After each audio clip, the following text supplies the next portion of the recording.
Oh no, it's a bloody vampire! Oh god!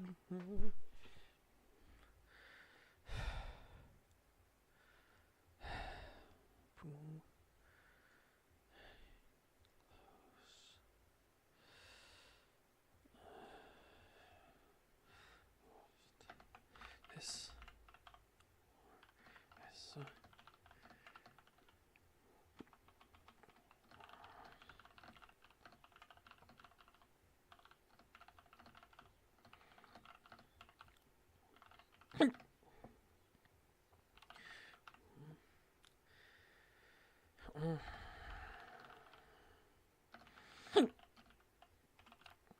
Oh no.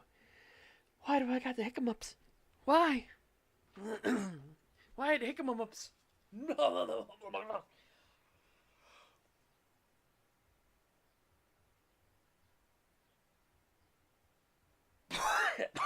Ow.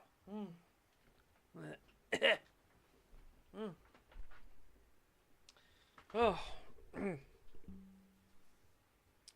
I had the weird ones. I didn't have the ones that made you actually go like, ugh. I had the ones that were like, you would just feel like a, It's like, why? Why? Why do you exist? Go away. Shy away.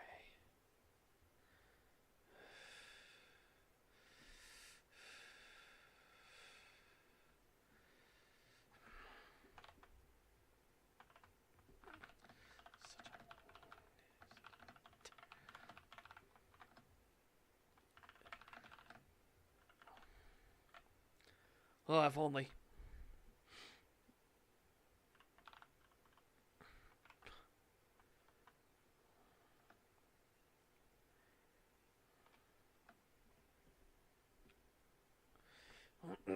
Okay, now I gotta get back to where we were.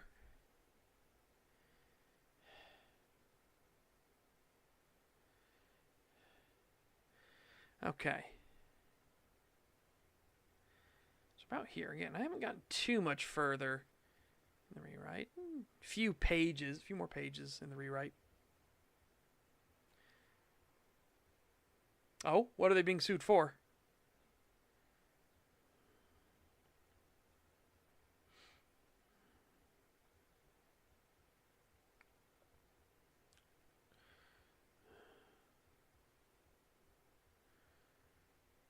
Alright, we'll start from here.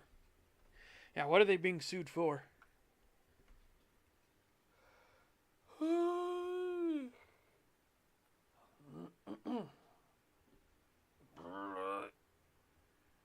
want to know before we start the reading.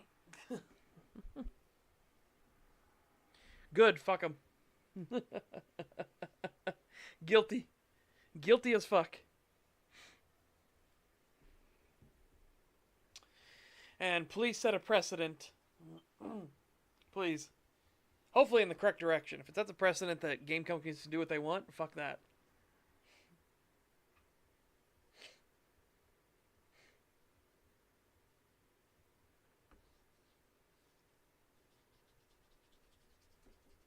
Oh my goodness. Alright.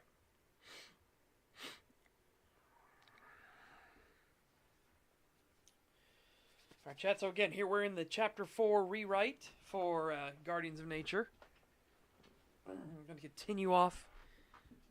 Not exactly from where we left off, but a little bit back, right? All right. This all pointed in a direction that William didn't wish to humor, for the dreams of the forests and wolves were what kept him grounded and eased his worries. He knew werewolves existed. Such was common knowledge amongst the NDA, who even had an internal playbook in dealing with them easily. William never read it, for he didn't want to cast something, even a hybridized thing tangentially, related to wolves into the role of villains, for it felt as if a betrayal of his dreams. However, those that had read it expressed odd reservations, as if something wasn't right, if this were indeed a cursed wolf attack. The amount of firepower shown to have been used with every spent casing and impact counted, showed that dozens upon dozens of rounds hit their mark. If this was true, how was the cursed thing still alive? Certainly the documentation, as suggested by the cleanup and analysts familiar with it, noted that the curse gave enhanced regenerative capabilities, but it wasn't deific. A cursed wolf could heal a gunshot wound after several hours, not within minutes, or as the violence suggests, second by second. Something wasn't adding up, and either a massive swarm of these werewolves attacked, and they removed all the bodies, or something was missing. The teams wouldn't ignore the idea that a huge group attacked the black site, but more of the evidence pointed towards a lack of knowledge preventing them from understanding the truth. There was also the incredible strength that was displayed. The cursed were stronger than a normal person, but this could be thought more as a doubling of strength if one were to compare. The feats of strength here were completely off the charts. From the blast door torn from its hinges, to the prison gate used to crush someone through a wall, to prison doors designed for the supernatural being ripped open. These were feats of strength far beyond the greatest of humanity, dwarves, elves, or any of the known races, even if doubled. How did they achieve such strength? A dozen of them could, in theory, lift the prison gate, if they were all somehow wolf-afflicted orcs. The problem becomes spacing, especially for things like the prison doors, where maneuvering room was limited. Also, it seemed there was only one set of paw prints left behind. Could the curse be evolving? More and more questions and oddities. This didn't even get into the security system being tampered with and wiped somehow. So many pieces, and yet the puzzle was completely unknown. Jeremy came out from deeper within the site and wandered over to William, who turned to watch his approach. He was keen to hear the man's insights, and especially the cup he was currently carrying in his hand, which was soon offered out. "Looked like you could use a drink, Special Agent Lowell." Will gave a smirk, and then slowly took up the offered cup, and soon let the rush of sweet caffeine hit his system. At least that was the desired effect, but the sneaky son of a bitch hadn't given him a coffee that was fit for human consumption. "Oh, by the gods, what is this piss, Jeremy?" The man couldn't hold in a laugh and even chuckled so hard he nearly doubled over, before giving a slap to Will's back and showing the empty cup he had in his other hand. "Oh, it's better for you. All the terrible taste with none of the addicting horsepower." William rolled his tongue out of his mouth a few times and shook his head, as if the acts themselves would suddenly whisk the taste away. "It's all the outpost has left until the resupply gets in." "Shit. I want to revise my speculation. Clearly this was a group suicide pact." One of the other cleanup crew nearby overheard the conversation and stifled a chuckle, but couldn't wipe the grin from his face. Gallows humor was a common trait amongst those that dealt with more dangerous situations often, and to those that didn't possess it, declared a coping mechanism. For a lot of the cleanup team, it was just funny and known to be a joke. In the meantime, William set the horrific abomination of bean water and tears aside. "Well, I'm not just the bearer of ill gifts. I have some good news for you, Will. Samantha's been assigned to this little shindig." The name instantly made him perk up, noticeable by everyone gathered around alongside the big grin now carving itself over his face.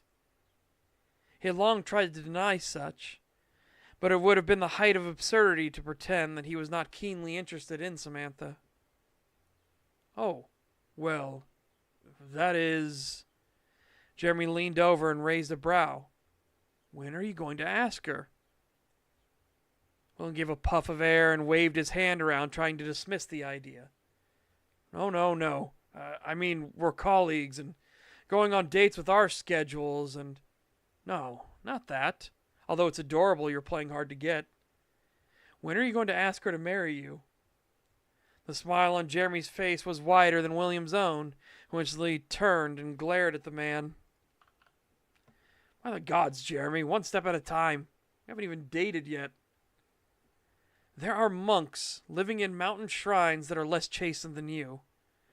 Everyone knows you only have eyes for her, and based on the local scuttlebutt, she seems the exact same way about you. She only seems to talk about you, or shows interest when you are brought up in the usual water cooler kerfuffles. William immediately wanted to dismiss the claims Jeremy was making, but deep down he was thrilled that she seemed interested in him. Perhaps not so deep down as the smile on his face, slight tint to his cheeks, and eyes looking away betrayed him. Exposed before everyone, he had no choice but to take a deep breath and attempt to recompose himself. After all, it wouldn't do for the team leader to be acting like a schoolboy. The truth is, he had fallen for her hard, for she seemed like someone that never felt entitled to the niceties in life. She was not only eager to put in the work, but she seemed to respect and care for everything she had been given. It was hard to explain, after all. It was hard to explain. Oh, that needs to be a comma there. Hold on. After all, she would crack jokes, but there was never a sense that she was ungrateful or being stuck up. I concede that I'm very interested in her, and though I feel it's poor timing, I will ask her when she gets here. Oh, glad to hear you say that, cuz. Jeremy slowly patted William on the back and leaned in to speak softly. She just walked in, Special Agent Lowell. William's eyes instantly shot to the heavy bunker door that acted as entry for the loading dock, and beheld a sight he treasured. Samantha was a woman that took good care of herself. Long black hair pulled into a single ponytail that was currently threaded through the clasp of an NDA ball cap. She had silver eyes and stood at 5'9", tall for a human woman, and with a fairly strong build. It was clear that she worked equally hard on herself as she did on the cases she was assigned to. Her own smile now radiating out across her face, which drew William's attention that had drifted down to her very ample chest. He internally slapped himself and refocused, realizing his mind was drifting. That connection he wanted so desperately with her had threatened to pull his desires for more physical companionship out.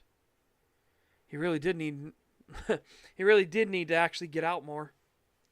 Thus he reminded himself of her work ethic, clearly intelligent and thorough, making her one of the best field analysts the NDA had, or at least within the jurisdiction of Lapradia. Hello, Will. Her voice was as smooth as ever, and he lightly stumbled and wrestled with his thoughts before finally speaking up. Samantha, would you... He stopped himself and decided that being passive and timid served no place here. That mentality didn't carry him through the war, nor would it serve to set a tone as someone out of their depth when speaking to a woman he cared for. Samantha, come with me. Let's talk a moment. She offered a warm smile once more and nodded her head. Her silver eyes looked at William intently, who began to step around her and back outside. She had never really intended to do so, but she realized she had growing feelings for the man some time ago.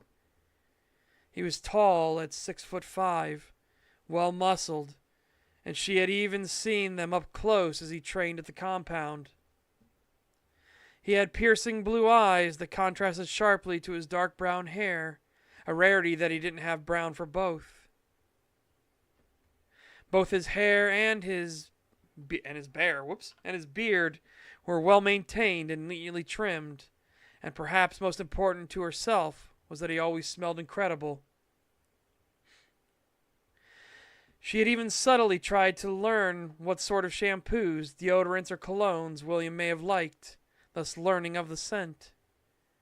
It was in these little probing questions that she found out his tastes were exceptionally plain in that regard.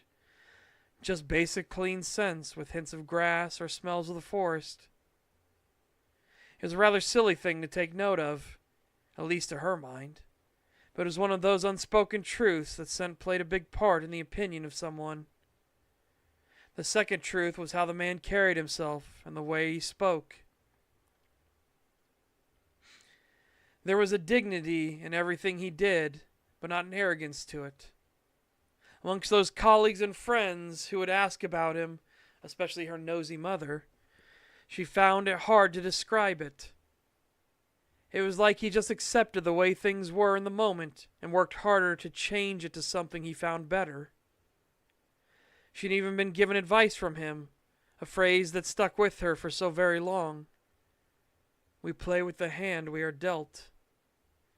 It was such a simple saying, as she watched how he would take each task and fulfill it as best he could, using the success of completing the task to make small requests off it. He never seemed ungrateful for anything he received, no matter how minute it may have been. The key was that things were improving. Certainly he would express dissatisfaction in a given moment, but this was followed by a deep breath and then getting down to work. Perhaps it was his time in the war that gave him such a pragmatic view. Certainly this made him older than her, but it seemed that his age granted a wisdom not shared by many others. Thus she now found herself fascinated by the man, and this curiosity turned into wanting a deeper connection between the two. Such were the constancy of her thoughts, especially now, that she nearly stumbled into the man as the pair of them stood out on the embankment, looking into the forest. Quickly she cleared her throat and straightened out her stance before waiting for William to speak. I have been thinking, Samantha, and it has been brought to my attention that seemingly everyone has stated this needs to be addressed.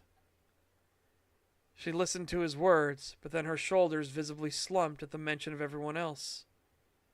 It was just going to be business as usual, it seemed. I see. And what does everyone else want it addressed? Well, it seems there is this odd notion going around.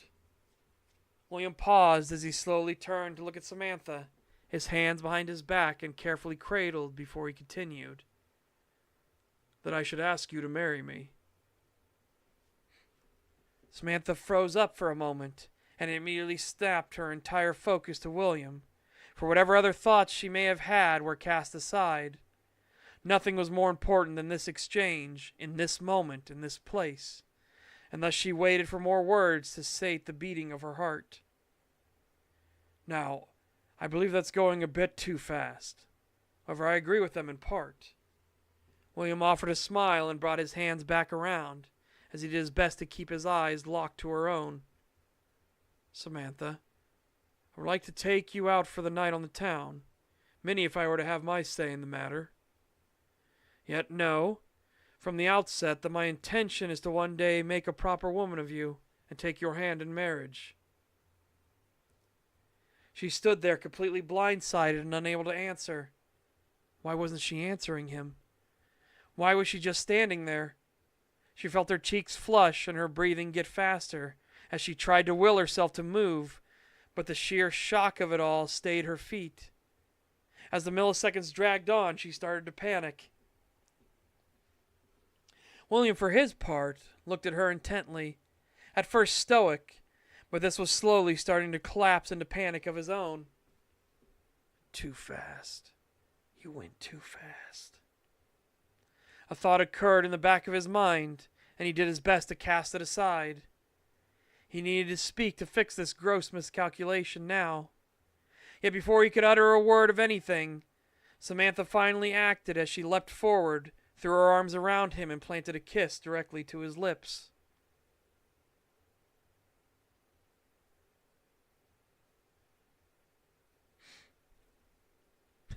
Direct approach flashbang, yeah, basically.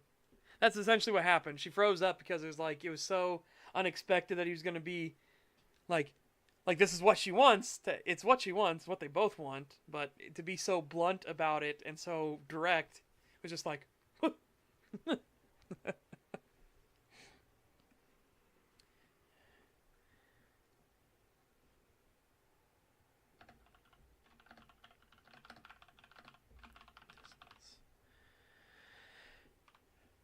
Approaching them rapidly, yet still a great distance, was a truck whose lights acted as superficial assistance when compared to the aid of Brightbeak illuminating its path. There is much to be said for this.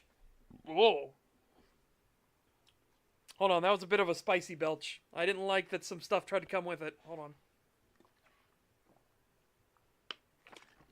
Oh. Was not a fan of that one.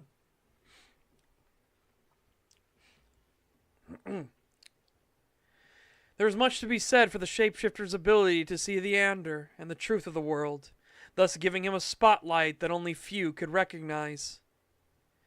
It had helped him especially when the ranger needed to turn down a strangely concealed road. This particular road wasn't exactly hidden, but was made to look far more dangerous, dilapidated, and winding than it actually was. Someone had even trimmed some of the trees and spread the branches along the ground to try and obfuscate the path. The usage of the path was also not in doubt, for he could see multiple ruts from various vehicles going down it before. Michael was unsure why anyone would go through the effort, but he recalled that Brightbeak had said even he had nearly missed it, had Monty herself not pointed it out. This made things far more strange, and a worry was building within him that this Smiler was going to be a dire threat. This brought the next question. What caste were they? How deeply down had they fallen?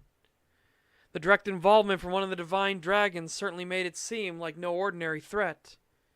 Could it have been a full-on hellhound? Worry and doubt was filling within him, and he was starting to feel that he desperately needed to alert some others from his tribe.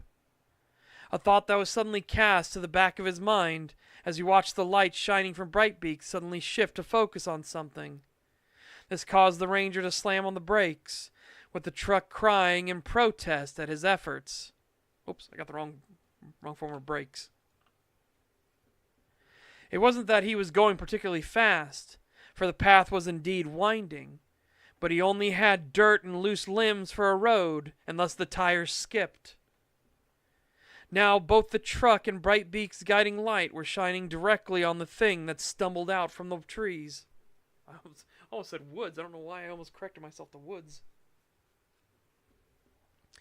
It was a man, being the optimum choice of word, as the thing began to stagger and let out a low growl. This particular man was half shifted through, his body racking itself with pain and agony, and his vocalizations being wheezing cries. Fur had started to grow on much of the exposed skin, clothing tearing where the mass had breached confinement, and his face was partially shaped like that of a wolf. For all the pain and agony he was in, Michael had to admit the man was showing incredible resilience in resisting the curse. With no other choice, the ranger got out of the truck and rushed over to the twisted thing's side. Before he could speak up, though, Brightbeak called out from above. "Ah, hideous thing! Ugly thing! Unclean thing! Leave it be! More important stuff! Money stuff ahead!" He didn't want to second-guess the spirit, but this was a situation he couldn't ignore. As he got closer, his suspicions were confirmed. Not that there could really be much else. It was certainly a false Ulfer for sure, one that had been afflicted with the curse of the Wolverine. Such things were a mimicry of a true Wolverine, but useful as fodder and to cement false impressions of the Wolverine species. False Ulfers suffered the bane of Silver fully, for they were not meant to be a wolf-like thing, and thus Silver's truth burned and bit at them. Though in an amusing twist, Silver mirrors did not reflect the wolf now in them, because that was a falsity, and so these fake wolves could be used for infiltration into organizations that knew too much and would hang silver mirrors around. The creature turned its focus to Michael, but it was not one of hunger or wrath, but one of pleading, as it even tried to reach out for him. "Help me," was all the thing could say before the sounds of bone cracking could be heard, and it doubled over in pain, falling to the leaf litter and dirt road while it writhed. "Stay down against the soil. Focus only on the dirt itself and on breathing. Each breath brings momentary relief until the change be done. You also need to stop resisting it. There's nae going back for you now. Or for you nae. Whoops, that's what it means to be. The thing whimpered and writhed more, trying even harder to resist. This only would extend out the pain and suffering he was in until the curse totally subsumed him. As such, Michael took a deep breath, drew his right hand up and moved his fingers into a specific pattern, one practiced many times. This casting would use some of the magical reserve he had, but he needed to safeguard his uniform and didn't have time to strip. With the gift complete and protecting his clothes, he let himself start to slip and felt the pain rippling through his own body. While the false sulfur could take but a single alternate form, the Wolverine were given 5 to be used as their needs demanded. In this instance, he did not want to take the time for a full change into his true form, and thus took the form in between that of the Mother and the true Wolverine known as the Ulfhetner, the beastly man. His teeth sharpened and jaws slightly protruded, while his ears became more pointed and had moved higher up on the side of his head. The nails on his fingers became slightly pointed and far thicker than they had been before. Fur began to form along his arms, back, and legs as his height increased alongside the muscle mass within his body. This form allowed the Wolverine to tap into more of their true form's strength, while still remaining relatively stealthy. This cover would be blown if anyone were to pay close attention, but allowed some flexibility at the very least. Once the shift into the second form was completed, Michael placed his boot on the back of the false sulfur and forced them down against the ground firmly. Stop resisting it, pup. The pain will only cease once the curse has done its course. It was as his boot pressed down, and there was a closer connection between the two, that the ranger realized something else. Whoever had inflicted the curse on this man hadn't bothered to use the mark of the Alpha. This was a wayward and free afflicted, and that was incredibly dangerous for all parties involved. Gah! Such a nasty and terrible thing, oozing and popping. Brightbeak continued to circle above, the light never once leaving the pair on the ground, as the bird simply observed. In his mind, several calculations were taking place, and a weary eye was cast up towards the moon. To Michael's mind, this fit the usual disposition of the Ander towards a freshly turned false sulfur, which the spirits described as an open wound waiting to close. This sore, as so many of them called it, would lessen over time, but its initial burst made them all shy away. And that's what we have up to thus far. Again, the rewrites are going well. So, we're getting there. How much more of 4 do we have?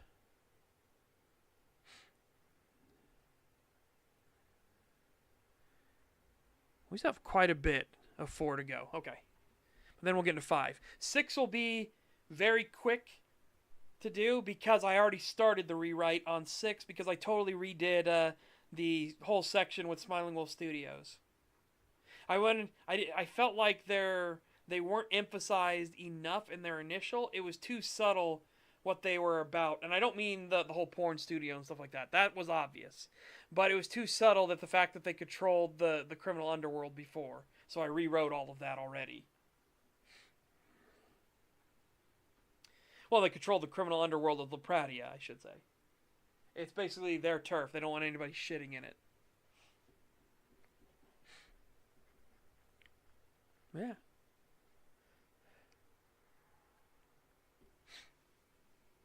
It's funny having this marking here, accent cleanup. Oh, I'll get there eventually. Don't worry, I'll get there eventually. Mark that as already taken care of. Oh, man, when I was writing through the first draft of this, the Michael moments are certainly there, where it's like, man, oh man, I didn't do his accent. Fuck. I have to put his accent in. Michael moment. Oh. Oh. That was a strange feeling. Well, chat, I will ask you what you guys think, but I also need to go to the bathroom. So feel free to leave feedback in a momento. I will be right back.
Oh, oh, spirits, grant my strength. Grant my strength. Oh, oh.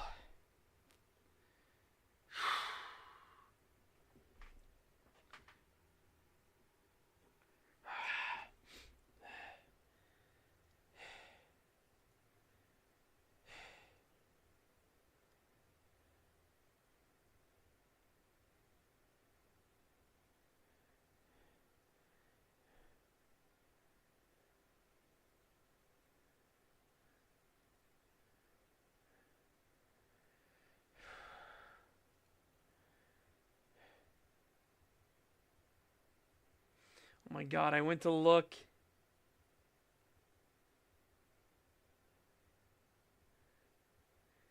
I went to look at Steam.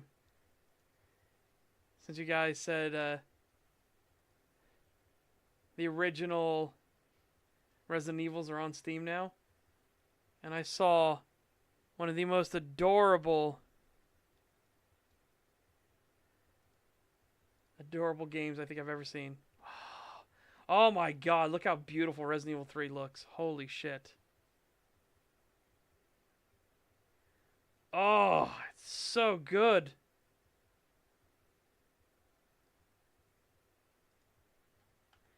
Oh, and it's only $5. Oh, well, guess what we're getting?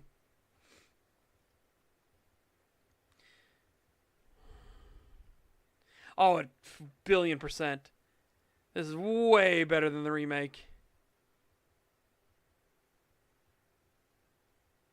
I mean, I'll buy the fucking thing, and then I will find a way to rip that fucking DRM out if it becomes a problem.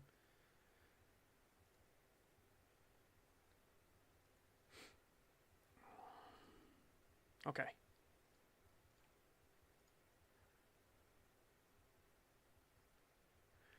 Right, chat. I want you to like... This is just too much. This is too adorable.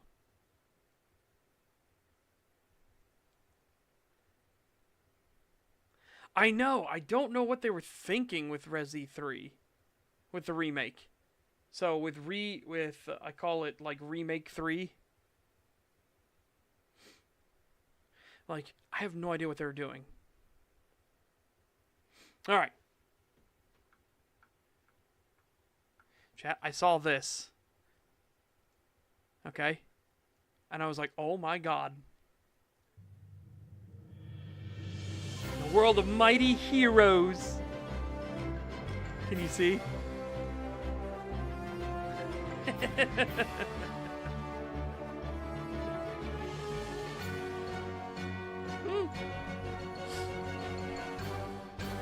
Three little kobolds in a trench coat.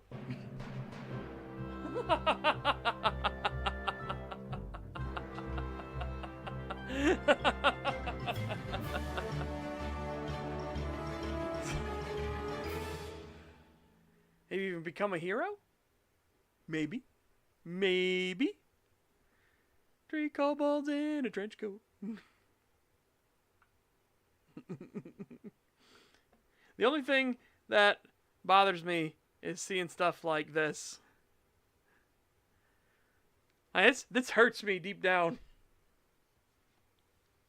This hurts me deep down.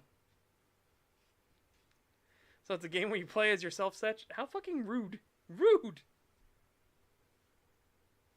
But do you see the names of them too? Look. Top, middle, bottom.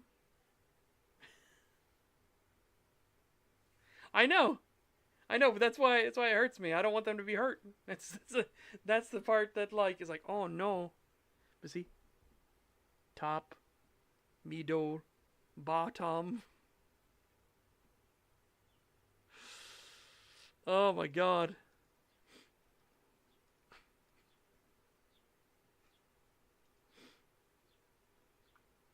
Oh.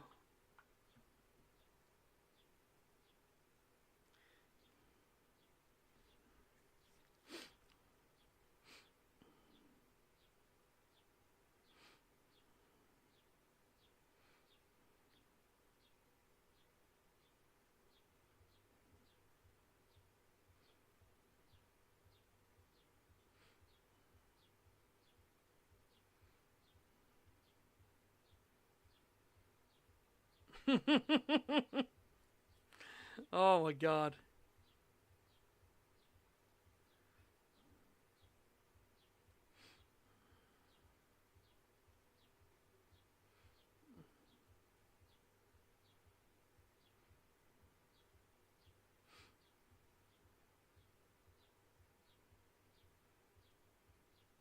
Yeah, there's just burbs.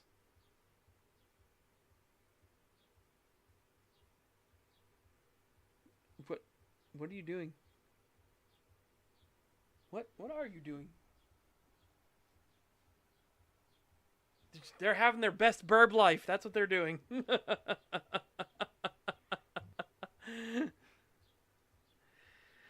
they're burbing it up, baby.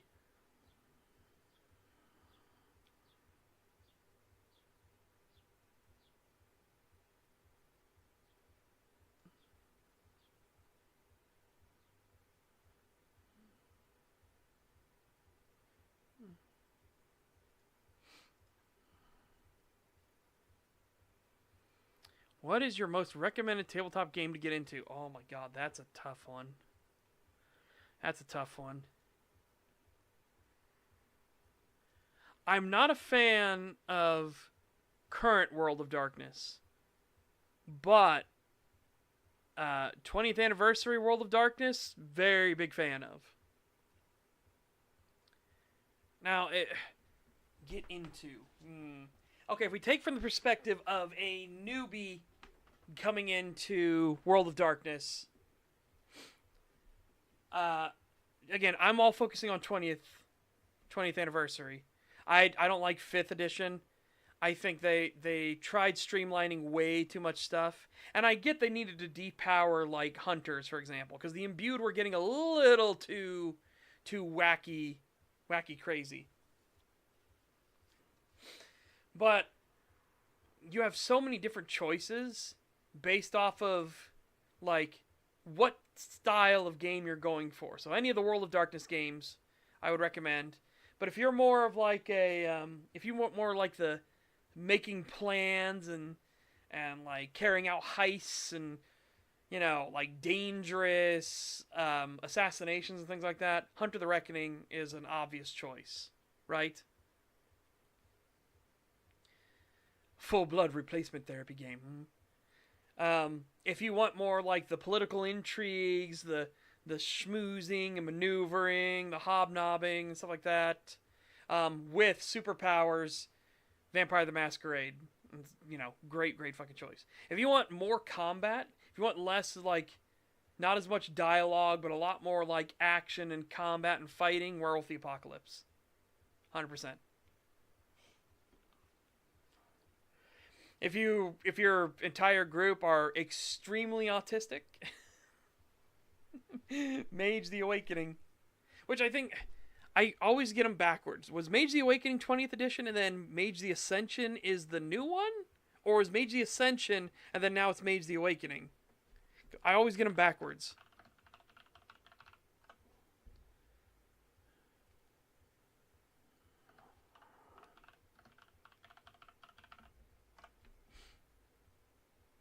Mage the Ascension is the 20th anniversary. Okay, that's what it is.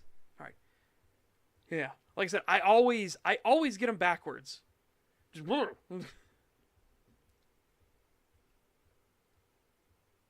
oh, you got to be limited between 40k and Dungeons and Dragons. Well, again, that's just like they're entirely different things. Do you want an RPG or do you want just a tabletop war game? If it's a tabletop war game, do 40k. Like if you want to just roll dice, shoot things, blah blah blah, like pure combat, 40k. Technically, there is role-playing systems in there, but most people, when they think of 40k, they think of the tabletop, the actual war game of it. Dungeons and Dragons, yeah, I would agree. I wouldn't recommend sticking to 5e, but I would suggest using it as a training tool for learning 3.5e. I think that's a pretty good call.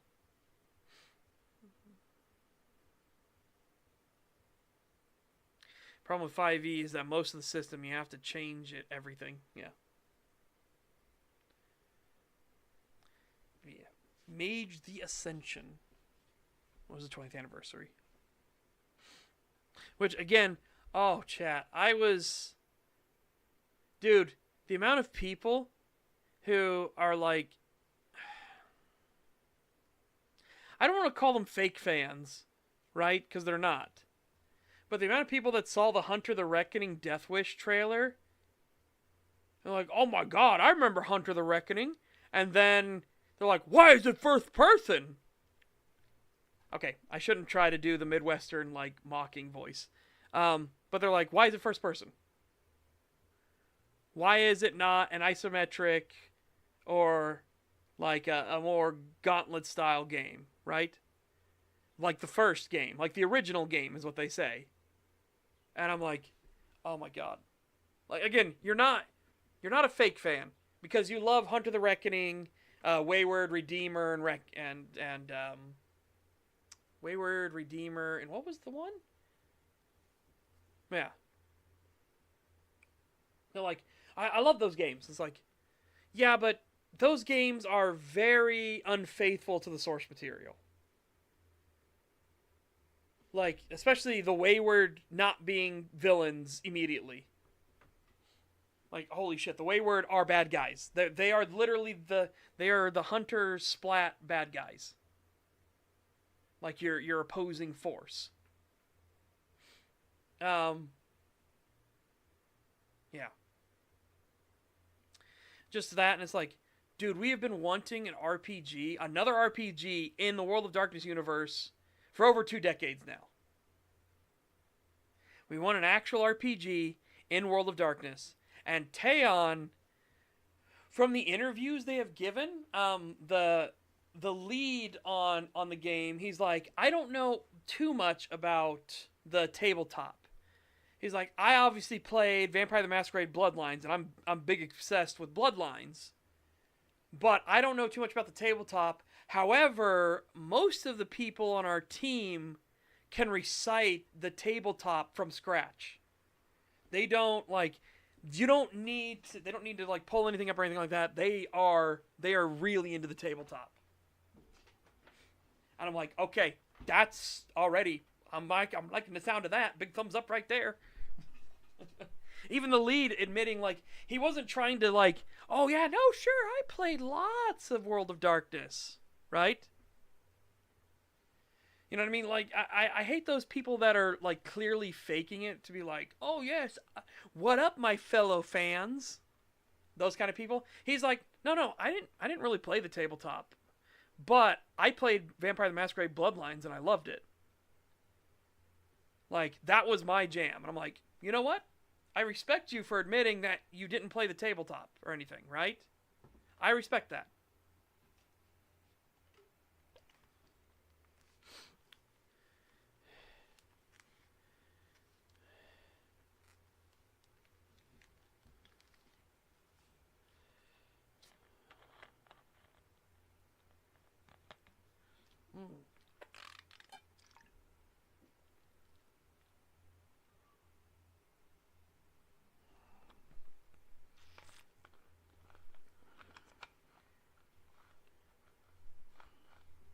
Yeah, the totally fake, like, oh, I loved this franchise, Dead Rising 4 slop, and it's like, oh, yeah.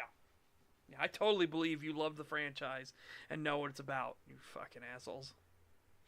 Blech.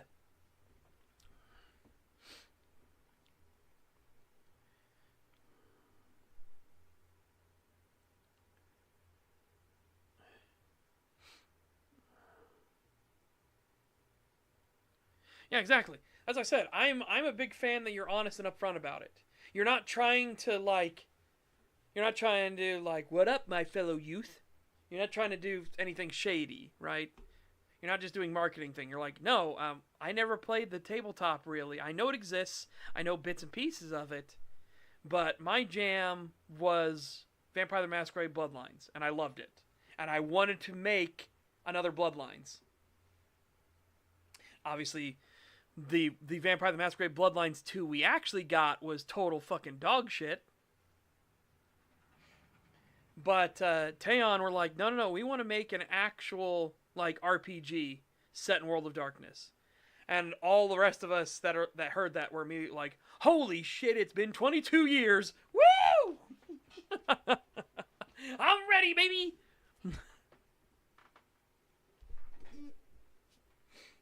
Yeah.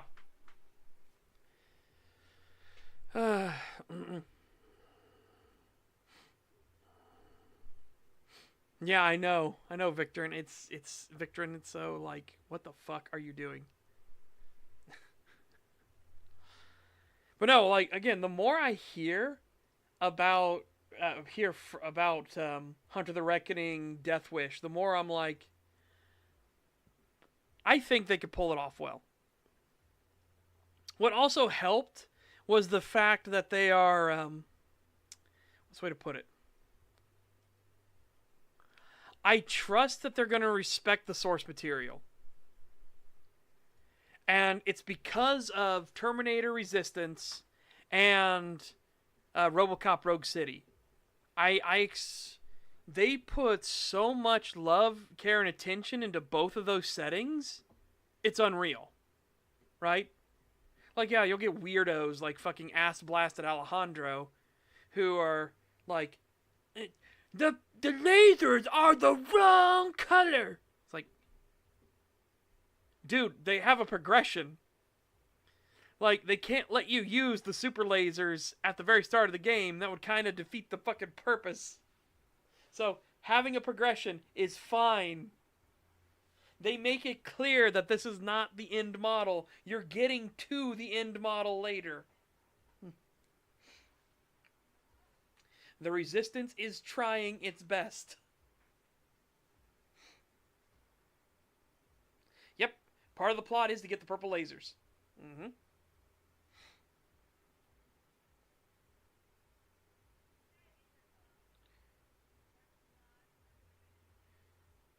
Whoa, hold on. Rose Delirium, I think you got fucked real hard on, like, autocomplete and stuff. I would live, or I'm assuming I would like to know what the Bloodlines 2, that hard suit was making looked like.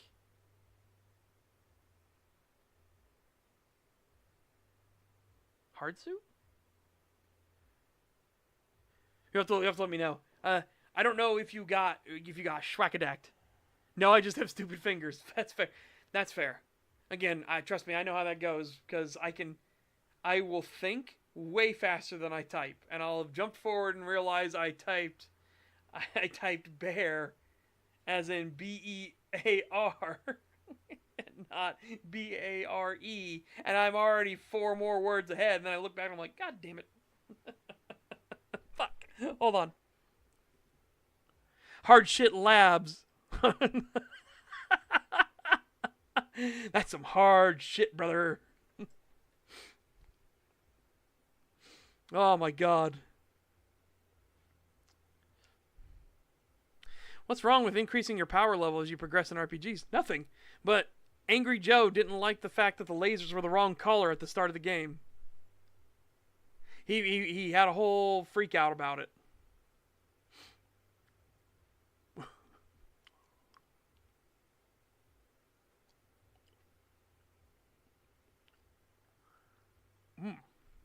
But yeah. So, because of Terminator Resistance and because of RoboCop Rogue City, the amount of love and care they put into it, the amount of attention to detail they poured into those worlds, holy shit. I am very much like, I think they're going to respect the fuck out of the IP, right? I think they're going to genuinely like try to put their love and attention into it. So what they said, another thing they said was like, it's an open world, sort of. It is much more like Bloodlines is, where the main storyline is linear with some branches, but you have a ton of side quests and things like that. So it's very much like Vampire the Masquerade Bloodlines. The main storyline is linear, but there is a bunch of like branching stuff you can do and a ton of side quests, and you go through like sort of open areas. Again, just like Vampire the Masquerade Bloodlines. I was like, okay, I like that they're not being overly ambitious. And what I mean by that is they could have easily said this is a totally open world at all times, right? They're like, no, it's pseudo open world in that you have stages you go into, like areas you load into, and that's kind of open, but there are clear boundaries. I'm like, I get you. I understand what you're saying, and I think that is honestly the best way to go about it. Because now you have a hard limitation. You know exactly what the play space your player will be working with. You don't have to worry about like ensuring a ton of different bugs and things like that are all fixed in the play space in a true open world game. You know what your play space is. You know where the limitations are. You know what you're working with, and you can focus on like putting everything you can into that play space so it feels more densely packed. I like that very much. Again, it's understanding the thing is like we could go pure open world, but we're actually going to make sure it's more tailored. Big thumbs up for me. 2 big thumbs up.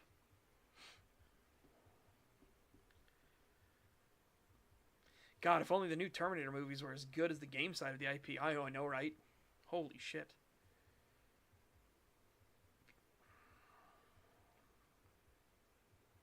Joe was actually honest about Marathon. First anything of his I watched in like 5 years. Well, remember, I always told people Joe is very much a first impressions guy. Like, I said this years and years ago. I was on some of the first stags, too, because people were like, well, who are you? It was like, well, I was a writer for Angry Joe Show and everything like that. I did reviews with him. I would play through some of the games with him. Like, he's very much a first impressions kind of guy. And I was much more the like realistically thinking through how this is actually gonna pan out sort of guy. And my biggest example was Guild Wars 2.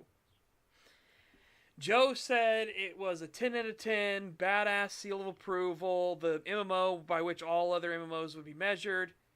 Meanwhile, I was telling him like, dude, the content is not actually here.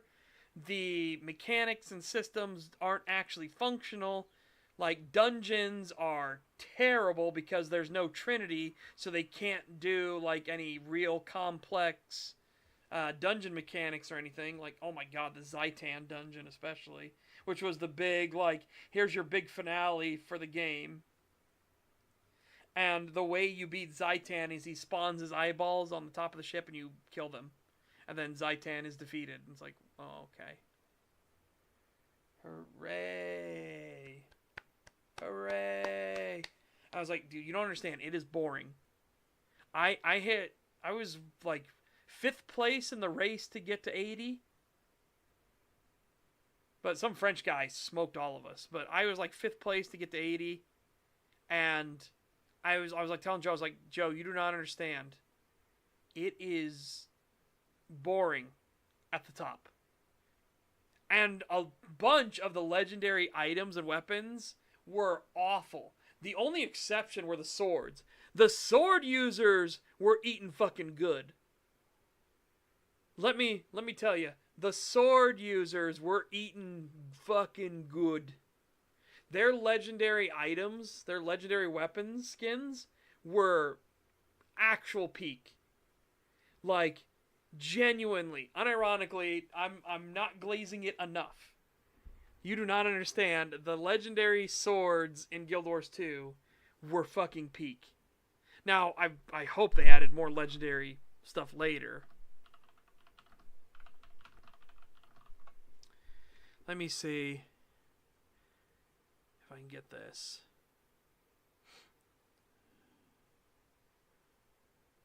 Oh, thank God, there's multiple generations. Woo! Okay. Yeah, the legend, like, I need to show you guys essentially what was being offered here.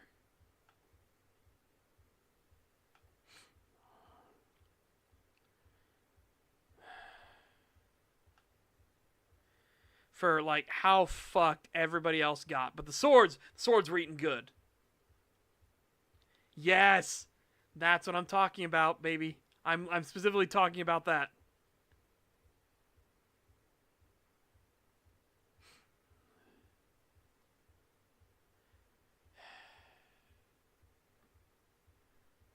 Okay.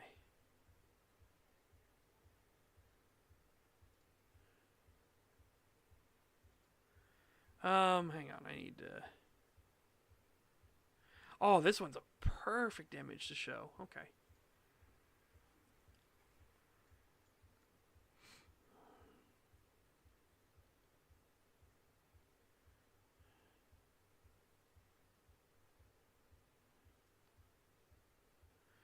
Okay. I need to get one more picture. I'll show you guys.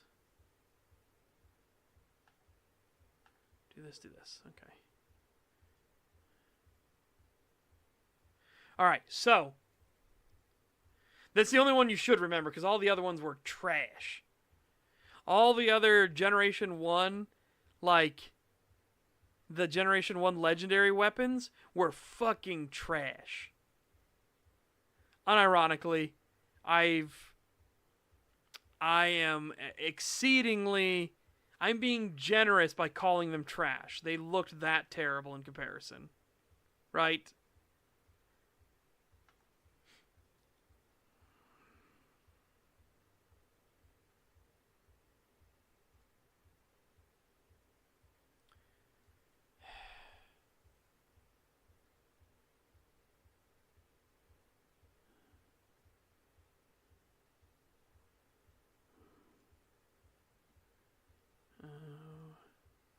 There you go, so you can see what it looks like, and its projectile, because they have custom projectiles too.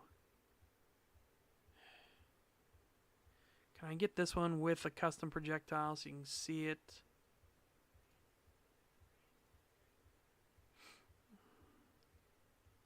No, but you can see the trail on this one. All right, here we go. So, chat. The legendary swords in Guild Wars 2, the legendary great swords, great sword users were eating good, was shit like this. Sunrise, which was a literal, like, beautiful dawn sky with the sun coming up through the clouds and everything, and whenever you swung it or moved in any way, even just moving with this sword, it would leave this paint smear effect, as you can see. Fucking gorgeous. Absolutely stunning sword. And the other version of it, you had two versions. You had Sunrise and you had Twilight. Twilight left the night sky with it. And then you could combine the two great swords together and you could make Eternity, which had both effects. So during the daytime in the game, you would be able to paint the day sky of the dawn, and during nighttime, you could paint the night sky. And like I said, this is whenever you were moving and everything, too. You left this as a trail.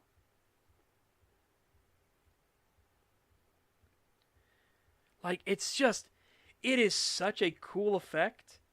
It looks so good. It's amazing. And then...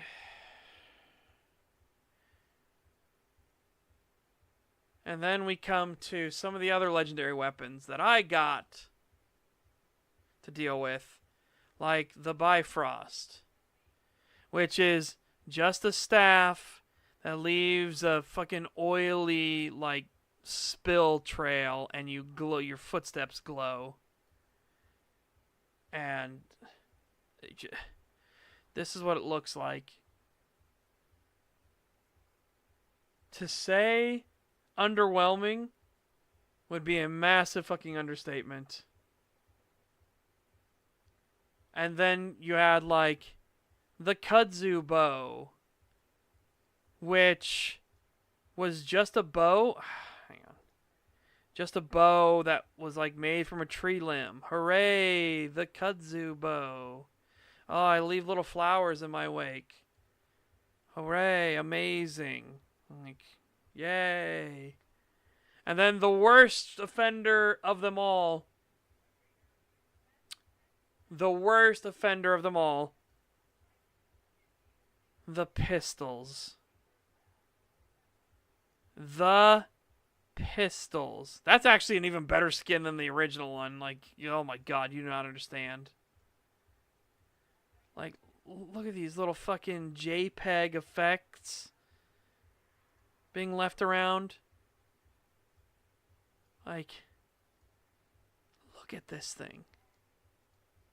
Just look at them. Look at it. It's horrible. It's horrible. It is a literal clown gun. This was your legendary weapon? Are you serious? Yeah, to say that everybody else got fucked, but the great sword users were eaten good, it was a massive understatement, okay? You can see with your eyes, the great sword users were eaten real good.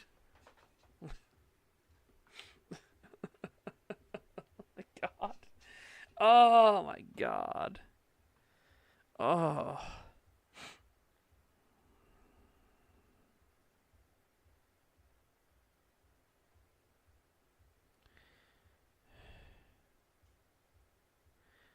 Oh.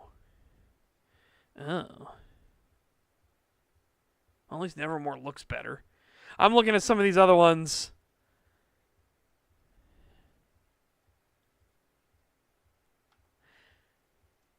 Hey, I want to look at some of these other ones.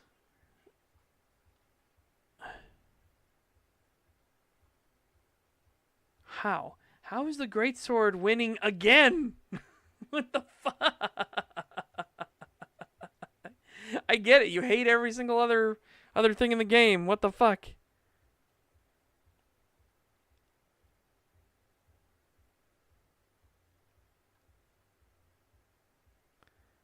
Oh, the focus looks okay. In Season 2. Oh, Hope is a way better pistol. Holy shit, that's a way better pistol.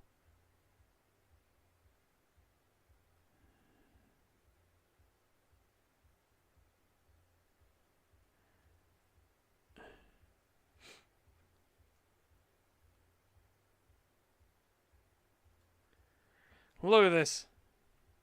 Look at this. Way better pistol. I think it still looks garish, but this is a huge step up and improvement from the fucking Jester clown gun. It's a bit garish, but fuck it. It is a huge, huge leap forward. Oh my god. Oh, I cannot begin to tell you how fucking pissed I was that everything looked so hideous. Nope, reminds me of laser musket for Fallout 4. Do you understand though? We're talking about famine here. Famine. Okay? we're trying. Ooh, the Zaitan skins look terrible. Ew. Ew.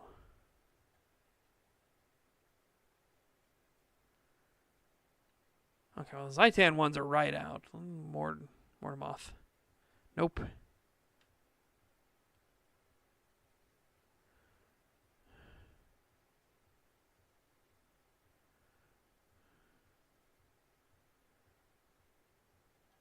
No, oh god, no, I don't like any of the rifles.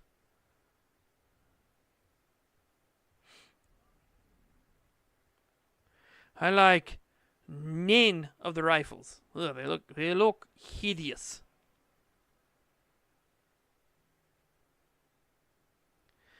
I don't know how people find it so difficult to make these things. You know what I mean?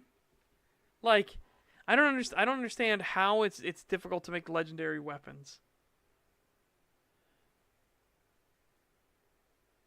It's like one person on the team got the assignment, which was the great sword. Whoever was making the great swords, they understood the assignment, and then everyone else is just like, I don't even know.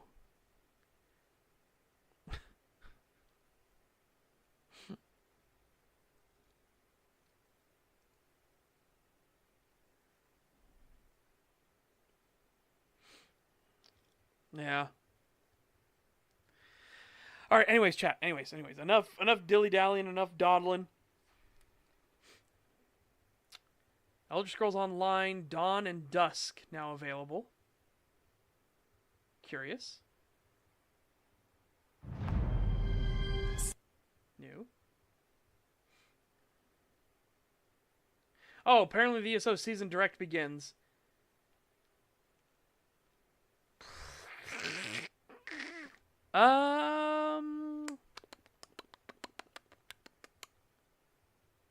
Begins in 10 minutes.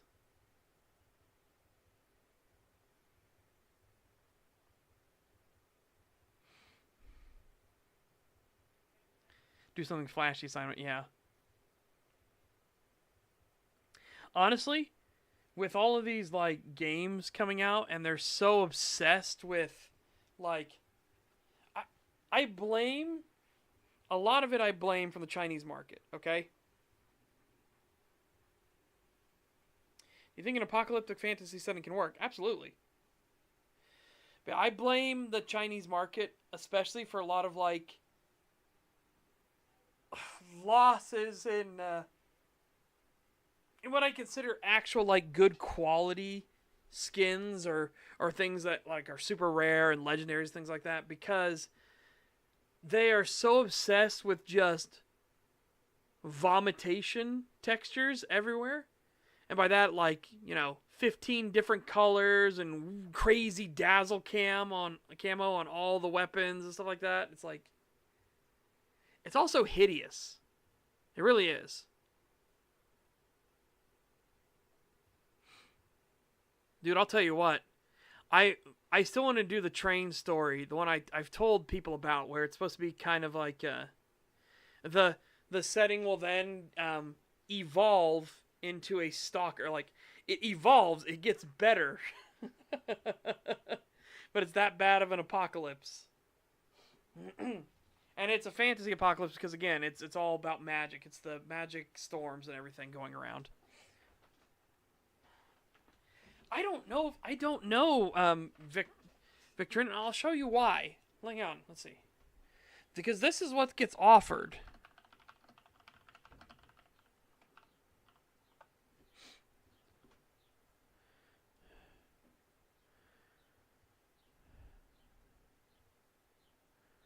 Like, this is the shit that gets offered all the time. Remember, Once Human is a Chinese game.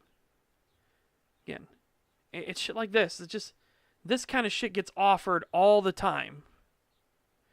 Where it's just garish and hideous, stuff like that. It's like, who the fuck? Who in the hell is buying this stuff?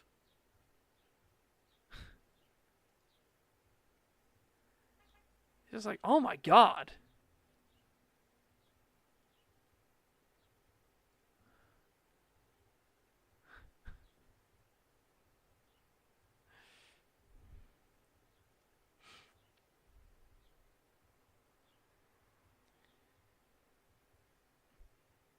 Oh, I know people buy it, and I'm like, why? But, again, when did this kind of stuff get introduced? The fucking Chinese markets, right?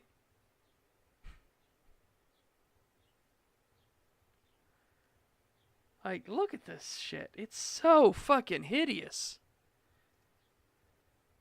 That one actually looks good.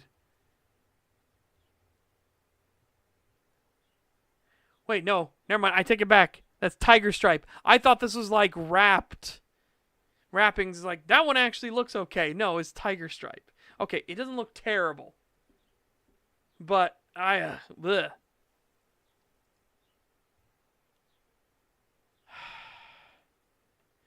They're just so fucking... Look at this.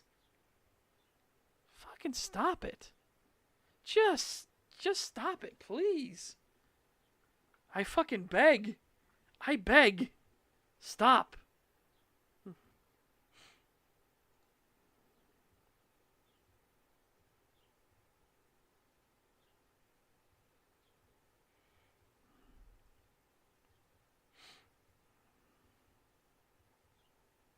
Yep.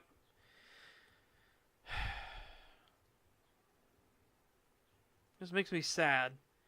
Because, like, you don't need, like, garish paint schemes all over the place, right? You don't need it.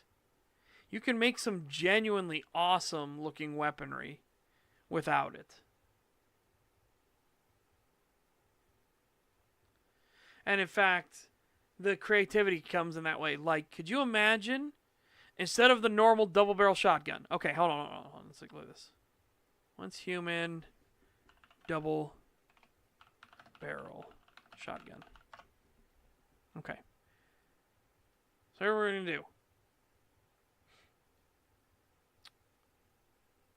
I want to pop them both up. Okay.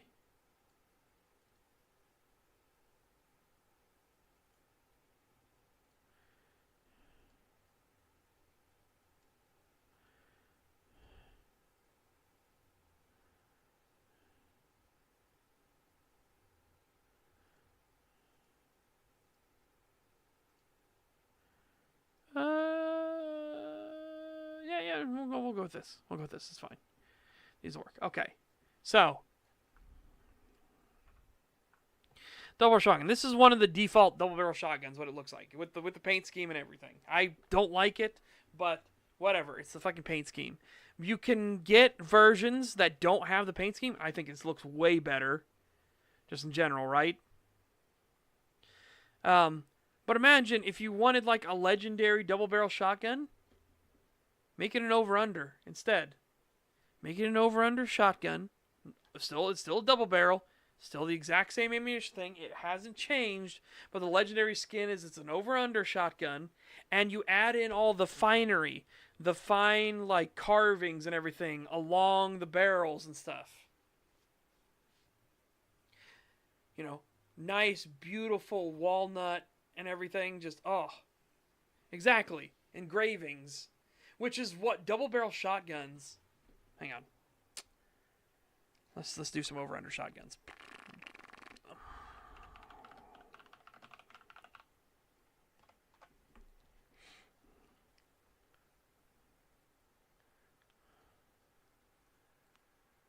Like first off, like a default one, and then like what a legendary one would look like, right?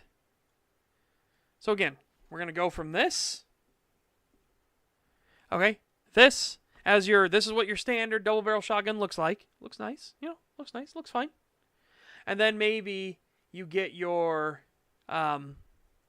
you get a first like tier legendary skin. Again, not bad. We've now changed it. It's still the same exact thing. We haven't changed the amount of munitions in it or anything like that. We, different animations, everything like that. This is a skin like you could get. And then this would be the legendary, right? Look at that. Just look at that. Oh. Fucking beautiful.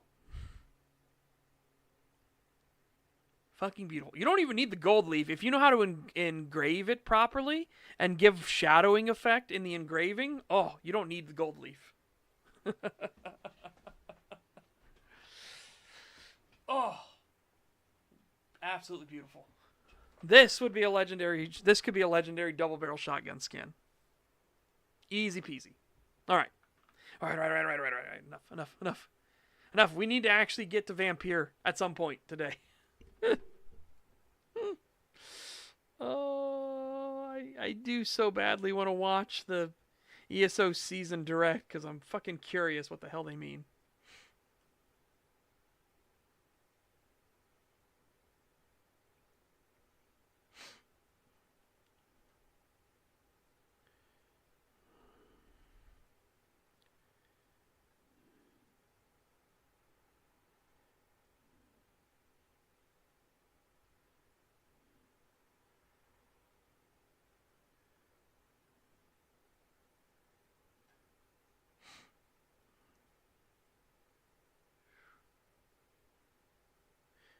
No, stop. Stop looking at the stuff. Go to the game. Thank you.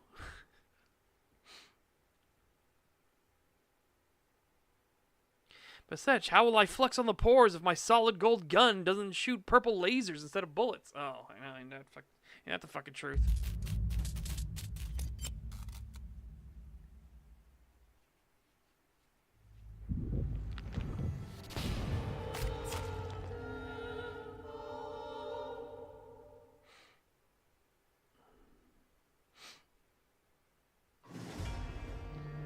Even if based on proven medical knowledge from 1918, Vampyr sometimes takes liberties when establishing possible links between scientific theories and supernatural creatures. For theatrical purposes, in other words, do not try to cure any disease with any of the recipes shown in this video game. And no, rats were harmed during the making of this game. Okay. Cheeky little fun, clever. Game uses an autosave system. Okay. Take responsibility for your actions. Vampyr. They hate poor people in places like Korea and China. More so China, not really Korea. China, it's because their obsession with face. And I mean that, like, quite heavily, right?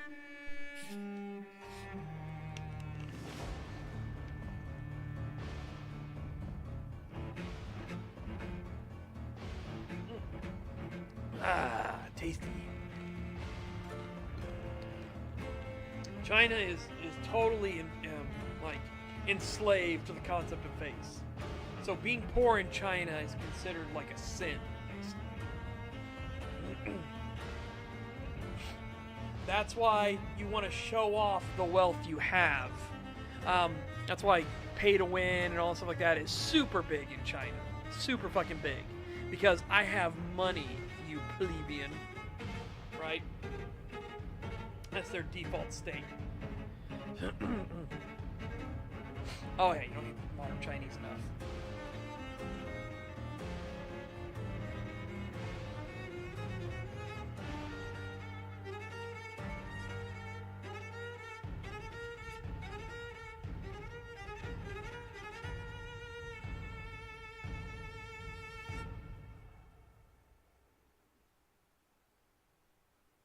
Oof.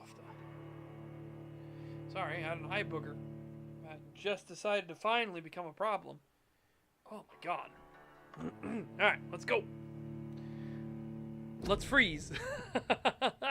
Ah, the game! Oh my god, okay. Okay, well clearly, we need some shenaniganry here.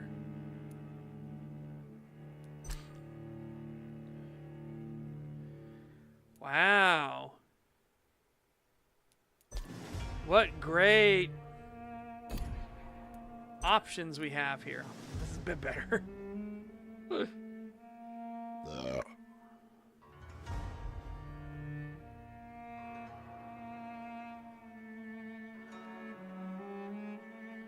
Let's lighten it a little bit.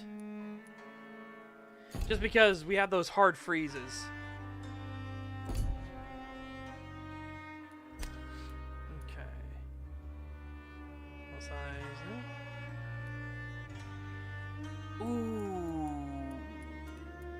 I'm gonna keep it off because if there's somebody off screen, we don't want it to, like, in case there's, you know, somebody does something stupid, right? And they put, like, they don't put mysterious man, instead they put, like, Victor Engelman or something like that, right? Oh my god! They did it, Gryanus, they did it!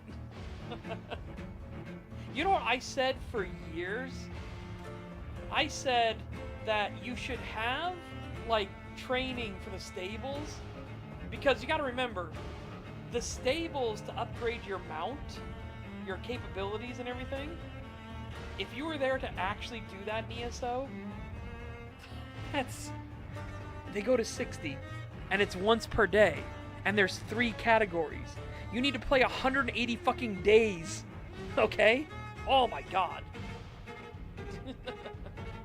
I said Make it a gold sink. They need to make the stable thing a gold sink. So it being in increments of 3 now is way better. But it needed to be a gold sink. To where it'd be like, for the first one, it's 100 gold. For the second one, it's 1,000 gold. For the third one, it's 10,000 gold. Or something like that, right? That way, you actually have an ability to drain money from the economy for a while. You need gold sinks. Otherwise, your economy gets into fucking hyperinflation. But oh my god, it's just... Ugh. And now it's no daily login rewards, just stuff for doing stuff. Thank fuck.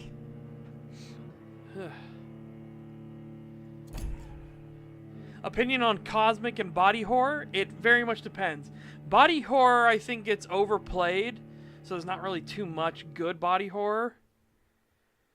Most of them just think of gross things. Good body horror is stuff like John Carpenter's The Thing, and I have heard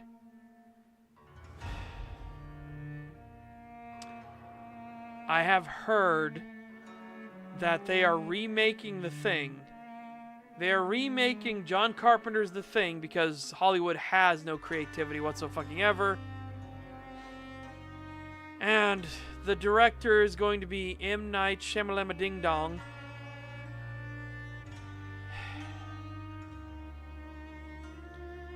And Jada Pinkett Smith is going to be McCready. I hope it's April Fool's, but I'm pretty sure it was posted after April Fool's. So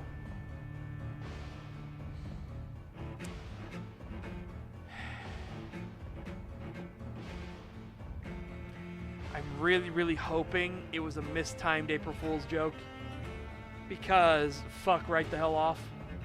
Holy shit. Ugh. Yeah, I waffled around for about 2 hours. My mind locks up in MMOs nowadays. It has standard season pass of buy it to get premium stuff, pay more to skip.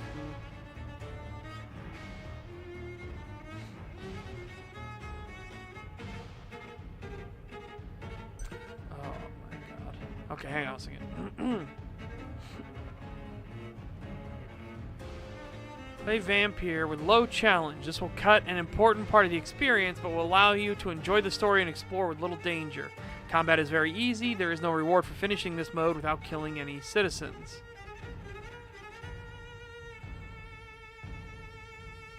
Okay. Play the original Vampyr experience. Character progression is faster if you kill citizens. Combat difficulty is linked to the number of citizens you kill. That's interesting. Vampyr in a more challenging way. Your power as a vampire is tied to the citizens you choose to embrace.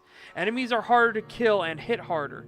Experience points rewarded by killing enemies in combat are reduced. I think we'll just go normal. Because I don't know. This whole thing of like combat difficulty is linked to the number of citizens you kill. That's interesting.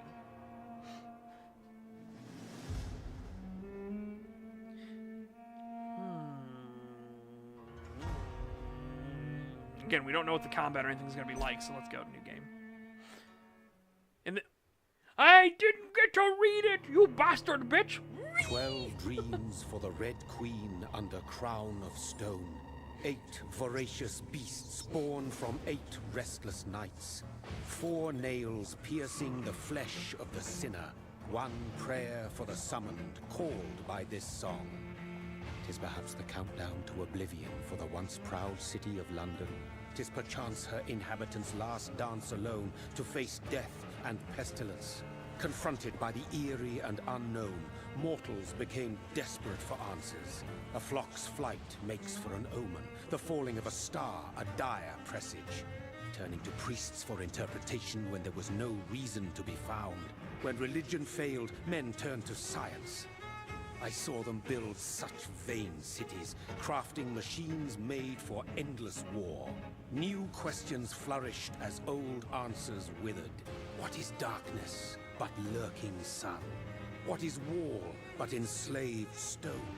What is glass but tortured sand? What is song but a call to arms?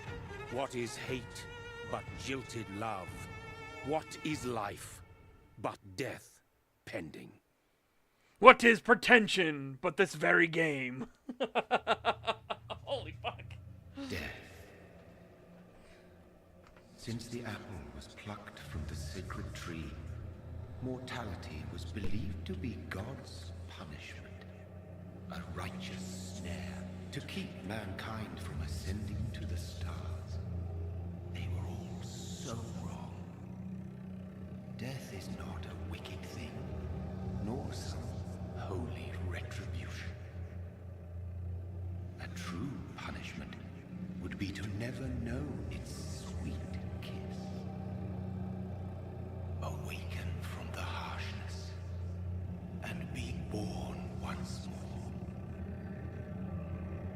Tortured sand, we raise that sand to a higher purpose. See, I can do it too. Yeah. Again, though, that was pretty brutal when it came to pretentiousness. Like, holy fuck. We haven't lost the pretentiousness thus far.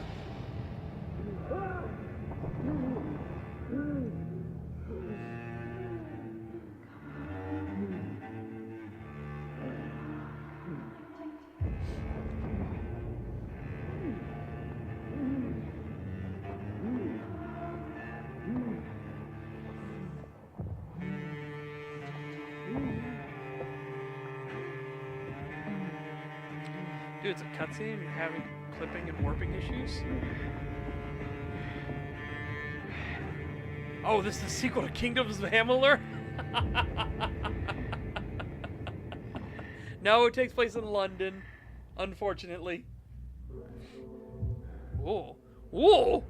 Whoa! Hold on, we gotta fix that. Gameplay. Mouse sensitivity. Woo boy! Holy fuck. Oh, it's so much better. Holy shit.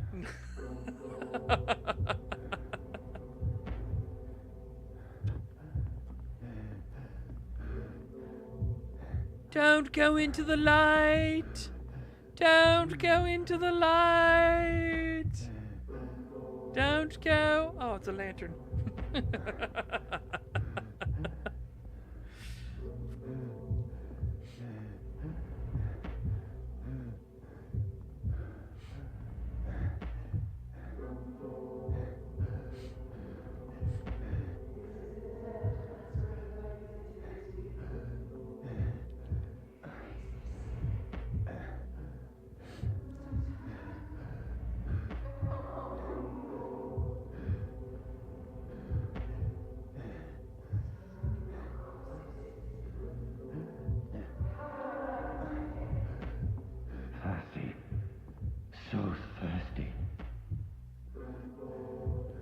This woman does not hear me coming behind her in the slightest.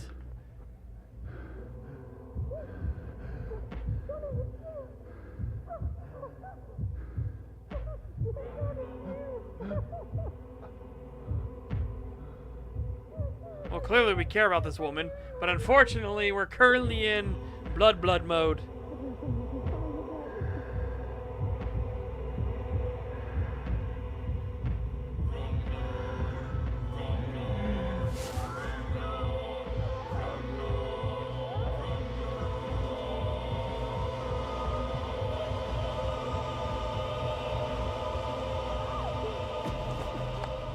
So clearly that woman cared for us, though, because, again, that was not the reaction of someone who's just like, oh, you startled me, good sir. That was clearly the reaction of like, oh my god, I thought you were dead. My sweet brother. Yep. What have you done? Mary! Oh, no. Mary! Oh, hold it. Hold on. Please, hold on. Oh, God. Oh, no. Mary.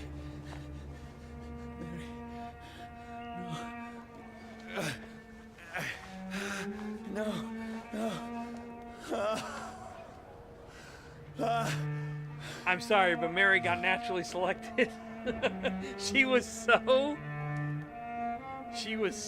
like oblivious to the man stumbling. Like it wasn't like we were being super sneaky. We were like plop, plop, plop, knocking stones around like ugh. Mary didn't once turn around. This horror. It's a nightmare.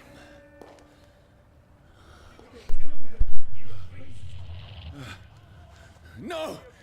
Please, a moment, let me explain! Ah! Oh, okay, never mind, no explaining.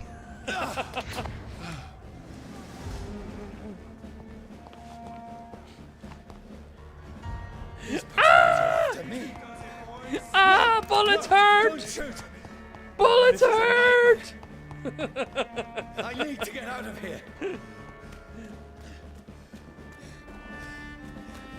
Oh, no.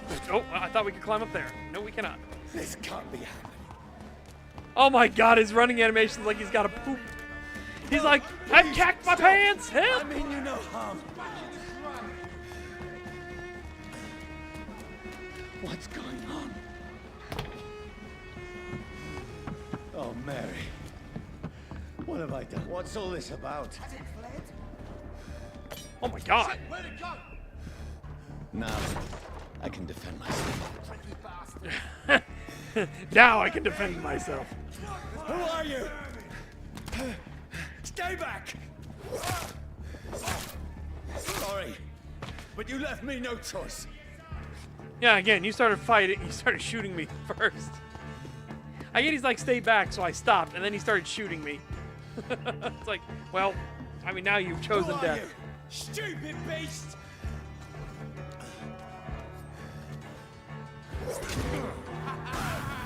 Oh! Ah!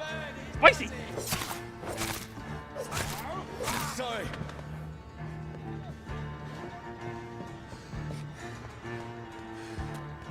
What, do these people know vampires exist? Like that was just like a random guy. Yeah.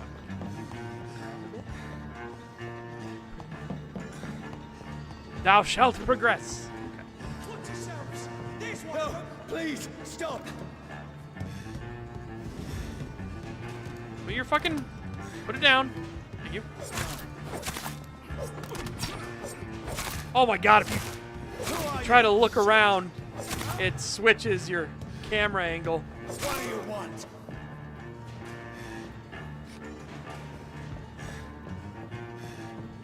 Am I not suck from these people? Oh, gosh.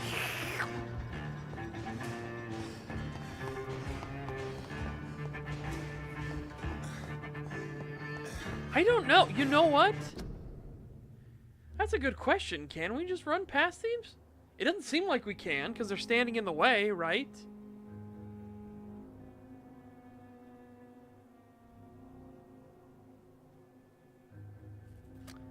I'm curious. Hang on. I'm curious. I'm curious. I don't know where it would have saved for us. Yeah, plus it's a tutorial. I have no idea. Let me see where it's saved for us at. I am curious if we can just run past them. Or if the game will be like, you're not allowed, right?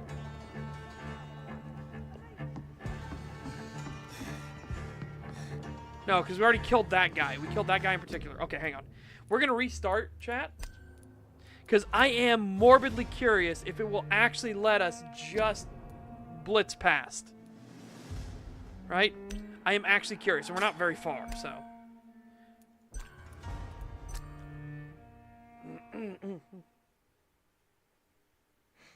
12 dreams for the Red Queen under crown No, of stone. we got 8 skip the voracious pretension. beasts born from 8 restless nights. I have been hoisted by my 4 own hubris. nails piercing the flesh of the sinner. 1 prayer for the summoned called by this song. Shit. 'Tis perhaps the countdown to oblivion for the once yeah. proud city of London. 'Tis It was a perchance clever her ploy to inhabitants' get me to last suffer dance once alone, again. to face death and pestilence. Confronted by the eerie and unknown, mortals became desperate for answers. Yeah, I A want to see. flock's flight Mary makes is for forced an on us, omen, obviously. the We falling of a cannot star, stop a dire from presage, killing Mary. turning to priests However, for I am interpretation super when there was no curious if we reason can to be actually just found. go right When past religion everybody failed, else. men turned to science. I saw them build such vain cities, crafting machines made for endless war. New questions flourished as old answers withered. What is darkness but lurking sun? What is war but my God, enslaved that was stone? Holy shit. What is glass but tortured sand? What is song but a call to arms?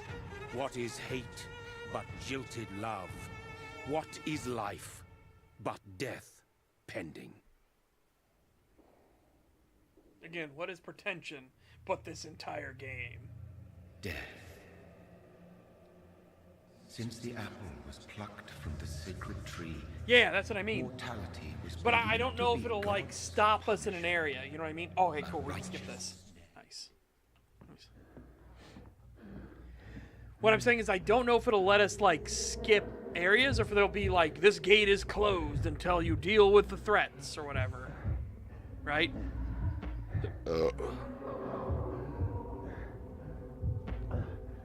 Also, you need soda ash for glass, but all you care about is the sand, bigot. What is a man but a miserable pile of secrets? Come, have at thee! But enough talk. These patrols are after me.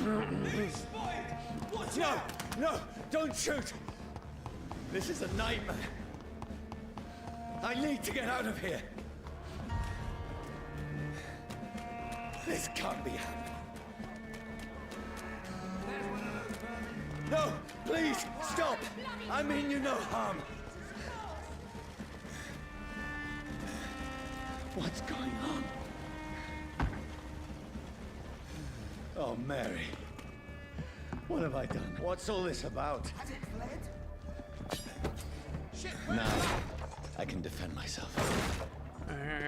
Like I said, we're gonna just try to go right past this guy. Who are you? Stay back! It's painful, but we got past the first guy. Who Ow. are you? Stupid beast!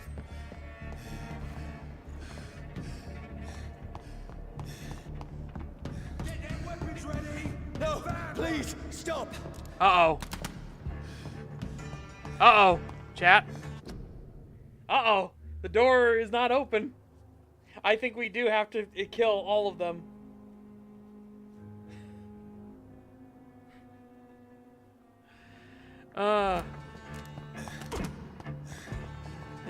Yep, Ripperinos.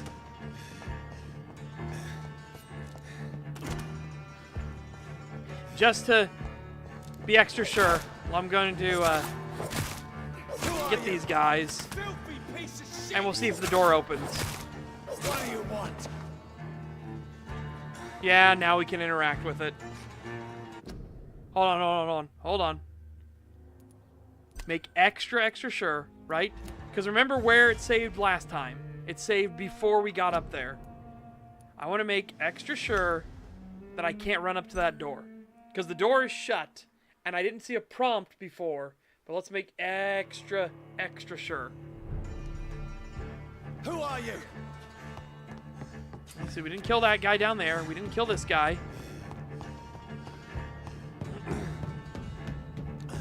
What? What? What? What? Oh, I think we've bugged things out quite significantly. Oh, wait. What? Yeah, okay, so once if you're in combat, you can't leave. But if you're not in combat, you can.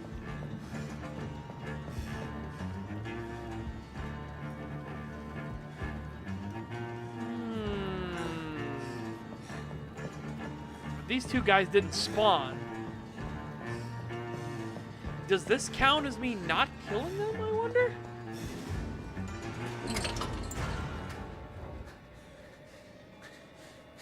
I mean you no harm. I need help. Die, you fucking leech!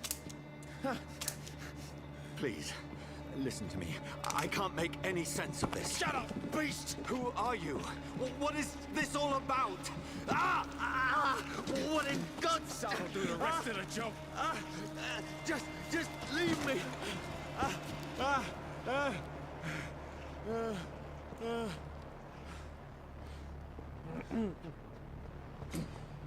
Okay, so they do know that we're a vampire. Okay, so these guys, these people specifically are aware we are vampires. And we have this aggravated damage system from the sun. Okay. What's that? I need to find somewhere to hide. It's locked, all right. Let me go! Holy shit. The flame bow! No, no, no! Ah! Good shot, fucker.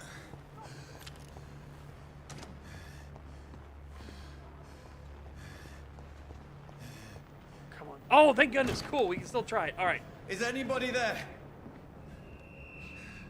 What is this place?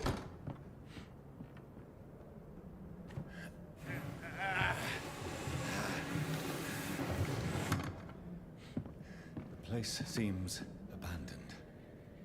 I should be safe enough here.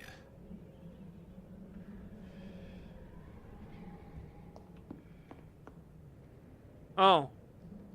Oh. Well, sorry, but, I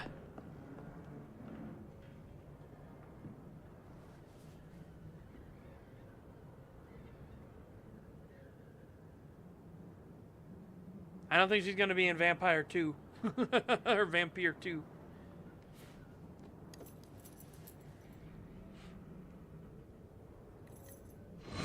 Wait. This one's dressed up fancy. Let's run through his pockets. Picking the dead's pockets? Are you serious? I've still a rent to pay. He's got no more responsibilities. What's this? Gold watch. Beautiful it is. We fancy it and share the takings. I suppose we are undertakers. Now, give him an Eve.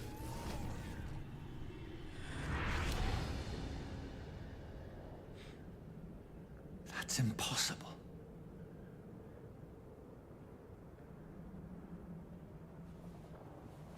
Indian immigrant, as I see. Oh no, he reeks of curry.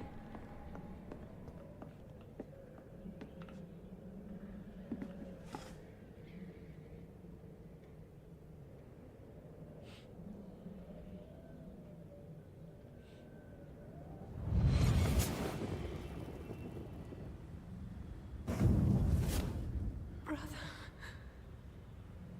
What have you done? Mary! Why are we... Mary! What?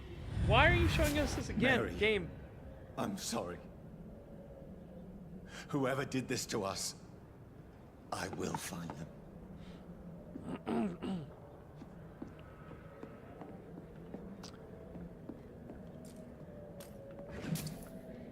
Shillings! I've got 5 shillings!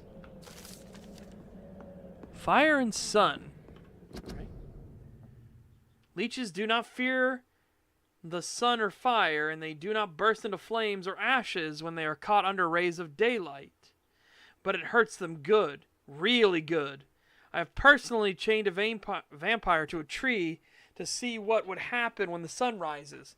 Its skin blackened in a few minutes, as if it was burning from the inside. Its eyes and flesh melted, and I saw its unholy bones move and squeal as the beast tried to escape all day long.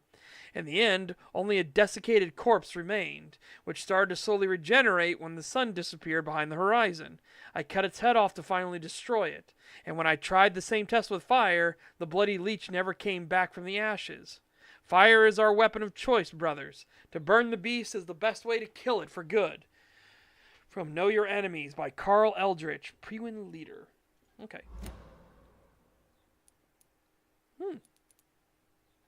Legendary vampires. The Skulls, The Need for Blood, The Great Hunt, The Origin of Vampires, The Story of Ascalon, Species of Vampires, The Guard of Priwen, The Brotherhood of St. Paul stole. Bunch of dirty sneak thieves. You heard it right there. They even admitted it. They stole.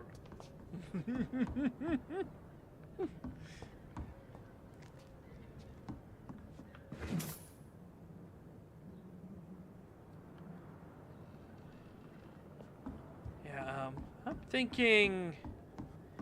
I don't know if I like the looks of this place, this house. This house is a little bit of a, you know, it's a bit dangerous.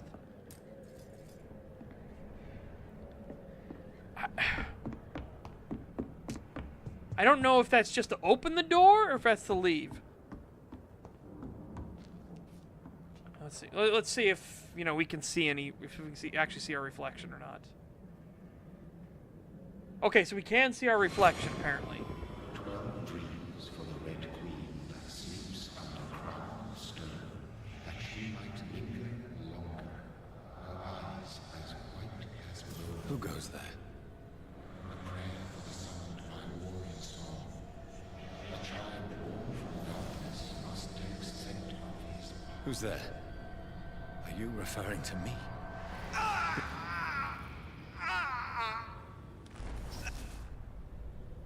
No! No! I still have so much to accomplish.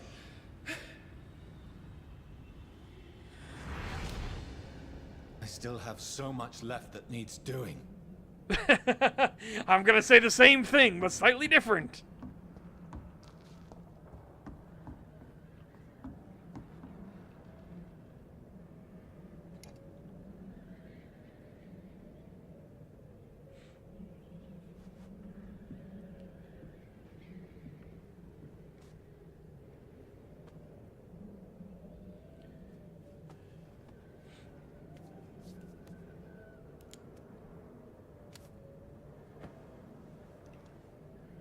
Well, check it.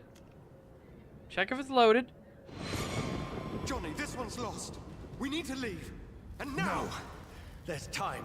I can save him. That's the enemy coming! The orders are to evacuate the hospital!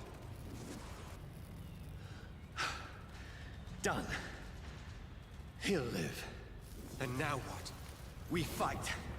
Killing is a hell of a lot easier than healing. What? Okay. So, one bullet. No, it never got easy.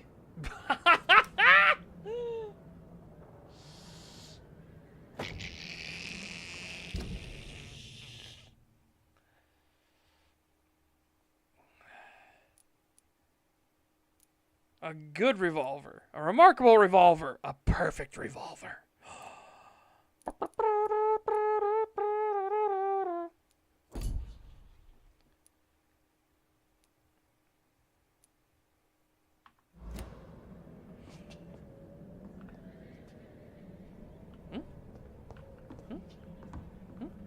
What? What? I tried to interact with it and it didn't do anything.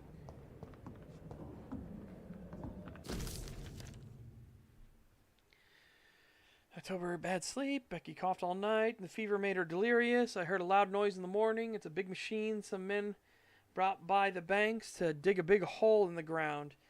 It was some sort of mechanical shovel. Maybe I could go there and ask for some work. Becky needs medicine.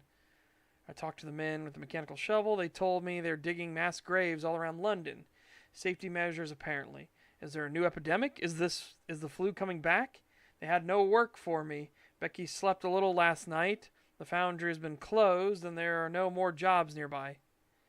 Went to London to find some groceries and drugs. No trains. It took me the whole day to cross the Thames and come back. Becky seemed better. I made a soup she ate. I found no drugs, only a few syringes and some sleeping pills on the black market. We have no money left. Maybe I could go to the Pembroke Hospital tomorrow, but it's so far and I fear leaving my wife for so long. He threw up the meal a few hours after she ate. She's so frail now. Makes me cry. She says she hears voices outside at night. She says she wants to eat meat. Where would I find meat? Tomorrow I'll barricade the house to protect us from looters.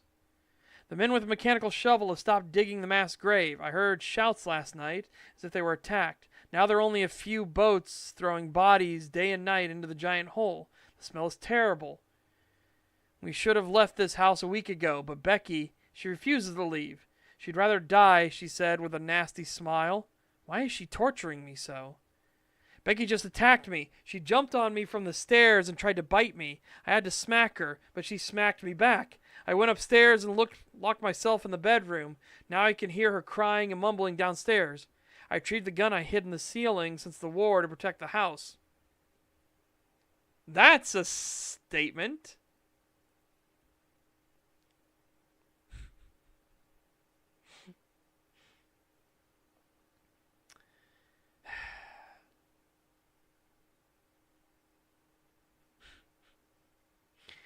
Now I can hear her crying and mumbling downstairs. I retrieved the gun I hid in the ceiling since the war to protect the house. Now I'm ready to use it to protect myself from my own wife. I could not sleep at all. And again, what I hate about stuff like this, okay? They treat this as like, an audio recording. You know what I mean? Like, you're taking the time out to stop, get the ink well in the quill, and you're jotting down your notes and everything. Or maybe you're lucky and you have a fucking actual pen and everything. But what? That was weird.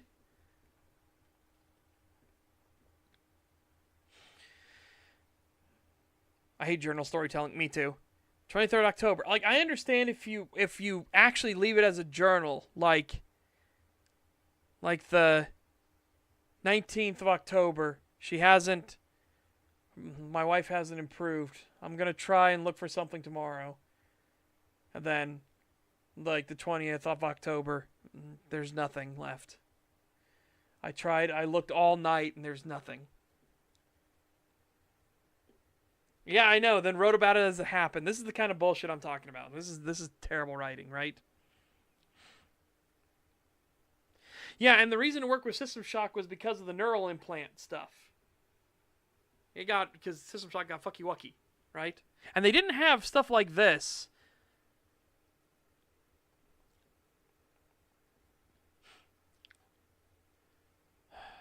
See, I cannot sleep at all. Becky spent the whole night scratching at the door, asking for my help, begging me to let her in, but I was too afraid to open it. I'm just waiting for her to die now. It would not be long. I pray God it will end soon. I was so hungry, I tried to go downstairs this morning. Becky was sitting in the armchair by the chimney.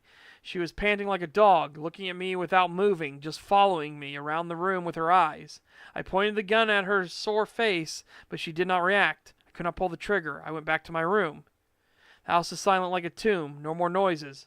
Becky is dead now. Forgive me, my love. I was unable to save you. I'll be with you soon enough.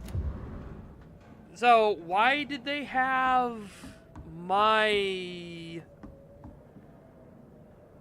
That's strange. Why did they have my watch here? Yeah, Itchy Tasty. Again, Itchy Tasty worked because you were clearly watching him become less eloquent over time as the virus was taking hold. And he started doing it out of, like, habit. And then finally, for Itchy Tasty. Alright. I can almost feel the sun's rays like a physical weight pressing against the wood. Wasn't sure. I had to check. It was a fingers crossed moment.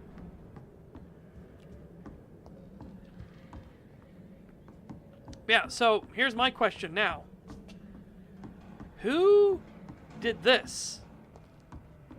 She was scratching at the door. Why is this stuff piled up on this side of the door? Right?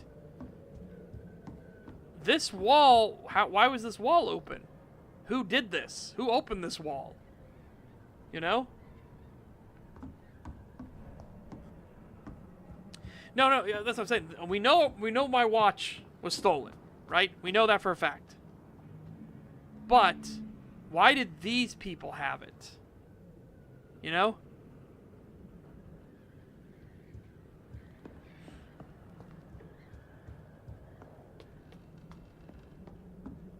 And he said he barricaded the door, but it's barricaded from this side. And not really from this side? Or like he locked the door? So then what happened? How is the building in the state it is currently in? This doesn't make sense based on the journal entries we've read. How is this building in the state that it's in?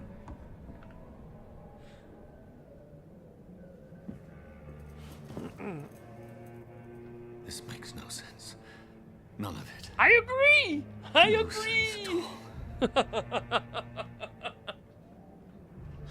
I agree with you It's a nightmare. completely. That's it.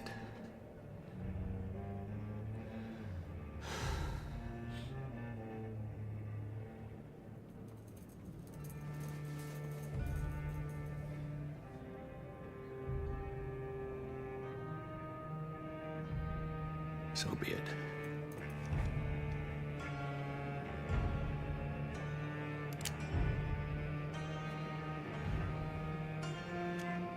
Wait, no. But there was only a there was already a used Rational bullet. thinking only.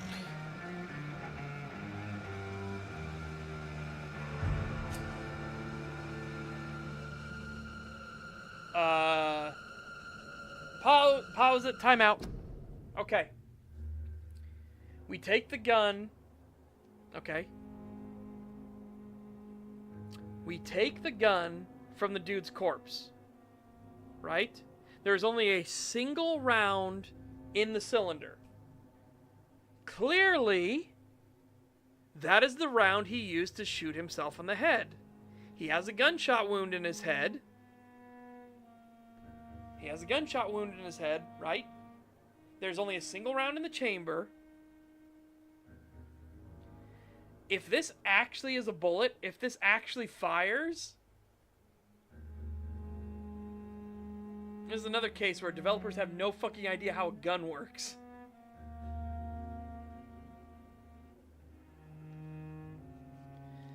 Yes. Oh my god. No, Dude, someone didn't think through any of this. Like I said, how is the house in the state it currently is? How did they have my watch? How is the house in the current state that it is? If this is actually fires, if it really fires, that's fucked. If it goes click and doesn't because it's already been used, I will give them a certified pat on the back.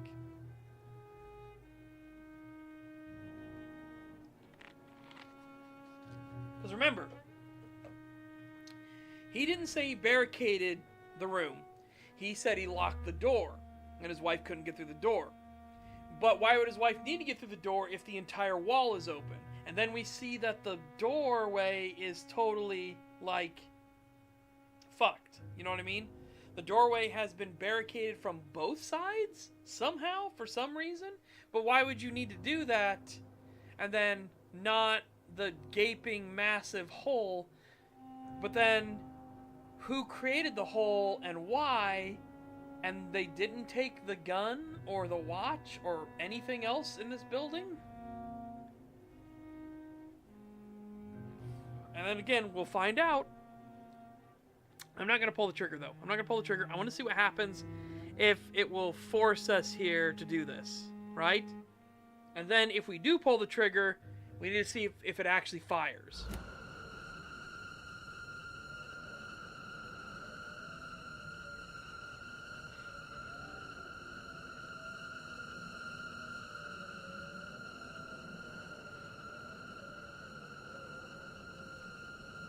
Man, they're trying really hard with that.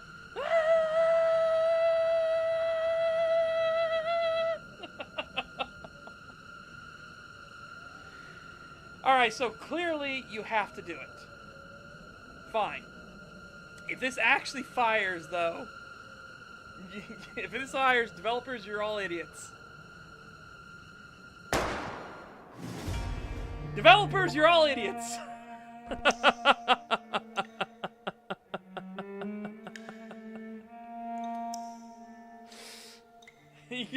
You're all idiots. Put the fucking dunce cap on.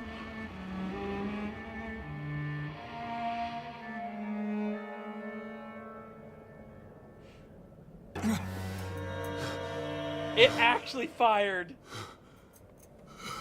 Where did the bullet come from, sir?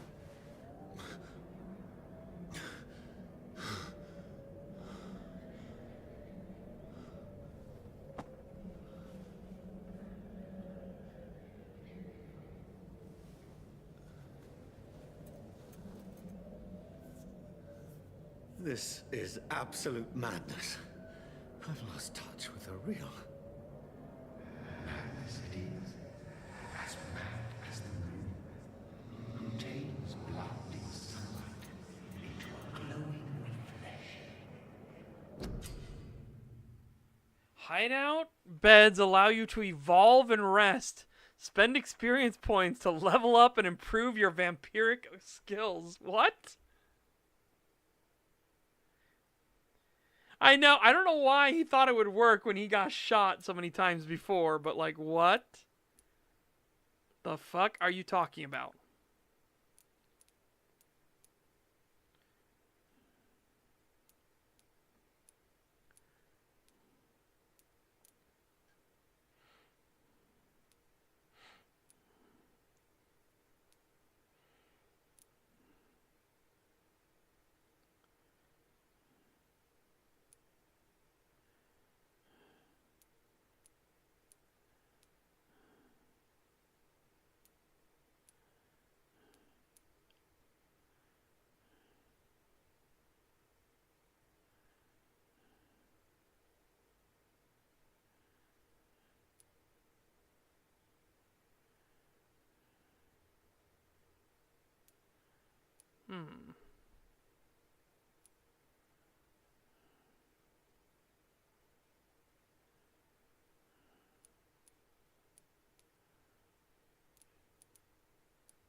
So the first thing we want to get is Shadow Veil, right? But that's level 5 required. Good God.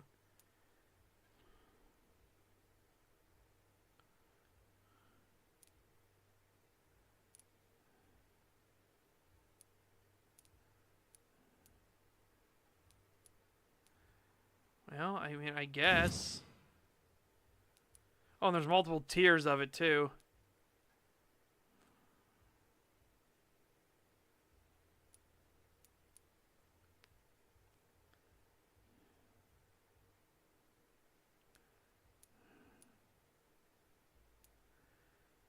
Alright, well.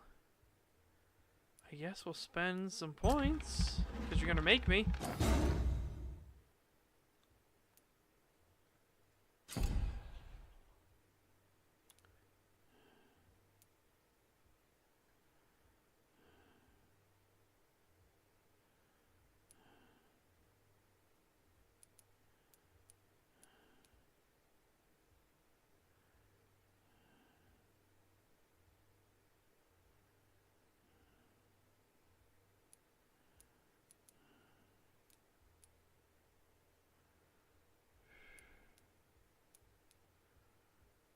I mean...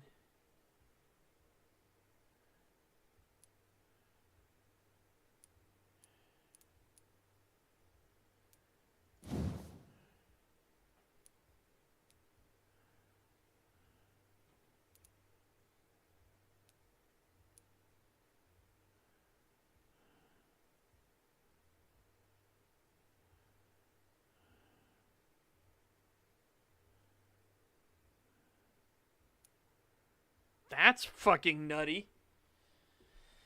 Oh shit, I am getting some ideas for what I should give some of the vampire houses for like abilities.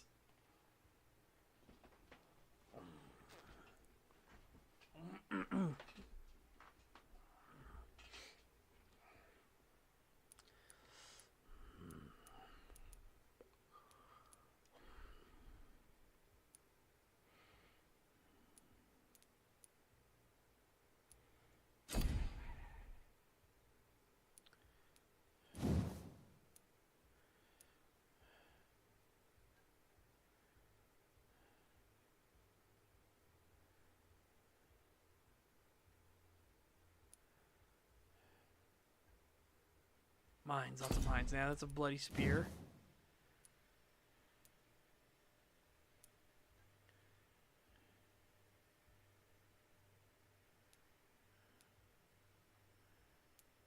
So he's stunned. And this is just gain blood.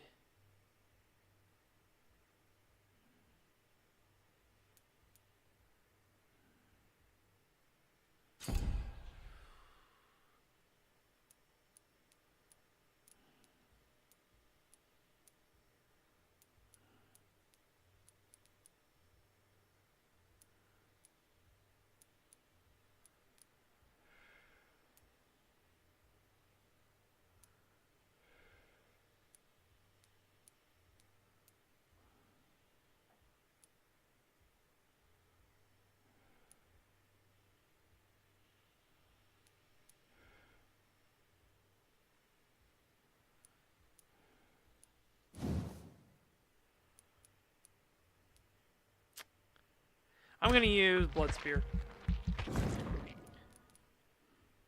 I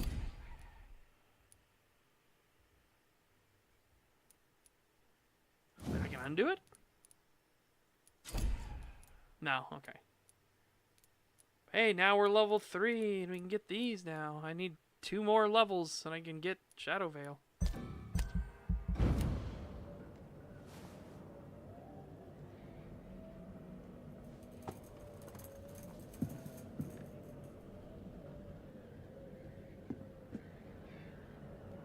Voice in my head. If I'm not mad, then it must belong to the one who made me what I am. Why would you jump to that conclusion? Identify and confront the vampire who created me. Night is here again. I am in London now. Somewhere near the East End docks, I suppose. I don't know this part of town. All I know is this. Someone is killing people here. Murdering them, butchering them, drinking their blood, making them like him? Is this what happened to me? My poor Mary, my poor sister. I must follow the blood trail, find answers. Maybe I should start by gathering information about what happened to this place while I was away. Then I will find out who did this to me, who made me what I am. I must find him to understand what I have become.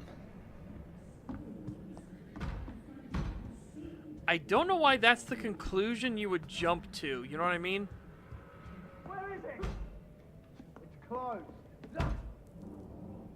These people want me dead. I need to What? leave now. Who opened this door? Oh, the... Becky's alive now. Becky's up and moving about.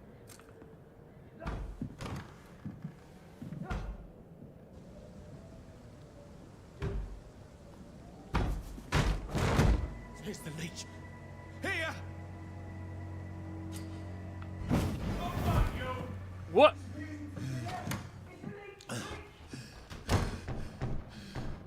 My head's spinning. Oi! Come out, you coward! I cannot enter. Fucking beast! Okay.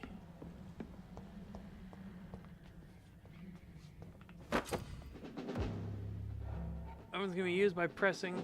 They have attacks with special effects and consume stamina.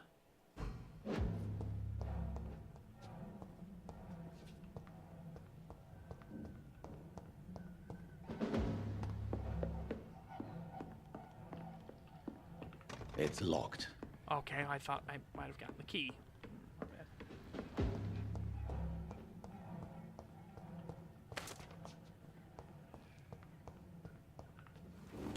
I'm still in Southwark. I must reach the West End. Go back home. Okay. Inflicts stun damage. A stunned enemy can be bitten. Alright, chat. I don't know if I want to go for a total pacifist thing. I think I want to do a, like, self-defense playthrough. I think that seems the most logical, right? I think we only attack those and harm those that harm us. But otherwise we try to help, like, normal people, right? I think that makes the most, like, what would we do in a situation of, like, bam, you're a vampire, you wake up like this, right? I think self-defense makes sense.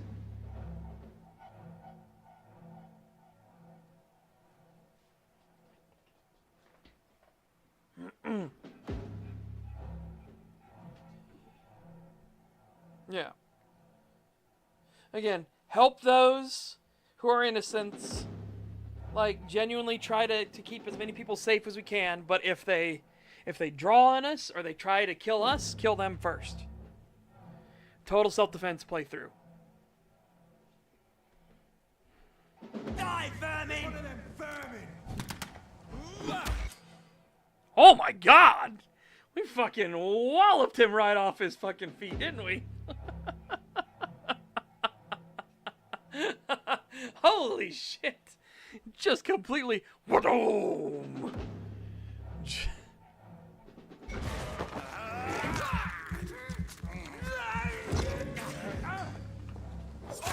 There's a strength I never knew I had. Okay. So that place in there is locked. This one stinks already. Just checking around. Make sure we don't miss nothing. It's locked, all right. Okay. So unleash a vampiric skill.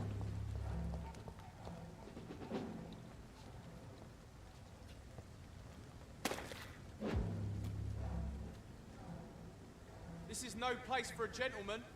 Okay. Oi! Didn't you hear me? What? Alright, well, fine. I was leaving. This shouldn't be possible.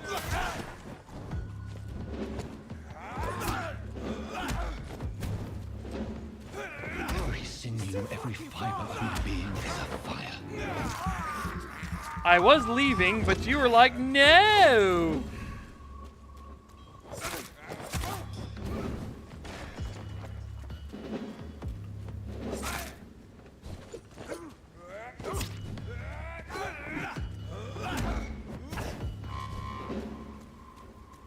I feel like a child learning the limits of my body. No place for a gentleman. And then I'm literally leaving, and they're just like, no, fuck you. I keep hitting Alt. Chat, don't ask me why I keep pushing Alt instead of what I mean to. What the fuck? That hit me?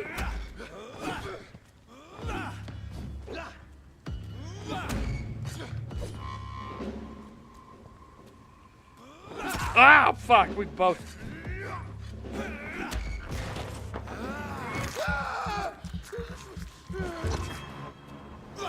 Oh! Okay, no, if you're not locked on, got it. Ow! Let's pin it down!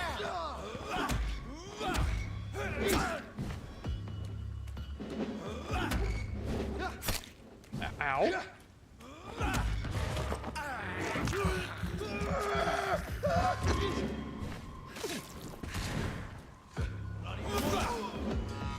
Okay. My strength. My reflexes. I'm not human anymore. Correct. Yeah, Becky's now out here.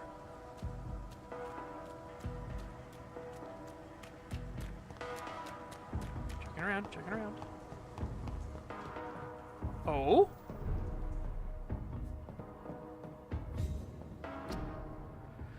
Quarantine, contagious disease. One shall enter or leave quarantine area without written of the local health authority. An authorized employee of the shall alter, destroy, or remove this card. Violating this regulation will be fined.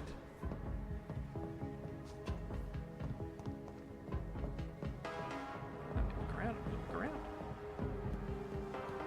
Yeah, like I said, I'm fine with them noticing I'm all bloody, but it's just funny that they offered to, like, this is no place for a gentleman. First, you know? Your king and country need you. Join the British ranks and help the brave lads at the front.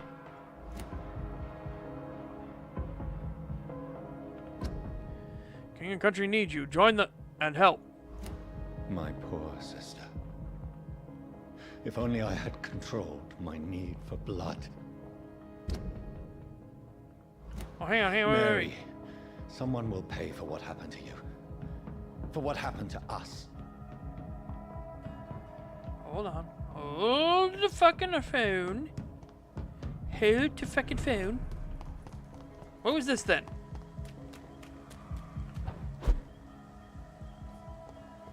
Oh, I can just climb up here? I thought it was like interacting to leave the area or something. I never know with games like this. You know what I mean? Whee!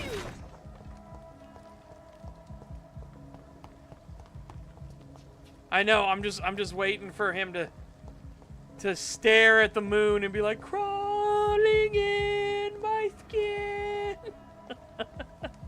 These wounds they will not heal.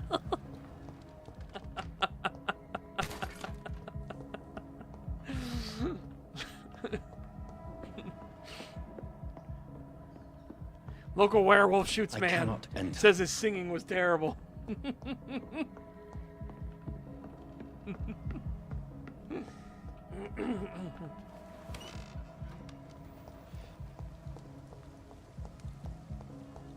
Whee!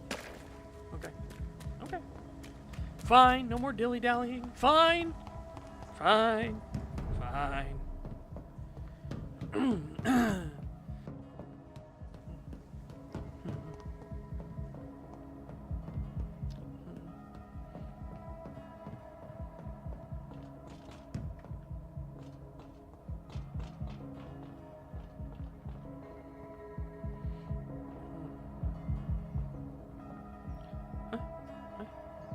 Oh, you can eat the rats.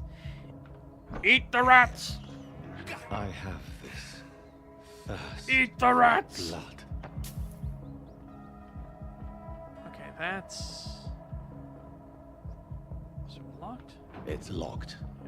Eat the rats. I can't believe I'm doing this. I cannot enter.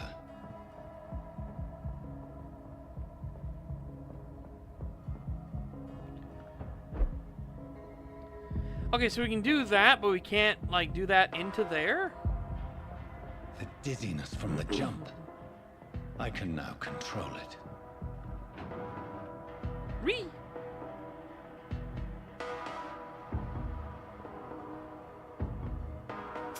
4 shillings. Please, sir, please. Give us a shilling, eh? It's locked. Give us a shilling.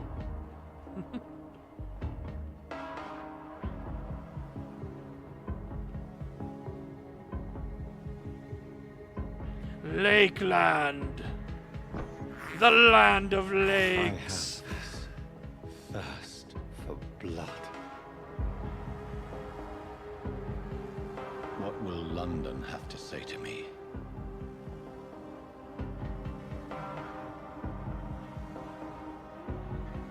It's locked, all right. I've so many questions unanswered.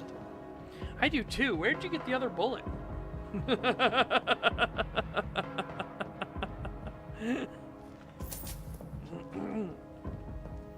Apparently we're saying that every time we feed. Another corpse. Have the very streets of London become a mausoleum?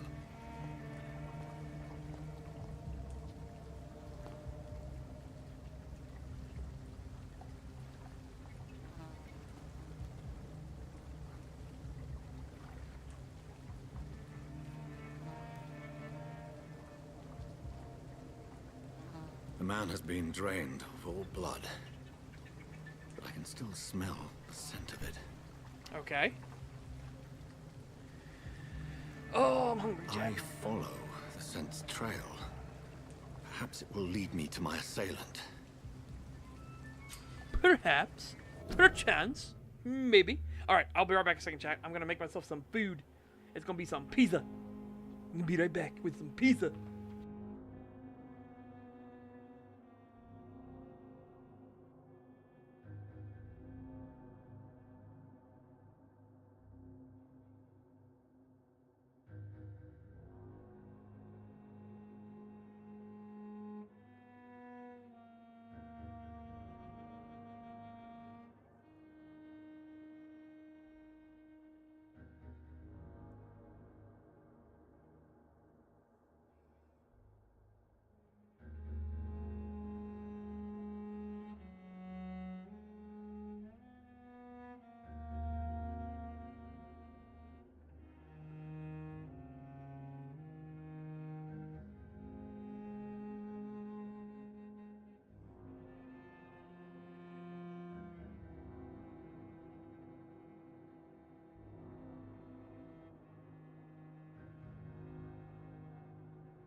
I exist.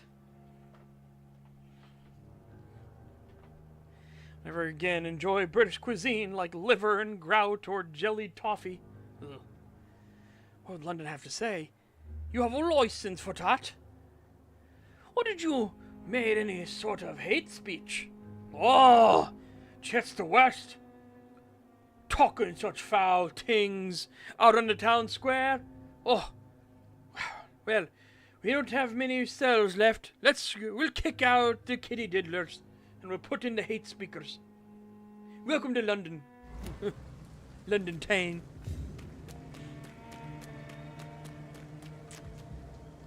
Now, oh, Fresh blood. I was going the right way. The smell is so strong. Okay, I didn't think I was going the right way. This is a slaughterhouse.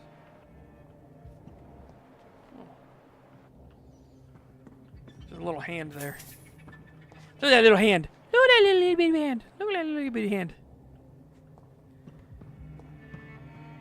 It's locked, all right. It's locked, all right. Ow! It's locked. Yeah.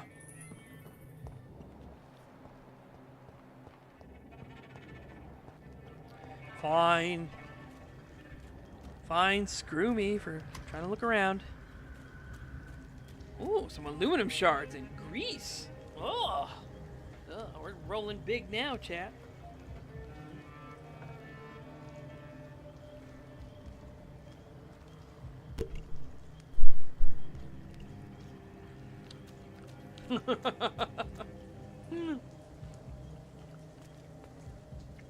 I have a thirst for blood. I have things to accomplish. I thirst for blood. There are things I must accomplish. I thirst for accomplishment. Blood to do.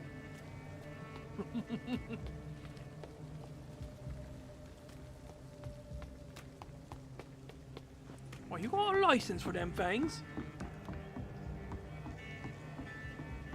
You got a license for them things. Come on. Come on, blood. Ooh. Ah, 2 screws and some grease. Oh, we're in for a fun night tonight. Oh.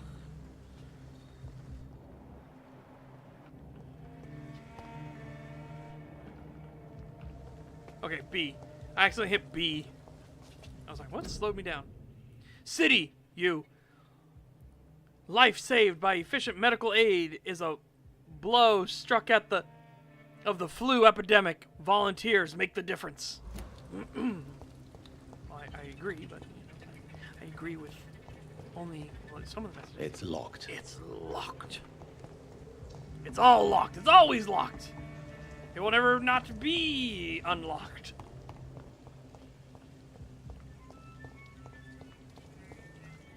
Oh, fuck, I hit B again. So we gotta follow the killer's trail. There's all the way over here.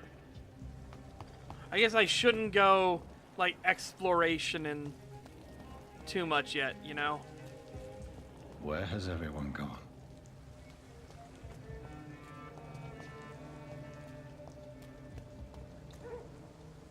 VR, but the AI self-aware is out. I have seen it. It's out. I haven't watched it yet.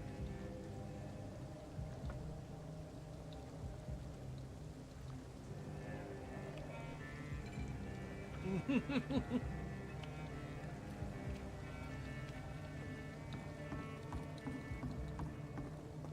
what? Oh. Whee!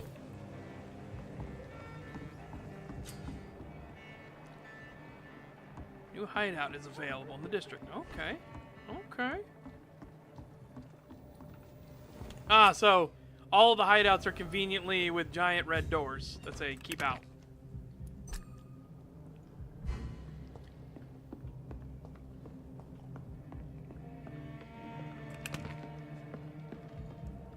Common handle part. Common trigger part. Ooh.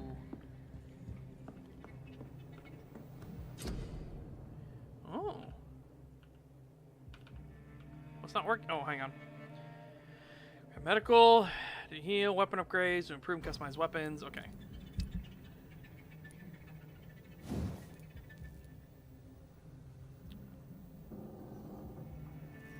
Okay, Okay, at least it's trigger parts, you know what I mean? And not like 3 triggers, and I'll be like, what? Excuse me? What do you mean? Improve velocity, increase reload time, like decrease it by 25%. What do you mean? What does that have to do with velocity? The fuck?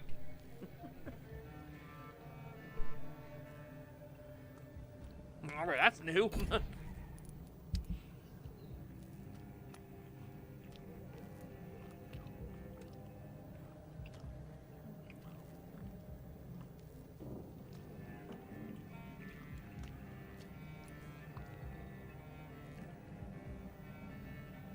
Ooh, 2 spring right off the bat.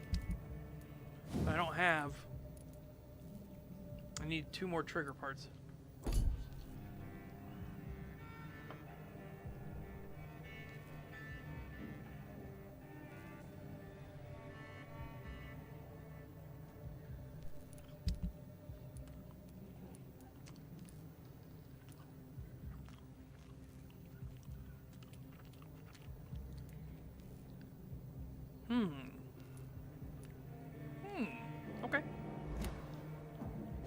Okay. Okay. Interesting.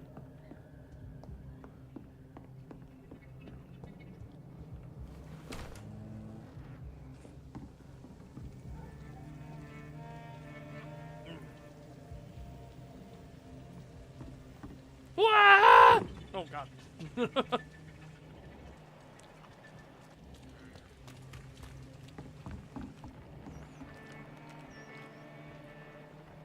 Oh. Aluminum powder, aluminum shards.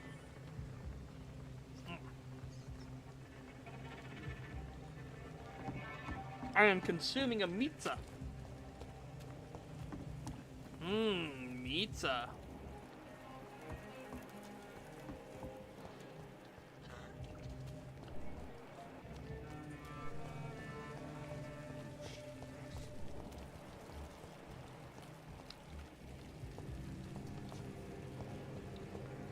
At last, a little life.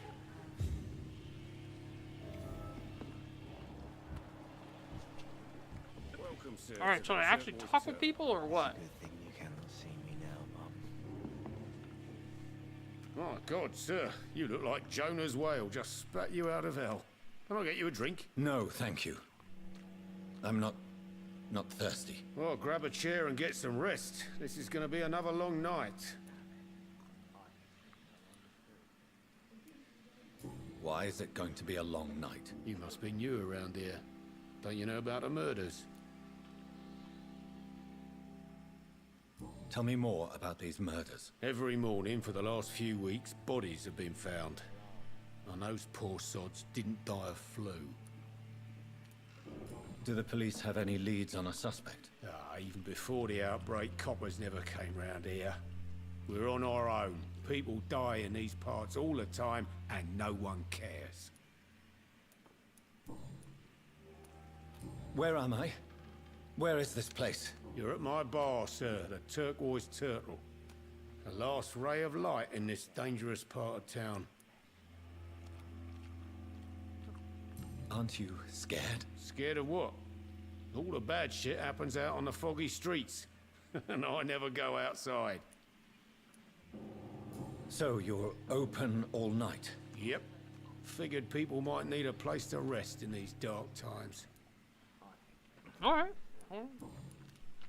I'm looking for someone who might have passed through here recently. Wondered if you might help. It's been quiet tonight. The only other person I've seen went straight up to his room. Thought it was kind of rude, actually. You mean he's still here? Well, yeah. He paid for the entire week. How long has he been here? He rented the room a few days ago and didn't say when he'd leave. Who is this man? What does he look like? Well, like a gentleman, I guess. Well-dressed, quite polite. A professor or something fancy like that. Always writing, reading notes. I need to meet this man. I have questions. Just climb the stairs and knock on the first door. I heard him open his window, so I guess he's still awake. And, sir... Yes? No funny business, you hear me? This is a respectable establishment. I understand. Never goes outside. It's like for me, for real, for real. Hit a little close for home for me. Good evening, sir. I wondered if I could ask for your help. Wow, you look like you Get out of the way! Yes. I apologize for my outfit. It's been a long night. Been there, seen that. Don't worry, things can only get worse. Has anybody entered the bar recently? Can't say. Sorry. I spent the night making love to that gorgeous bottle, see? This is important, sir. Are you sure no one has come in here in the last few hours? I don't know and I don't care. This is a free country. People still have the right to come and go, don't they? What's Boy, going that on indeed around well did here? it. It's like everybody is hiding. You must be new here. Have you not heard about the murders? Everybody fears the return of the sewer dog. The sewer dog? Who is this sewer dog? It's the local bogeyman. Convenient answer for every crime that happened for decades. You murdered someone, blame the sewer dog, eh? You make it sound like it's a fairy tale. People will always believe in monsters. It's easier than accepting their own darkness. We can all be monsters. Oh, I do control the camera. No, I didn't realize. I was like, what is this angle? Why? I can't see the dude. That's funny. I'll leave you to your bottle then. It didn't deserve this. But I only checked because you said something. Chosama, I only checked because you said something. Hello, sir. Are you all right? Is there any way I can help you? I don't know. Maybe you could What's just talk strange? to me. Maybe you prefer to speak with Tom then. He's more agreeable talking to strangers. What is this place? This is Tom's bar, the Turquoise Turtle. I'm the barmaid here, Sabrina, if you want to know. Are you always open this late at night? No, it's only since the epidemic started. Tom thought that people may need a safe place to stay. You don't seem to have much business. Where is everybody? Well, most people are sleeping right now. And those that are awake tend to avoid going out. What with the murders and all. What's going on around here? Where is everyone? Too many dead, sir. First the epidemic, now all these terrible murders. The murders. What can you say about them? Bodies found in the streets every morning. Drained of blood. It's just horrible. Some say the sewer dog is back. The sewer dog? What's that? No one knows. People have always disappeared around these parts. The ancients say it's the sewer dog coming out to feed. But now he's killing in the streets. What have you heard about the epidemic? There's a Spanish flu. Yeah, killed so many last summer. Thought we'd seen the last of it. Dozens dying every week. Are the authorities doing anything? Nothing. There are so many quarantine zones in London now. It's gotten really hard to travel across town. I just want to talk. I didn't mean to scare you. I'm not afraid, sir. It's just I've other customers to take care of. I only see one customer. Oh. Well, yeah, of course. I mean, I best check on them. Wow. I'll leave then. Thank you.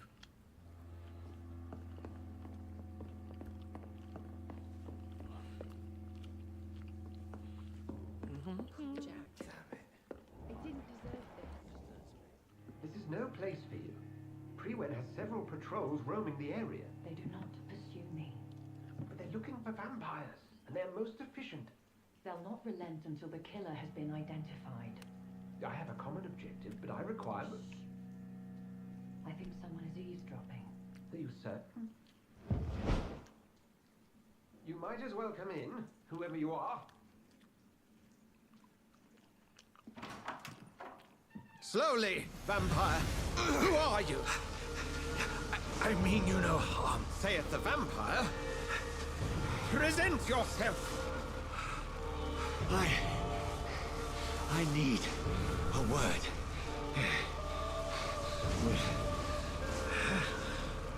Anyone.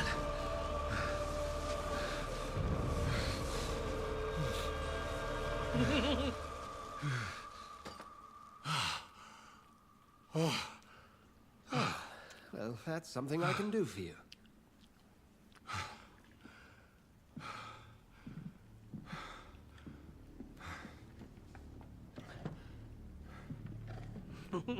Back before the sewers, folk just called him a dog.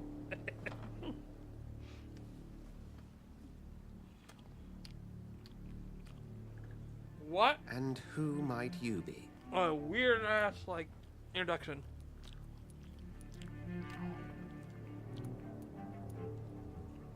Tell me, who are you? First, tell me what you want. Then I may tell you. That's none of your concern. Sir, you have entered my room in the middle of the night, pale as a corpse and shaking like a tree. So please, indulge me. Someone is molesting people. In fact, killing them. Biting them. The calling card of a vampire. Like you.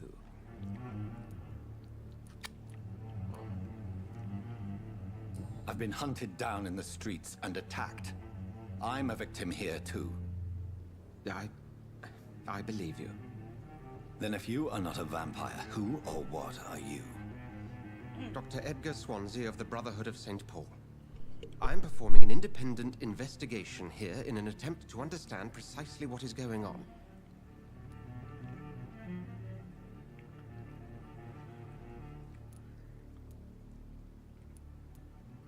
What have you uncovered concerning the murders?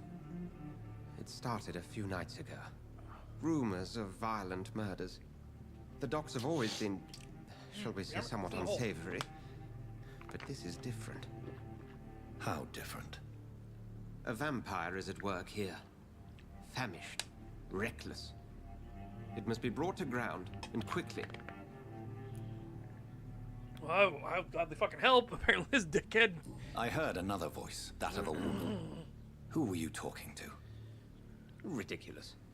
I've no idea what you're talking about. Oh, Something tells me not to trust you. Then the feeling is mutual. Okay. And what exactly is this brotherhood? Sir, if the name is not familiar to you, then we shall discuss it another time. Alright, fine. Then help me find the culprit. I may. If you'll first tell me why you opened this door. I followed a trail. The scent of blood from a recent victim. It led me here. You thought I was your aggressor. That explains a great deal. We're both chasing the same shadow.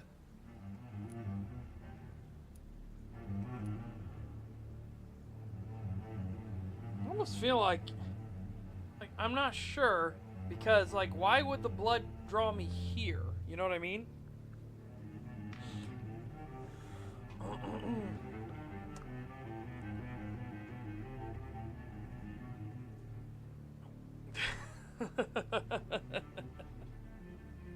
Like, that's what I mean. But again, this game has already had a few plot holes as is. I just don't know, like, do we want to go this route? Like, I'm not sure. No or yes? I almost feel like I'm not sure is the most honest of the answers, you know what I mean? Because why would the blood trail come into this room? Like, hello, Dr. Edgar Swansea, if you are actually on the level, and I just told you there was a fresh blood trail that came in here, who's the woman you were just talking to?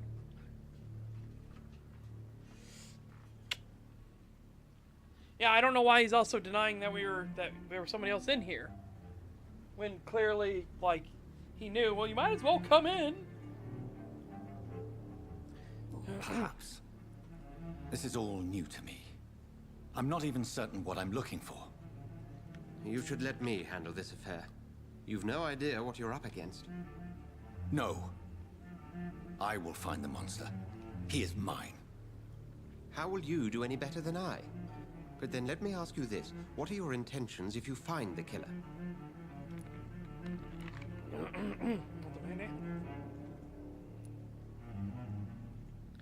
Like, again, this feels like the gut reaction, you know? This I'll demand answers feels more like the honest one.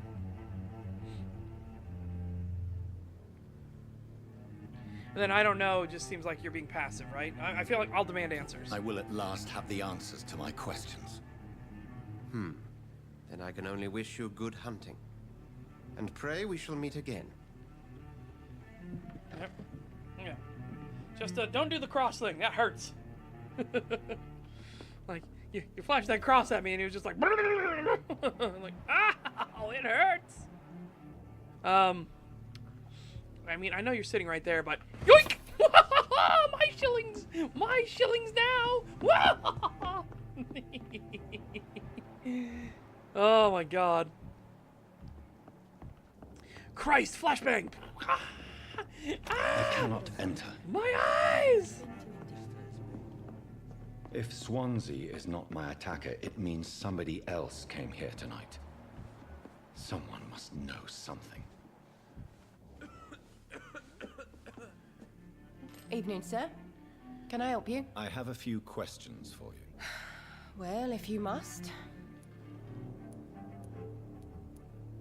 What's the truth? I spoke to Dr. Swansea. He's not the man I'm looking for. Now, I want the truth. The truth? What do you mean? I suspect that someone else was here tonight, and I don't think Tom wants to tell me about it. I'm just the barmaid here, okay? If Tom says you're the only visitor we had, then you're the only visitor we had. I can feel your fear, madam. Please, tell me what's going on. It's Will.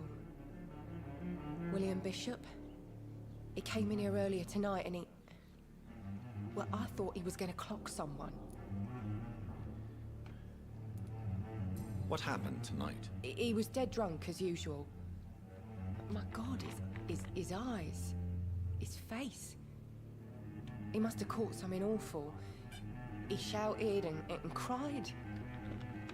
It was terrible. Oh, excuse me. Why are you so afraid? I mean, his skin. His hands. I scrubbed every glass and every chair that he touched. God, I hope it's not contagious. Tell me about this William Bishop. Will was a sailor who worked at the cannon factory before he lost that job. A nice bloke, really. He's never been violent. Until tonight. Why keep it a secret? Why not tell me about it? Tom's nothing if not loyal. After Will lost his job, he offered him one ear. They used to be good mates. But recently, well...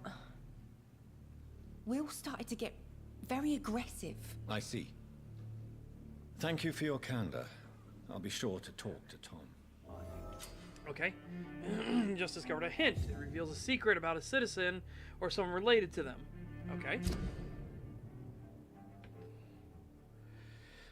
Fire, you need human blood to evolve. The blood quality bar indicates the XP you will earn if you feed on the citizen. Unlocked hints increase the amount of EXP. Okay, but I'm not going to feed on citizens.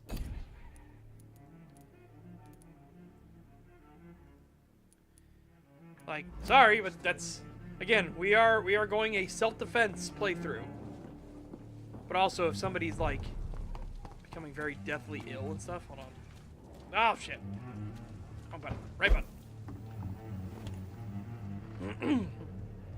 I do like the concept, though, that, like, your biggest sources of EXP pool are going to be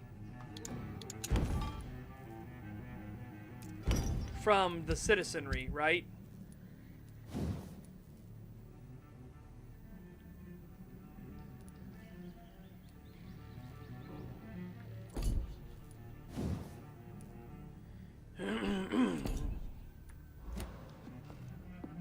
Yeah. So the more you get to know them, the more tasty the blood is. I actually think I might do that as a... I already had that as a thing for like a punishment. That might be a really good thing to add as part of the curse. So, hang on, I'll show you guys. We already had it. Let me get to Seekers of Redemption.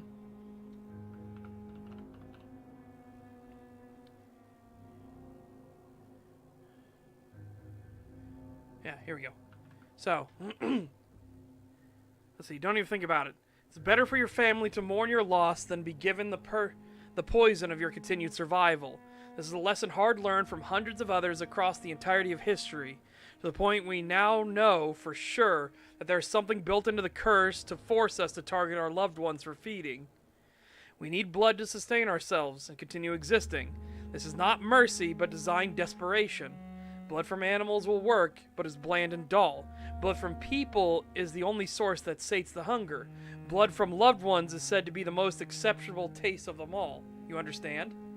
You know what? I might work that in more to be like, the more you learn about your target, the more you actually, like, the more you learn about people, the more it becomes tempting, right? Yeah, that could work. And the whole point was the fact that, remember, Cortisoth's whole thing is that he doesn't want quick punishments. You know what I mean?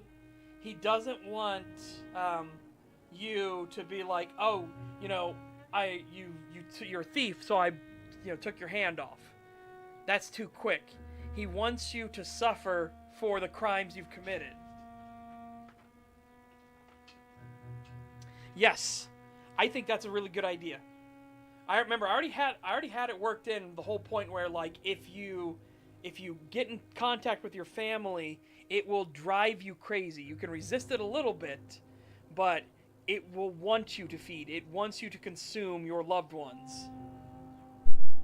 Because it's trying to take from you. Again, to be a vampire in my setting is you have now done one of the most horrific acts you can do. You've tried to initiate the immortality ritual, the life-giving rite. You're trying to take the vitae from the world itself. And thus trying to make yourself immortal. Which is the one thing Cortisoth is like, I will fucking ruin you if you try to be immortal. Cortisoth, that's his like berserker button.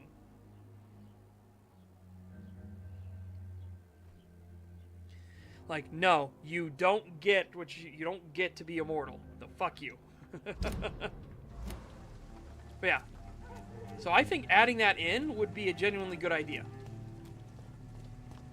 That could be a thing that comes with them. So the more you get to know someone, like, the more you have to resist the temptation to feed on them. But that could also be a part of, like, showing your level of redemption, right? Like, when you have that temptation, but you constantly hold back at it, and then you can finally just have that moment of, like, I don't feel the temptation anymore. I think it's time. I will get to the bottom of this intrigue. What's been done to me, to this city. Okay. There's gotta be something can be done to get out of it. Hello, sir. May I disturb you again? And you're still ugly as sin. Yep. I'll leave you to your bottle then. Yeah. Yeah, again, because the other thing, too, is that what they don't know, and again, I've already revealed it for, like, those of the audience. The overarching audience knows. 2 normal vampires. So the traditional vampire, the ones that are created out of, like, the loophole, the lesser vampires, they don't suffer this same thing. But there is a paranoia clock basically built into the curse. So when 2 vampire nobles, aka mages that actually perform the ritual, are together, at first they're fine. But the longer they're together, there is a ticking aspect to the curse that is slowly ramping up the paranoia. So think of it like once it reaches 100, you know, they're totally fucking freaked paranoia, right? And then when they are, when they start, it does like 0.001, 0.002, 0.003. It is a super subtle and slow process. But it forces them that no two vampires can actually work together.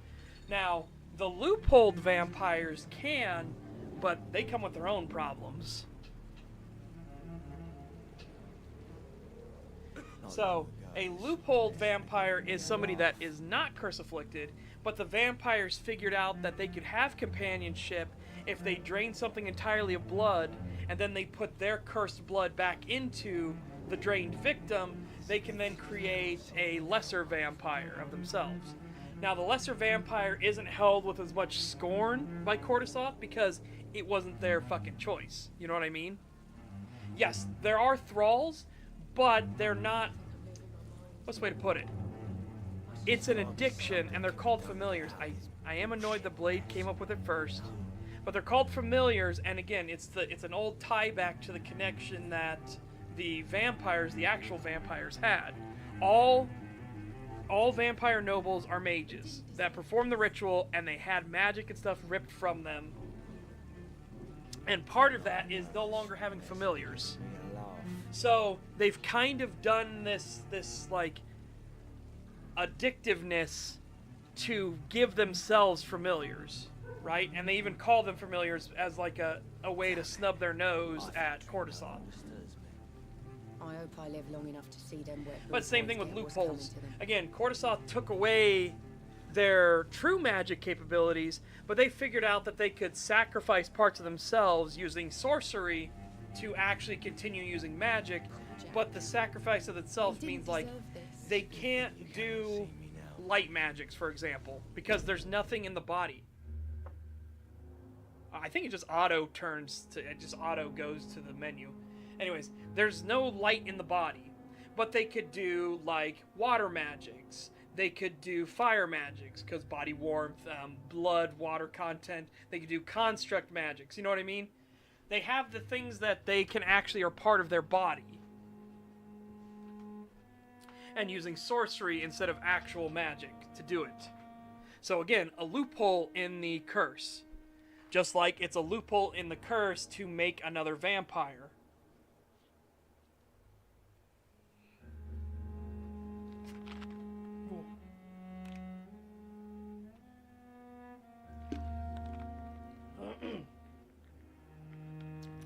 Another aspect of the curse are the compulsions.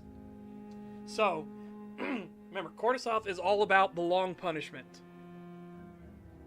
So, that's why he gives them the capability to actually live with what they are, with a ton of weaknesses and things like that. The loopholes they have figured out, because mages are clever little fucks. So, the loopholes they have figured out that let them get around some aspects of it, like giving themselves abilities and power and the usage of magic in massive air quotes, and making new vampires. And fuck, where was I going with that? I had my throat demons acted up. Fuck, the throat demons derailed me. We're talking about loopholes, mages being clever. Oh, the compulsions. So, part of the curse and part of the long punishment of the curse is the compulsions. And this is where it takes your negative aspects, the negative traits of your being, of your psyche, and it dials them up. Now, when a vampire is fresh turned, they don't feel the compulsion. But over time, it gets worse and worse until it comes to its critical point. Like, it won't force you into doing a thing. It's just a compulsion. You have to resist the urge to do it. But the compulsions are like ever present. They're a driving thing that's knocking at the back of you. One of the houses, and particularly, I'm gonna get my notes real quick. Let me grab my notes. Because obviously, when we're getting into We have so many different like factions and species and things like that. I have to keep notes. There's no fucking way.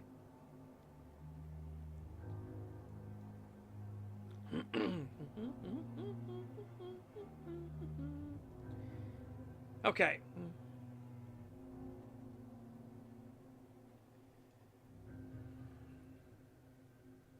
House Victari, the aggressors. Most have become known as bruisers and thugs with a short temper and oftentimes obsessed with proving themselves in conflict. Their affinities towards self-enhancing blood magics. So their one is obviously a bit of like... their whole compulsion is hair trigger. They have a very short fuse. They're very prone to temper tantrums and violence. Like, they can't help themselves. And this includes all the ones that come directly from Victari himself, right? The lesser vampires suffer the compulsion as well. And this can lead into pettiness, stuff like that. Like, you know, you piss me off so much, I'm going to inflict the curse on you now, too. Because fuck you. I want you to suffer longer. The one that's going to be fun is House Vampyr. House Vampyr are the most hated vampire house because they're considered the traitors.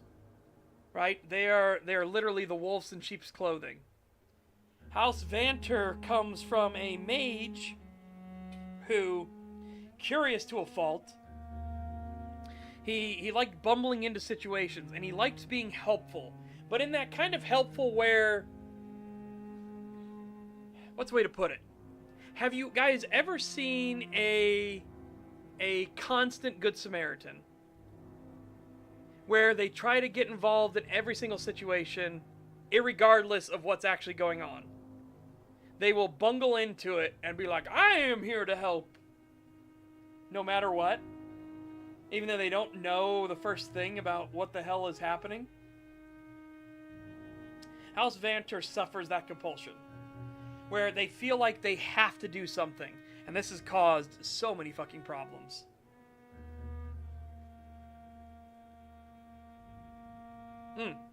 Kind of the it's all about me sort of thing. Help that destroys everything it touches. Basically, like, they'll show up. A way to describe it, a scenario I described to explain it, is House Vampyr will see a cop get gunned down, right? And then they will run over and they will turn them into a vampire because they're helping. Right? They're like, oh no, he must live. It's part of the compulsion. They feel like they need to help and he's one of the good guys, right? And then, as it turns out, that cop was corrupt and he got, like, put in the ground because he, like, fucked over the people that he was actually working for and he's a corrupt piece of shit that, like, you know, they don't think those things through, right? It's the in the moment, like, I know what to do. The bumbling Good Samaritan, exactly. Good with air quotes. So that's part of House Vampyr's, we did it, Patrick. We saved the city. 1,000%.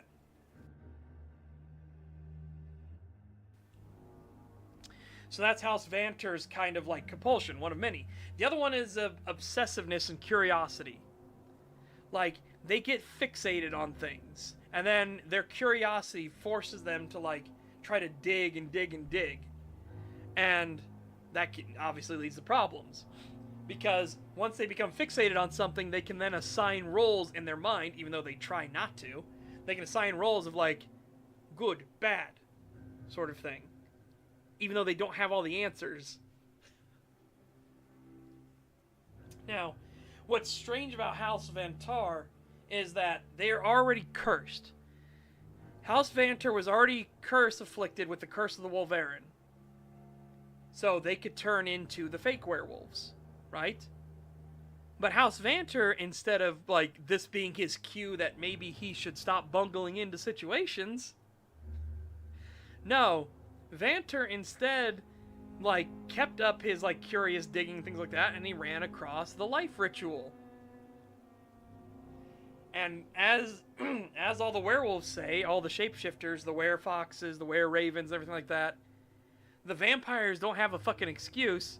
Because it's like, oh, you know, I'm getting constant nightmares the more I research this thing. Oh, there's all kinds of these terrible things happening around me.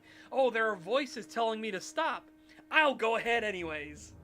He's like, there's really enough warning signs that if you do the ritual, you've kind of fucking asked for it.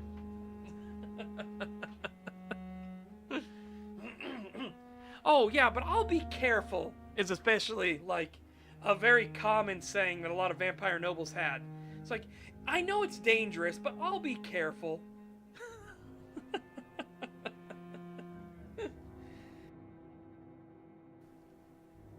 It's like, yeah, you'll be careful, all right. This is surely not going to end poorly for you. Nope, never.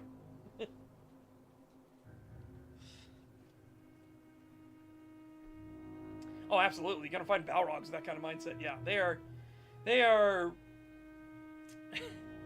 a special breed. But because they want to be helpful, and because they were already curse-afflicted before, they're known as the Twice Cursed. They're known as the Wolves in Sheep's Clothing because they can transform into the pseudo-werewolves, right? And their helpful nature makes them want to help the shapeshifters. Like, part of the compulsion, they're like more drawn to being like, yeah, that makes total sense. I'll work with you guys. Which makes them one of the most hated things out there, because all the rest of the vampires are like, hey man, welcome new vampire. Like, what house are you from? Vampyr? Oh fuck.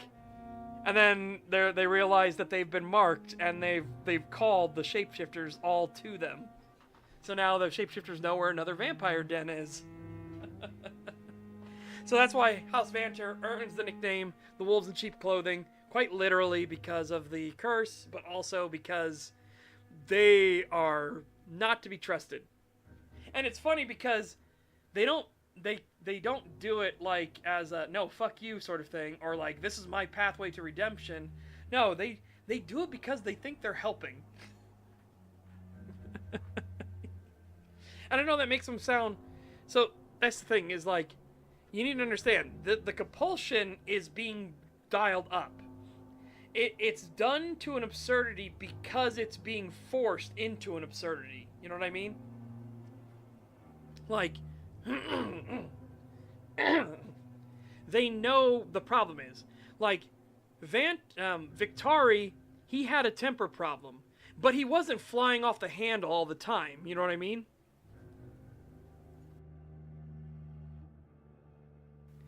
He had a temper problem, and he would get angry, but he wouldn't fly off the handle. But the curse is now dialing that anger up. It's going from, okay, here was your 100% of what you are. You're kind of angry, a little spiteful, a little bitter. But, you know, you keep it in check. You're like, ugh, you just, when the person leaves the room, you're like, that fucking moron and stuff like that. You maybe throw some furniture around. But you're not like a whirlwind of destruction. No, the curse is like, we're gonna change that a little bit. You are a whirlwind of destruction when you're angry.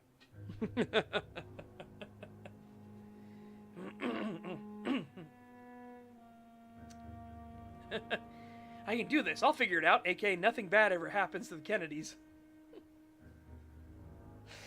Basically.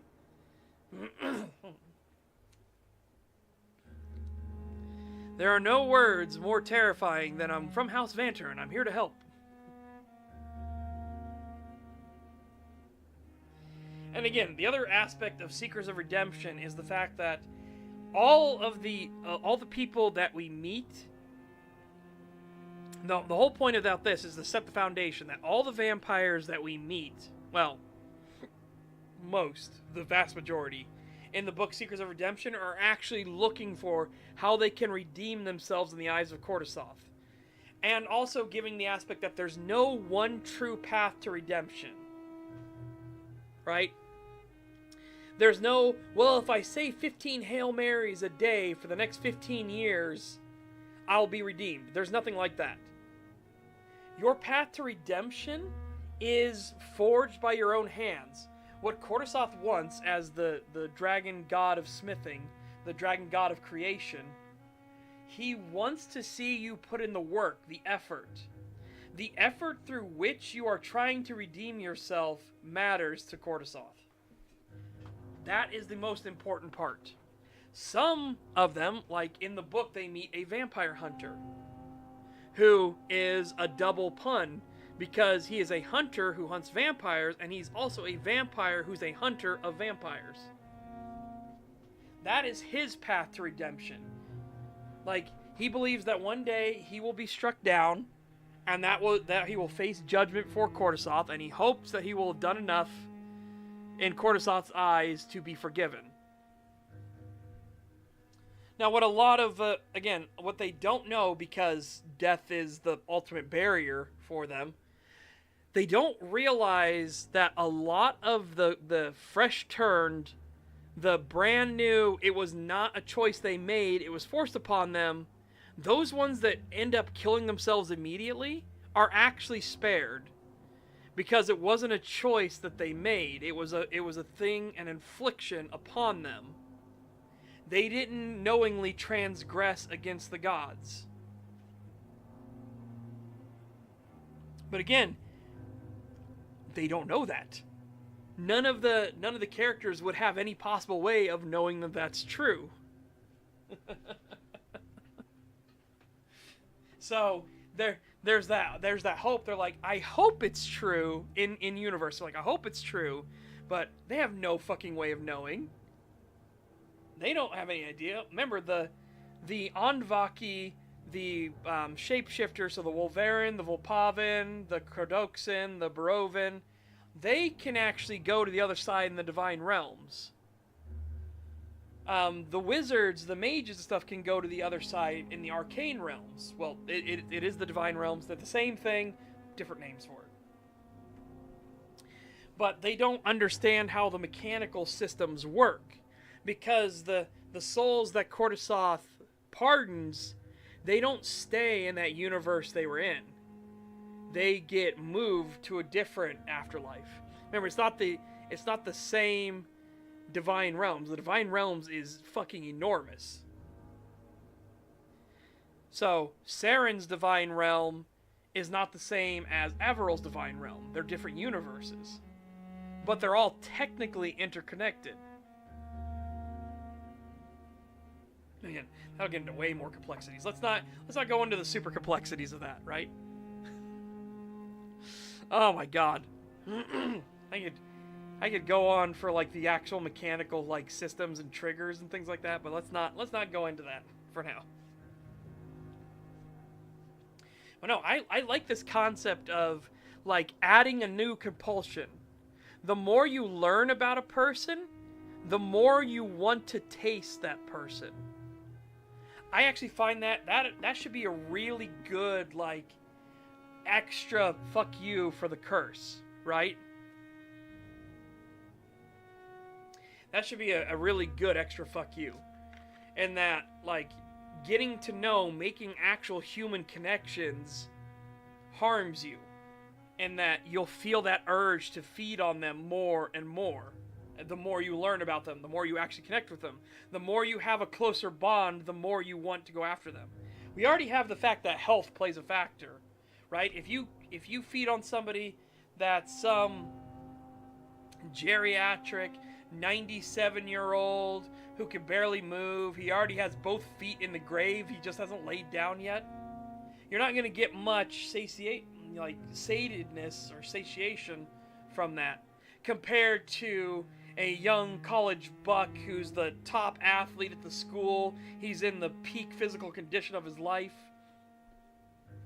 And as the vampires here in Seekers of Redemption, even in the first chapter, say, it's like the curse is actively trying to get us killed. Because it is. Like, the whole thing is that you're suffering the entire time. But the curse is also trying to force you into situations where you risk getting killed.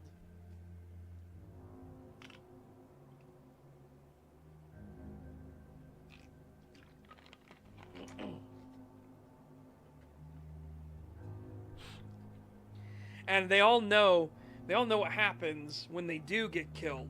We'll go back real quick.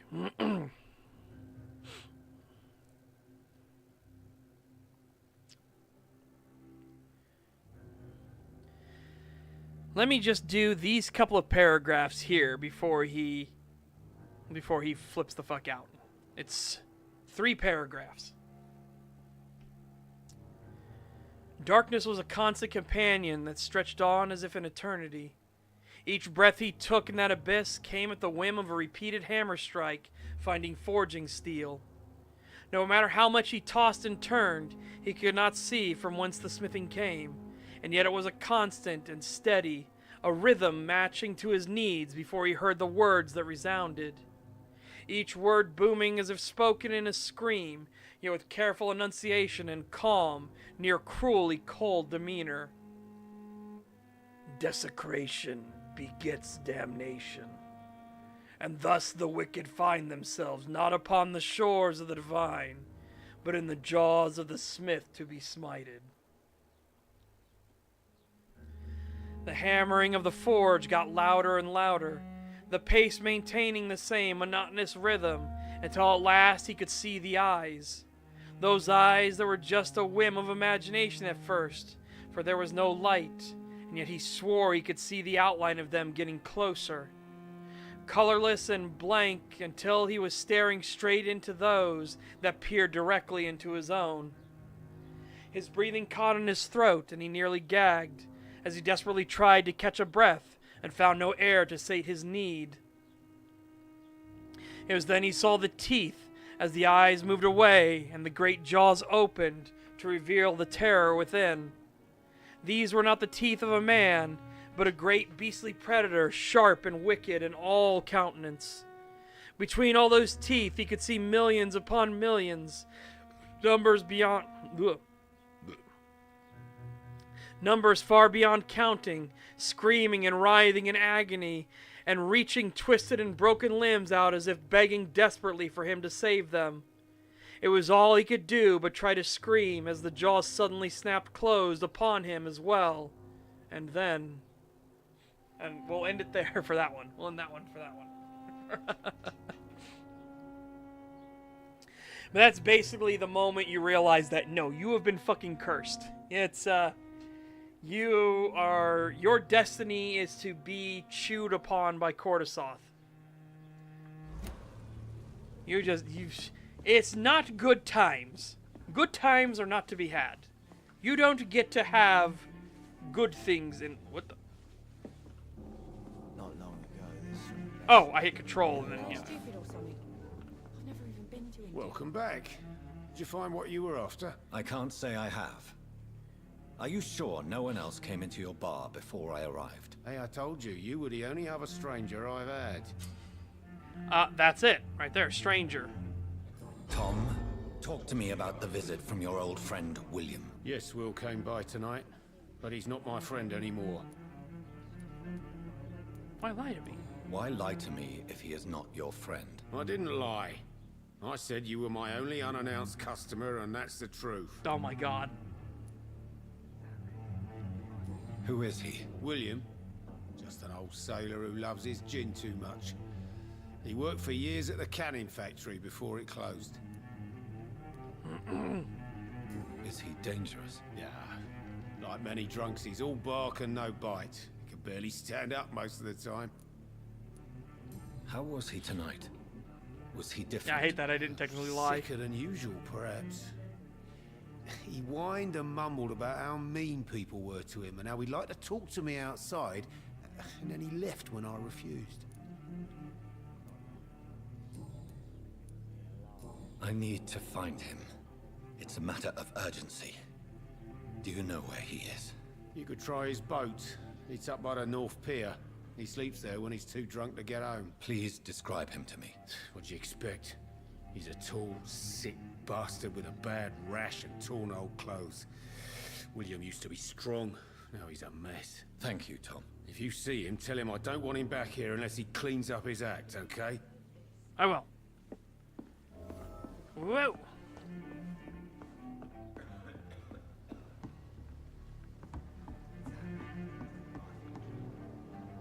Okay, so there's nothing out this way. Just a porch out over the Thames. Yeah, I always hate people that do the, I technically didn't lie. I told you exactly this. And it's like, fuck you. Britain's working together. Skilled workers in engineering and kindred trades. Enroll... I was going to say, you typoed that. Enroll today as war munitions volunteers. Support the men at the front with a plentiful supply of munitions. You will not suffer in wages. Get into the factory line and feed the firing line.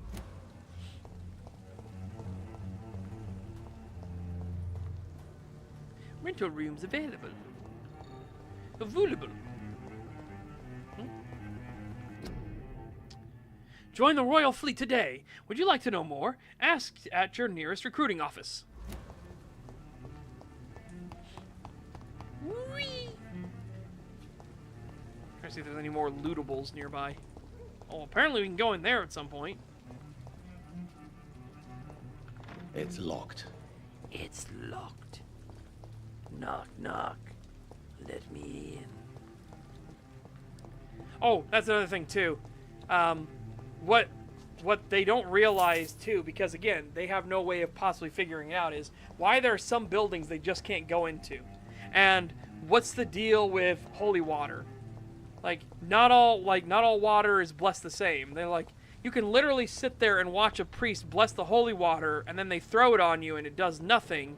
And then in the same breath, you can watch some weird hobo on the street who suddenly whispers to his booze and throws it on you, and it burns and like blisters and causes your bones to explode.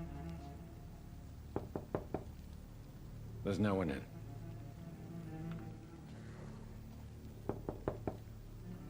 I will return later. Because again, they don't know. What they don't know is that the one that's causing their blisters, like their body to explode and everything like that, those ones are actually Andvaki, right? They're Andvaki. They're actually using spirits to bless it. Now, what they don't know about going into buildings is that is the spirit of the building forcing threats to stay outside. The house spirit, if it is being well maintained and taken care of, it will take care of the residents, and it will view vampires as a threat and not allow them to enter. But again, they can't interact with the spirits. They have no fucking concept. They don't understand, like, there are just some buildings we just can't go inside, and we can't figure it the fuck out.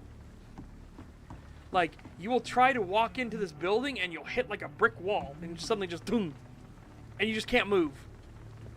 You're just not allowed inside. Or the worst ones, like if you try to run inside, you are violently thrown back out. Yep, that's playing into the whole thing.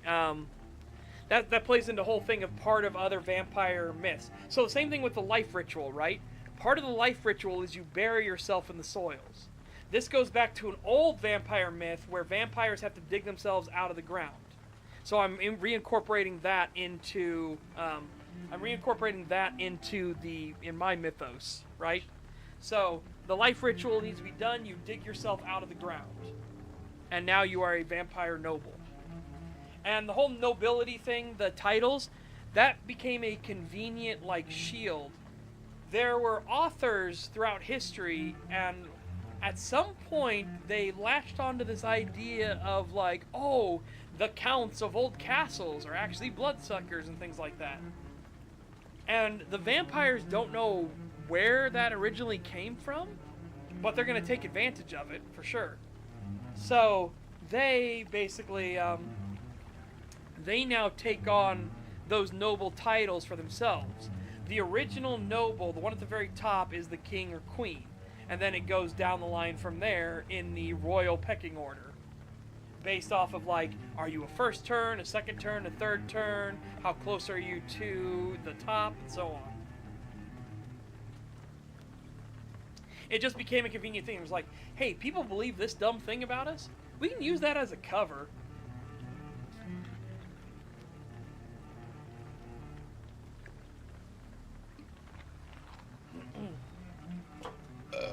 Oh, excuse me.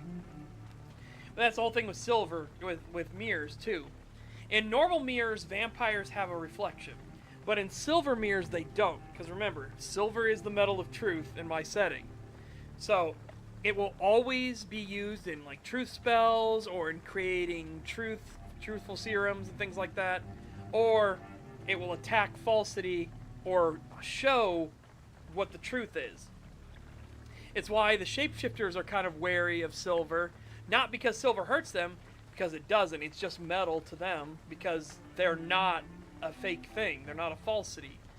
Their shape-shifting ability is totally natural to themselves. It's who they are. It is truthful to their being. But the reflection in silver will show them as the big werewolf, or the big were-raven, or the big were-fox, or the were-shark.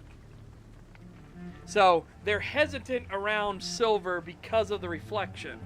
But this also goes for vampires. In normal mirrors, they have a reflection.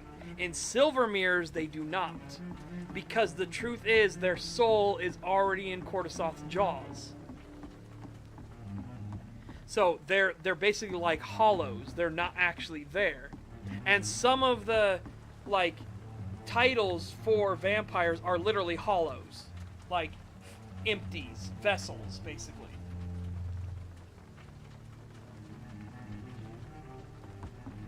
Anyways, yeah. Sorry, I can't help nerding out. I think I'm doing really fucking good cooking with this setting. So that's why I'm really like excited to talk about it. The body is still warm. This man has just been drained of blood. This man was armed. He tried to defend himself. This corpse has been dried of its blood, just like the previous victim. What's this? Some sort of note. Okay, is he on the boat itself? Blood and empty gin bottles. This bishop fellow is something of a heavy drinker. There are blood splats on the other side of the canal. I must reach that barge.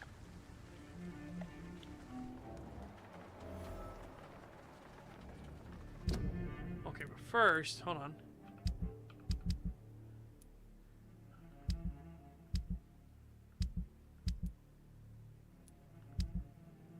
Do we not just get orders?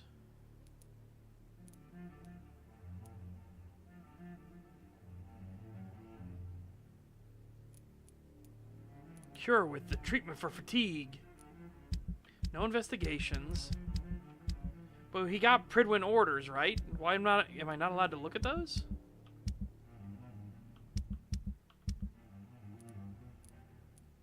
Here we go. Prywin orders. Multiple deaths in the docks region. We believe a nasty leech is involved. Locate the beast, purge it, and quickly. Warning, according to recent reports, this vampire is very violent. Approach with extreme caution. I know we lack men in this part of town, but don't send rookies to investigate the case. If I'm correct, we've got a frenzied one killing each night. As always, search abandoned places first, like old houses, basements, sewers, or warehouses. Destroy the leech's brothers. Okay. These men, they're a company of professional vampire hunters. Mm-hmm.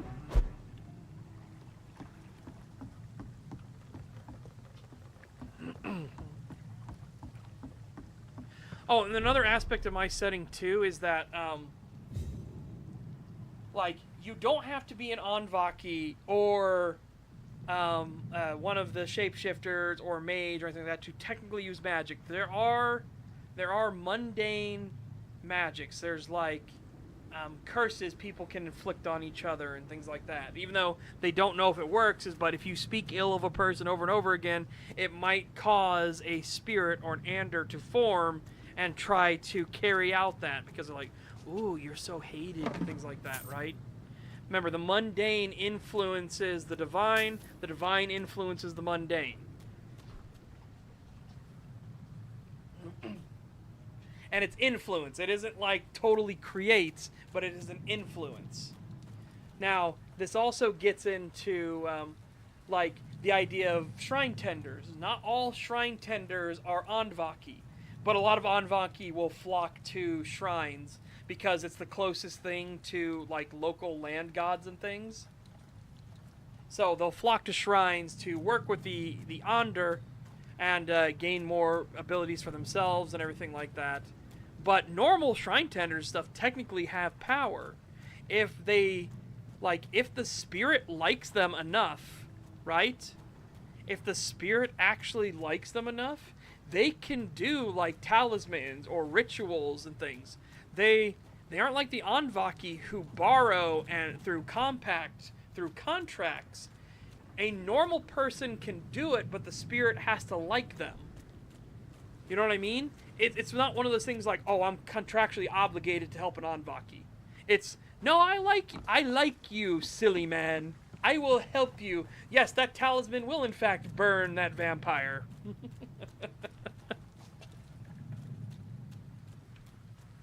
Oh, 100%. So, remember what I already said in Guardians of Nature. You already have big corporations, so CEOs, boards of directors, politicians in the government, senators. These groups have mages and stuff to protect themselves. Like, it's because magic is known about on Saren, but not the depths of how everything actually works. They have all these mages. Like, a corporate mage is an actual position. In fact, one of the books that is being written is Corporate Wizardry, which follows two corporate mages that work for the same company, and their vastly different experiences going through that book. Holy shit. The old and bitter mage is having himself a grand old time. And remember, in Beneath the Canopy, there is another mage. He's not a registered corporate mage. He just happens to be a corporate worker who is a mage, but he kind of doesn't want to be, because magic is dangerous, yo. Like, I can do magic, but if I mess up, you say I might, like, cause ice to form in my veins and shatter outwards? Like, that's horrible. That's horrifying. Yeah, I don't want to do magic. And his poor familiar, holy shit, the spirit that contracted with him, expecting him to do great things because he's a wizard, and then the wizard is just like, magic's scary, yo. I'm not going to do that. I'm just going to heat my food up in the microwave. But you can use fire magic to do it instantly. Beep, boop, beep, beep. Oh, come on! Just, please, do some magic. Please! Beep, boop, beep. Oh, God. But yeah, so again, you have those things as protections and safeguards. One, to protect from mages, but two, what they don't realize that the mages are actually also protecting them from are things like curses from mundane people. Because, again, as you said, I cannot politicians, big CEOs of companies and things like that, they would be constantly hated. Even if they don't do anything wrong, you'll just have people that are envious of them, right? And like, how dare he have a better company than I do? Or how dare he have more money than I do, sort of thing, right? And all that ill will and ill, like, intent slowly builds and builds and builds.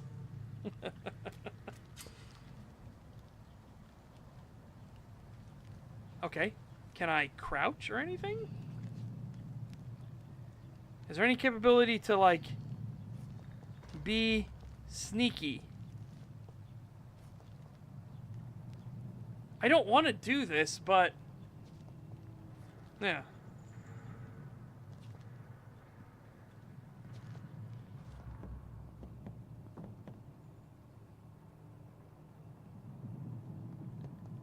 Over there! Yeah, okay. There's one of them vermin!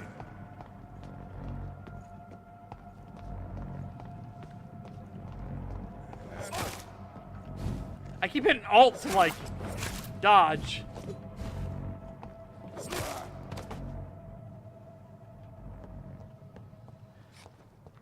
I don't know why I keep hitting alt. Don't ask me questions I don't have the answers to. I don't know why I'm hitting alt. It has never told me alt. I just keep hitting alt for some reason. Shut that foolish mouth of yours. You ever known McCullum to be wrong?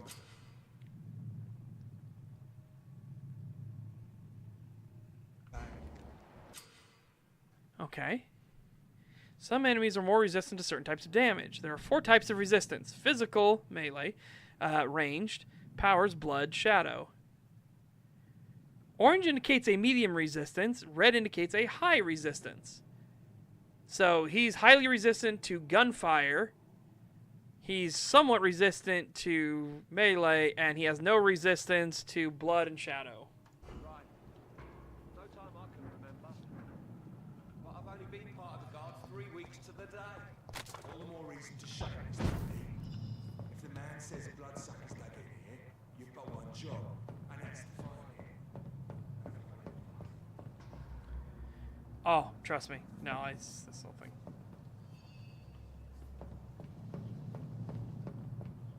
Hey, buddy.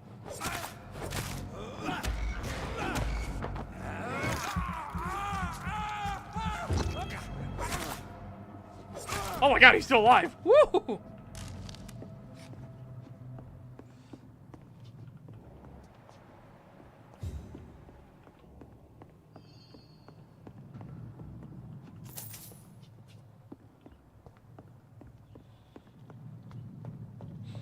Oh. Yeah, so again, that's the way. Remember, magic in my universe has a backlash. If you fuck up in the channeling of it, because it starts with you as the source, the font of it, if you fuck up in how you release it, it's going to release in you. Right? So that's why concentration is a big thing. It's not just that the spell fizzles. Oh no. Depending on what you're using is the type of backlash will happen. If you are trying to cast ice magics, for example, and the backlash goes into you, it will literally freeze and shoot ice shards out through your veins. So you can just imagine at your hand you extend outwards to do ice, and then you fuck up, and suddenly you have ice spikes of blood just goes right out of your body. Along that arm and everything. It's like, oh, fuck. Magic is incredibly dangerous and needs a lot of fucking training. The correct dodge key is mouse button 4. If your mouse only has 3 buttons, skill issue. I saw that. I can't remember what game I saw that in, but there was one where it showed the mouse, and I was like, what fucking button is that? And I was, ow! Rude. Rude. Rude. Fucking deserved.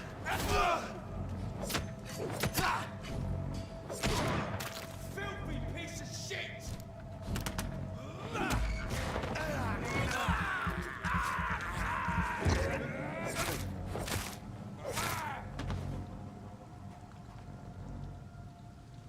If you guys weren't such fucking dicks.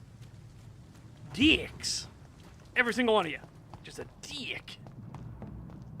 Oh, I never opened this? Equip and present to use ranged weapons and inflict both standard damage and stun damage. Ammunition crate. Good. I may need a lot of bullets. I feel like I'm back on the front line again. No.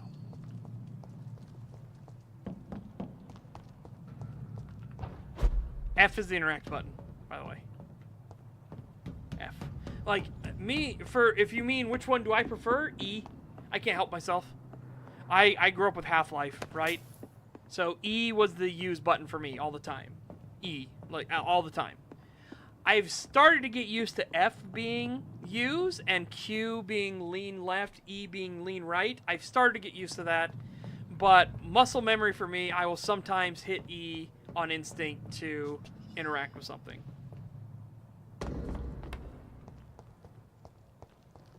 Good, I was about to unsub. Like I said, for me, E was always it, right? Because, again, I grew up with Half-Life, and E was your use key. That's just the way it was. That's the way almost everything was.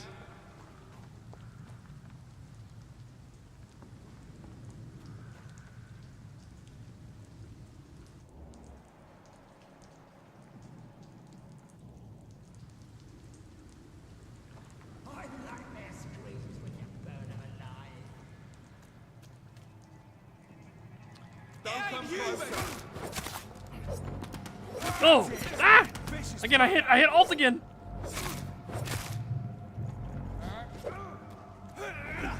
Whoa! Bloody leech!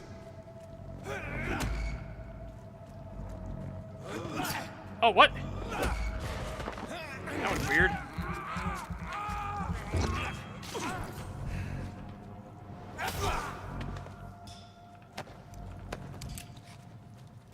That was very strange. So they just have this many, there's just this many vampires here?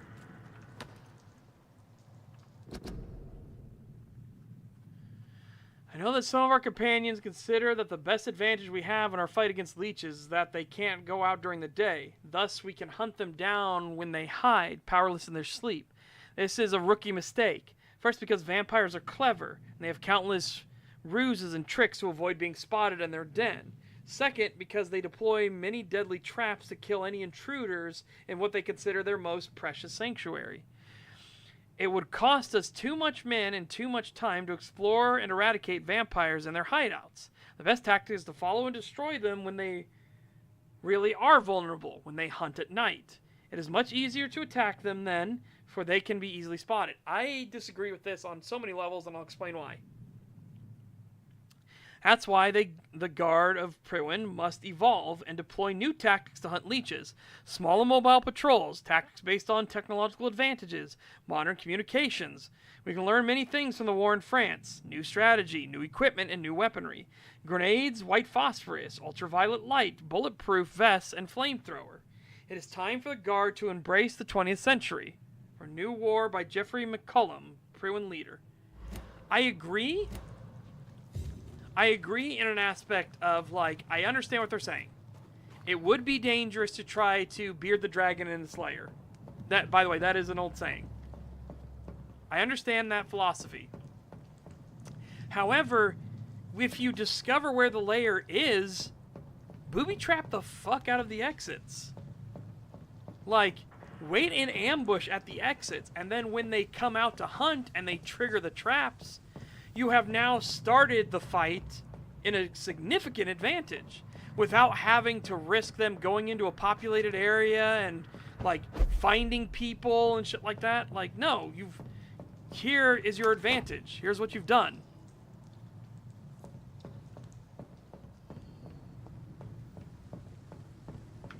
Over there!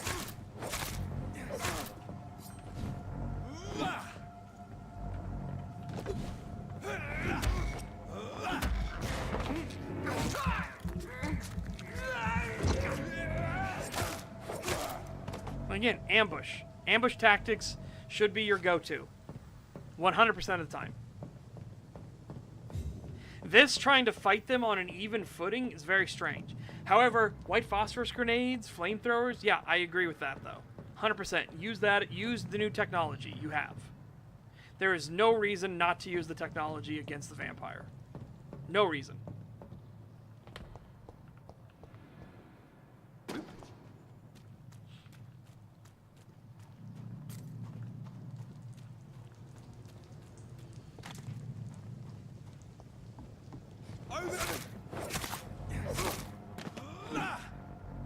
Okay.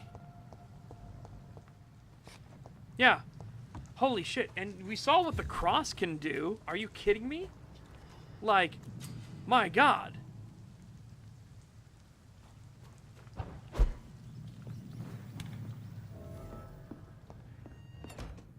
Oh. Oh. Ugh.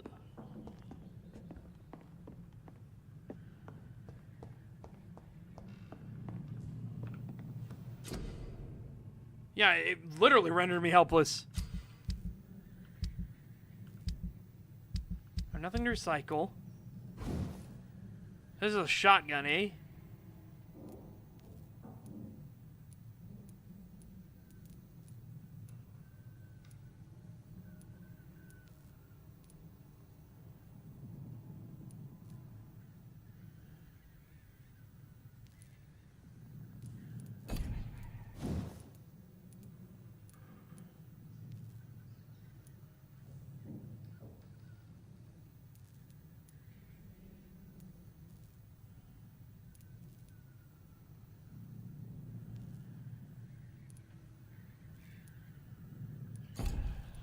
it says we can upgrade this. I'm pretty sure I got plenty of that stuff, yeah.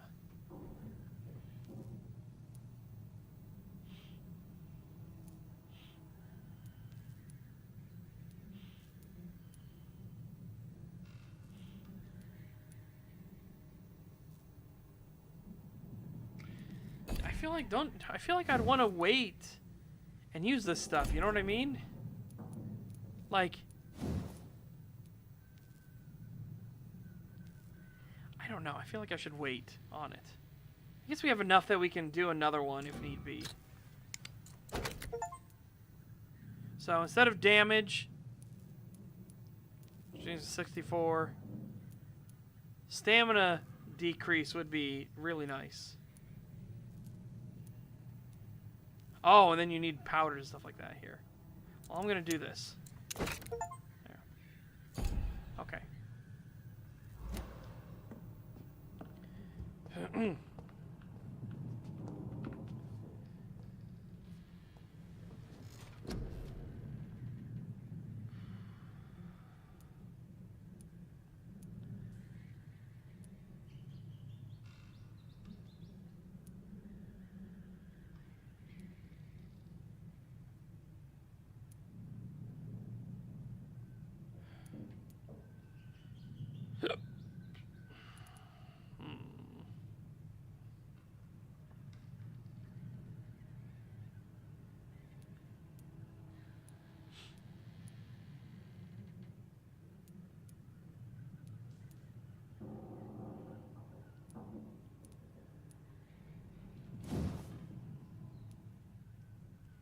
He's 2,000, he's level 8.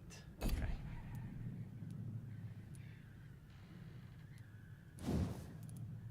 Oh. Oh. Oh. Okay, fucking steel jaws. Good lord. Good lord.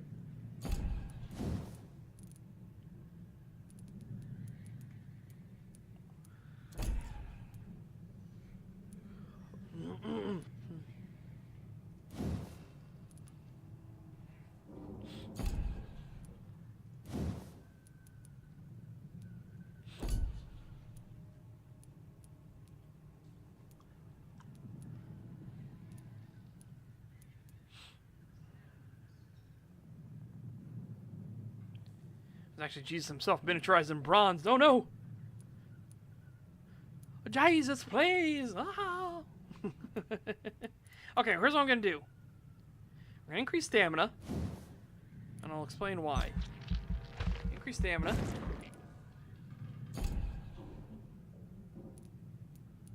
Because I want to get this. Oh, I need one more thing.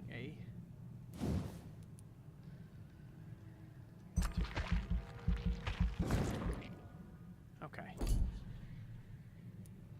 Oh, wait. Yes, okay, hang on. I gotta do this right. I gotta do this correctly.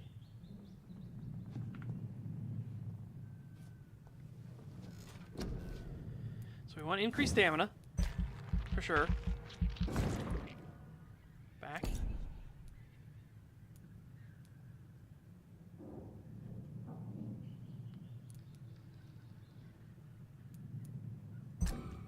If I confirm it.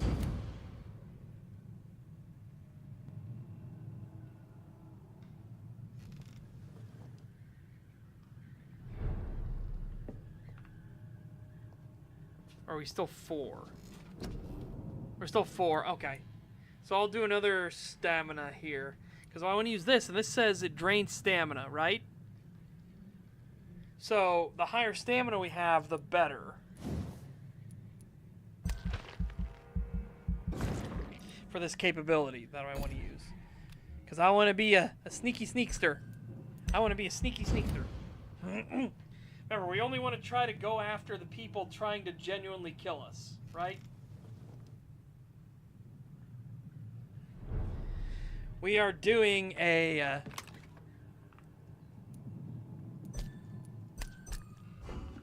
we're doing a self-defense playthrough. We're not doing a, like, murder everyone playthrough.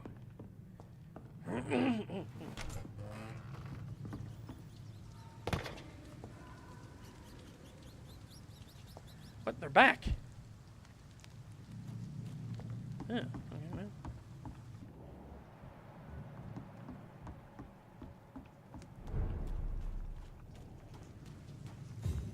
Fresh blood. The whole building reeks of it. The scent is so strong it makes me dizzy. That rod.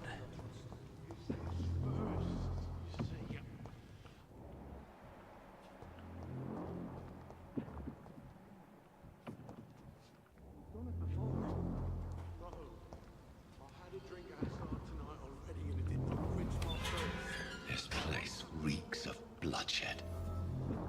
And the vampire hunters haven't found this place yet? Just a sip, but I promise. You are my dearest friend. You're my last and dearest friend. This creature is bedeviled. I must put it down.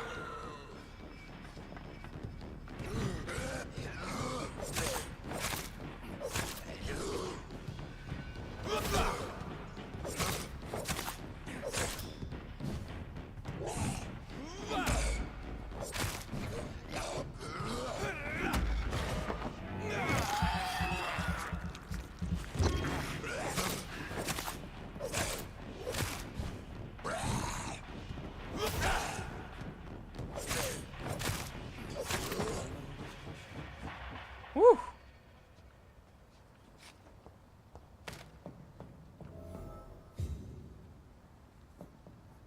Shit. Shit.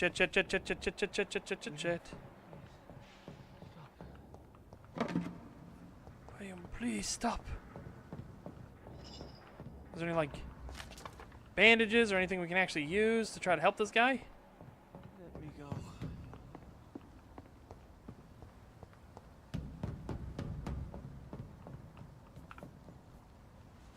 William was an honorable man. I could have saved him. Mr. Hampton, are you in there? I knew him well, another lost soul, a kindred spirit. Sir, How do you know he's Hampton? listen to the sound of my voice. Oh, I guess did William say that? I'm a doctor. You're suffering from shock. I must return to my flock. They'll stray without me.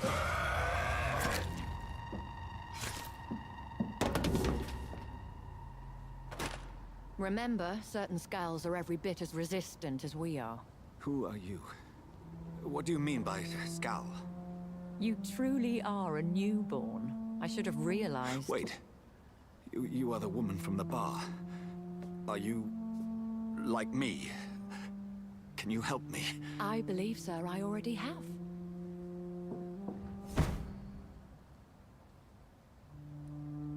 And fuck off with the plot! Whee! Alright. Come on. Get him to safety. By George and the Saints, you've solved the mystery of these terrible murders. What?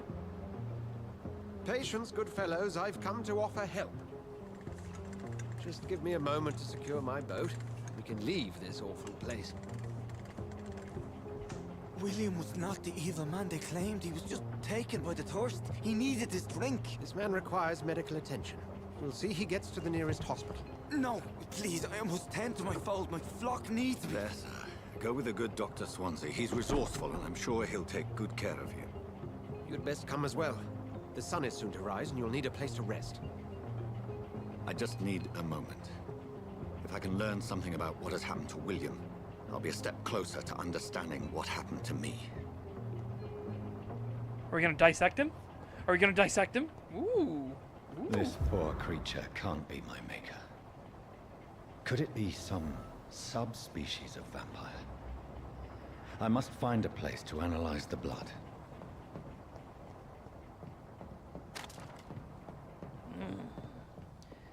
Yes.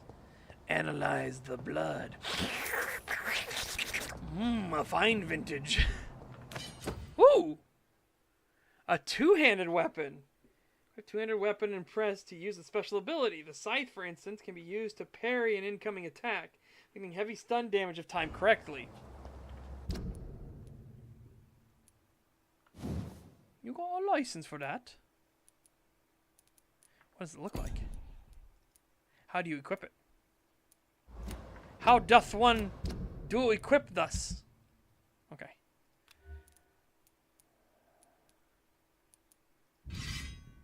Oh. I see it? Is it on me? No. Ah, there we go. Oh! It's not a sight, that's like a billhook. Wow! Oh my god.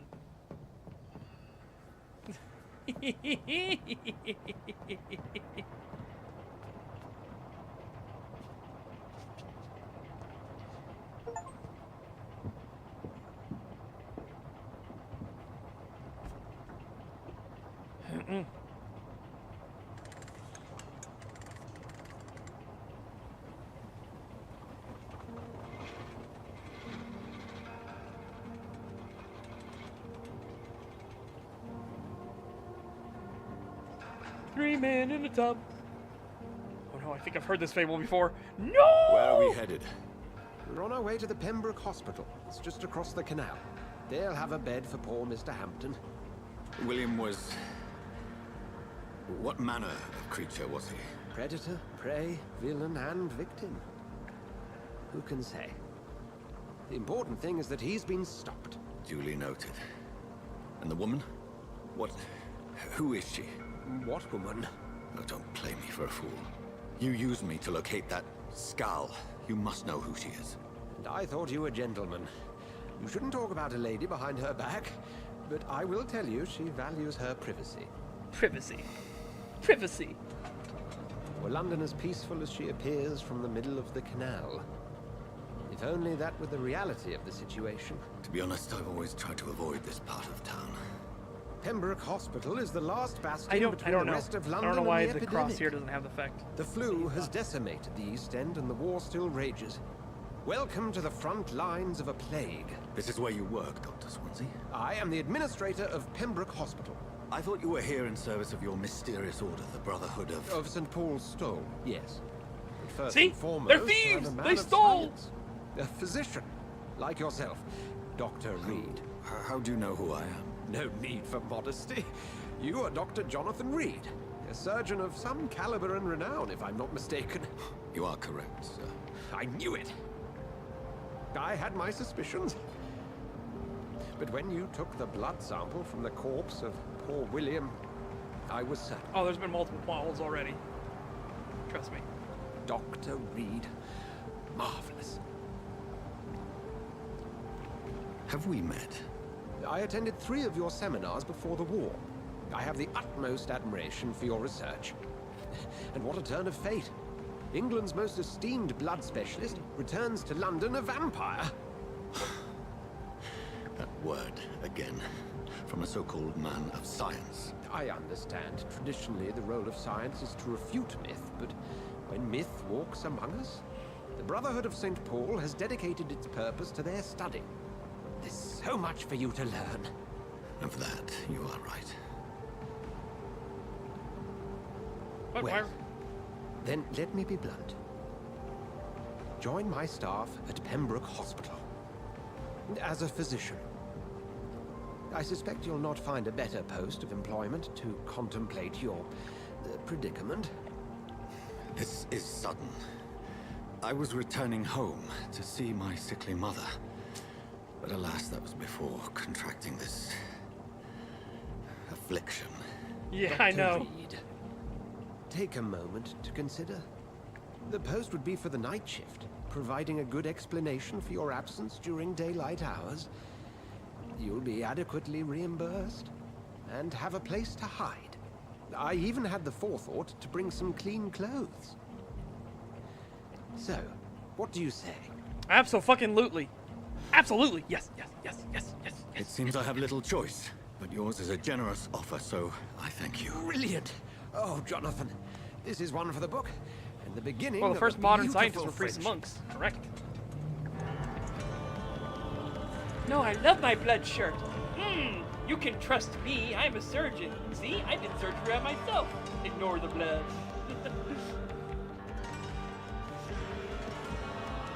Vampire OR tonight at 9. Excuse me.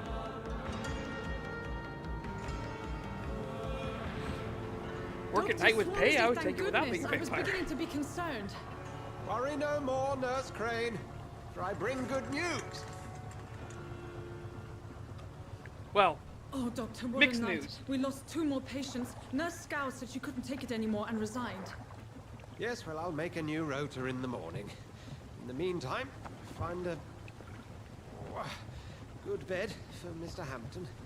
Be sure to pay attention to his needs. Of course, Doctor. Oh, and Dorothy, Yes, Doctor? Dr. Reed here has just returned from the front. He served King and Country and will be joining us here at Pembroke. We're very lucky to have gained a surgeon of his talent, and one so experienced in blood transfusions. That is good news indeed, Doctor. Oh, yes. And, like, did you need to make the pun? Here at Pembroke, it's not what we have, but what we haven't.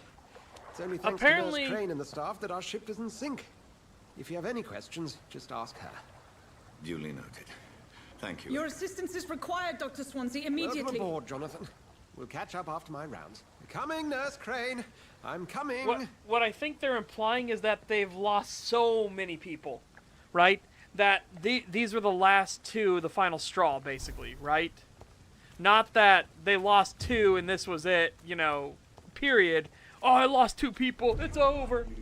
I view it more as like this is the final straw. Like these were the last ones.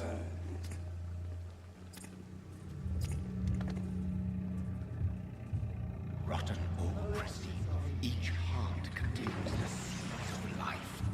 Drink at this river, try it all. What was that?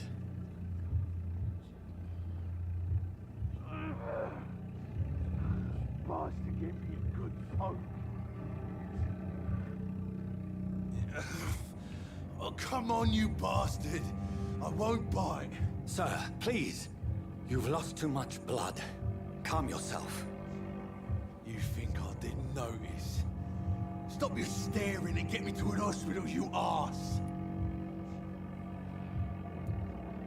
Insulting a good Samaritan. Not exactly the way to get rescued. All right, sorry. I am in pain here. My guts are spilling out onto the street and you're yabbering on. Yes. That's a very nasty wound you've got there. Take my word, I am a doctor. Dr. Jonathan Reed. Name's Clay Cox. I'd appreciate you helping me to a better place, Doc. Follow me, Mr. Cox. Let me assist you to that better place. Do not. No. Not gonna feed on him. Okay.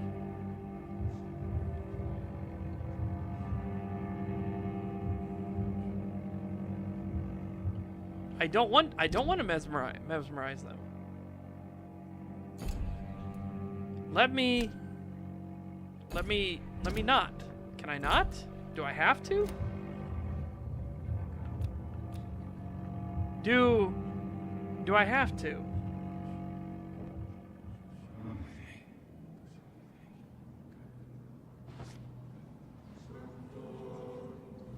Bring this fading light into the shadows. Dance with him the dance of life and death. No, I don't want to. Okay. If we can no, because he's already bleeding to death, right? What happens if I try to take him this way?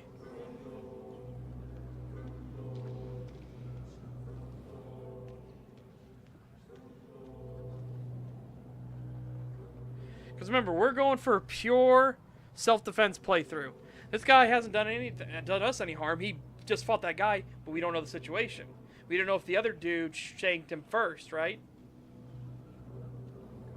I'm trying to see if I can walk him over here to the hospital. Apparently not.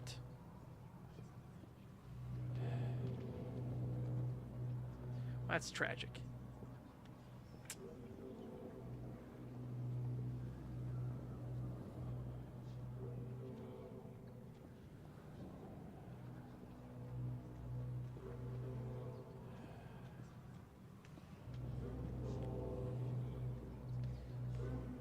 Maybe. Maybe it'll give us the option when we're in the shadows. I hope it does. Please give me the option. Don't force me to kill him.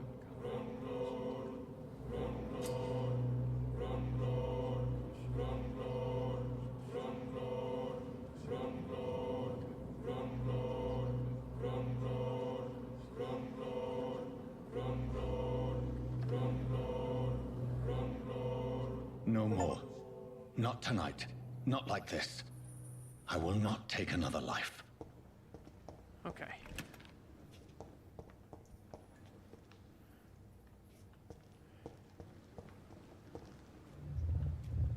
It is wise for the huntsman to sometimes let his prey go.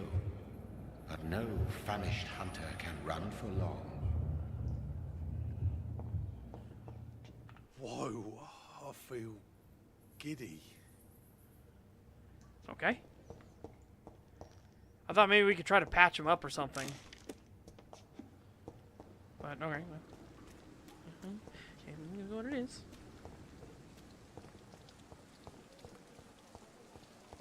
Yes, I chose not to suck cocks. Yes. Indeed.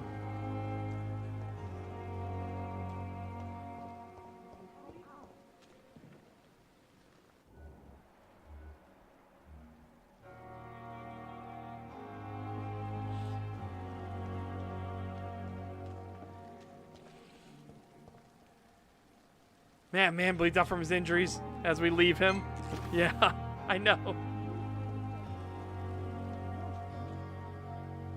Like, I want to actually take him up to the hospital. Like, that would be actually genuinely an interesting thing to do. Like, can we actually take him there? And if we do, could we get a bonus from it?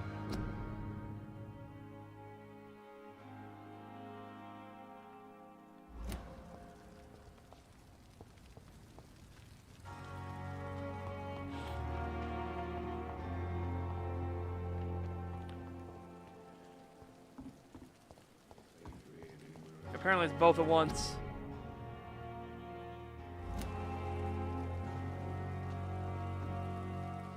Doctor, where have you been? I've little time to play hide and seek with new staff members, no matter how illustrious they may be. I found a wounded man by the docks. He answers to the name of Clay Cox. He requires urgent medical attention. Already making the rounds? That's the Pembroke spirit. I'll ask our porter, Hey, Milton, well, to I bring like him back that he actually did this, right? Thank you, nurse. What can I do for you? Dr. Swansea insisted we provide you a quiet office. You'll find it on the second floor with your name on the door. Thank you. Nurse Crane, isn't it? Yes, Dorothy Crane. Welcome to Pembroke Hospital, Dr. Reed. Your office has been prepared. Okay, I want to talk a little bit. I would like to ask a few questions first. And Mr. Hampton, the patient we brought in, how does he fare? I gave him a sedative to help him sleep. Poor thing was in quite a state of shock. What kind of man is Dr. Swansea? Well, you accepted the job from him. I thought you would have known about your employer.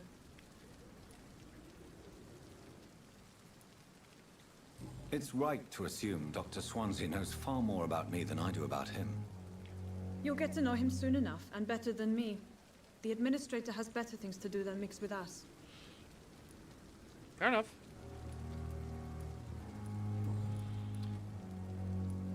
Actually, this and Mr. this seems silly to ask, to say, but we'll do it because of the whole clue system, right? Apologies, I've only just met him the once. This is sudden. I've only just returned to England. Dr. Swansea is a brilliant surgeon and the most compassionate physician.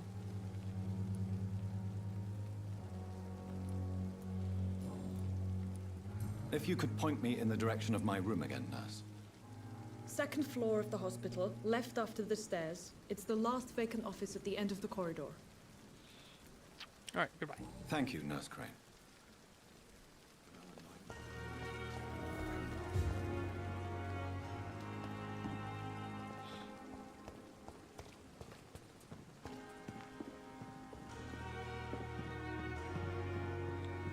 I'm not sure if this is right if this is like the tail end of World War One, or if it's like, you know, right after World War One. I'm not positive on which one. I don't know the exact times the Spanish flu ripped through England.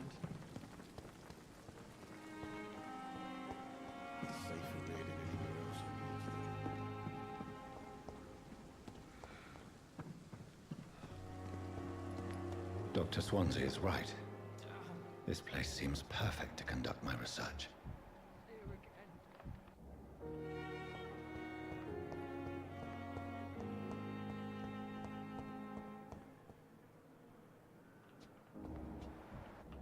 Check on him. See if he's okay.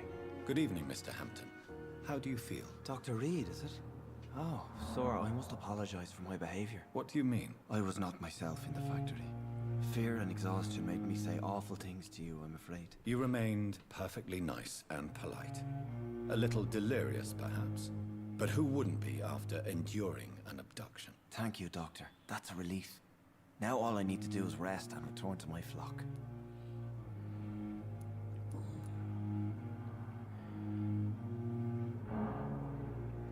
How did you end up in William Bishop's den? I had received alarming news about his recent behavior. I went to his place and he refused to let me go. Okay. March 1918 to summer 1919. So...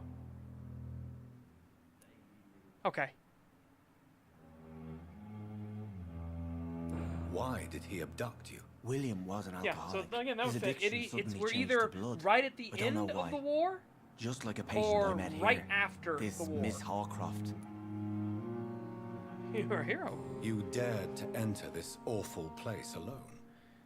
You're a hero, Mr. Hampton. Or a fool. I'm just a man trying to help his friends, Dr. Reed. William Bishop was a conflicted soul, searching for light. Yeah, that's fair. What is the general situation in the East End docks? The situation has always been tough, with a lot of tensions between the gangs and the Dockers' trade union. The Wet Boot Boys are very nervous since they lost their leader. Who leads the gang now? Since Clay Cox went missing, it's his wife Edwina who runs the show, with the assistance of her minion, Booth. Wait, what? Wait. Since Clay Cox went missing, so we just saved the gang leader. How is that not like a clue? Has the gang been threatening you? Ah, no.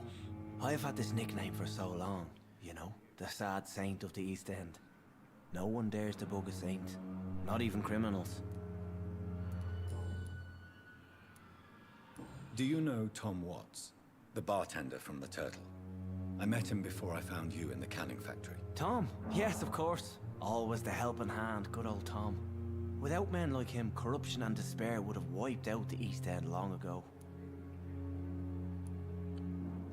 People are still in despair. How could it be otherwise?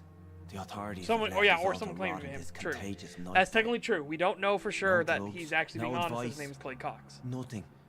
It's a damn shame. Who should I avoid in this part of town, then?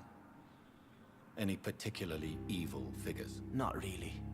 Most men and women are just doing their best. And it's not my habit to speak ill of people I know, Doctor. That's fair. That's admirable of you.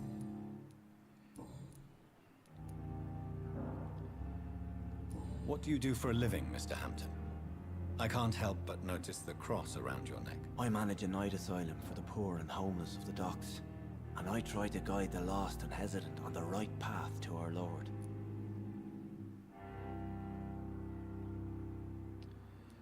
Why didn't you use your cross against William Bishop? To repel him somehow? That's a very strange question, Doctor. A cross is no magical token, if that's what you're trying to say. Not mine, anyway.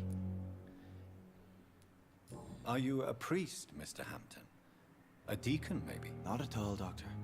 I'm just a man of faith willing to preach the good word.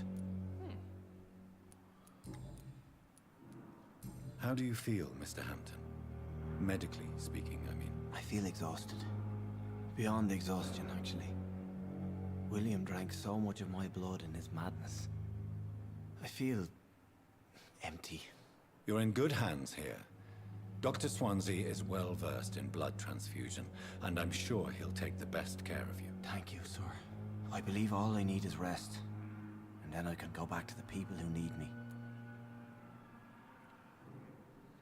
Yeah, I would agree with that, Chosama. Have you made friends since you arrived? Not really, but I recognize Miss Harriet Jones. I knew her when she lived by the docks. That poor woman had such a miserable life. You never came to see her here at Pembroke. Receiving visits when sick can be an important part of the healing process, you know. We're not just bodies. You're preaching to the converted now, Doctor. To be truly honest, I thought she was dead. She left the docks many months ago. I mean, that's fair. Goodbye, Mr. Hampton. We'll talk again later. Yep. And you get feeling better.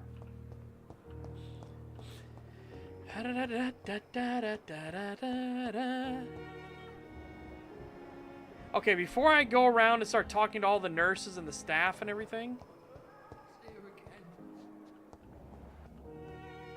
let's go get up to our office, because I need to... I think we should do this some more, right?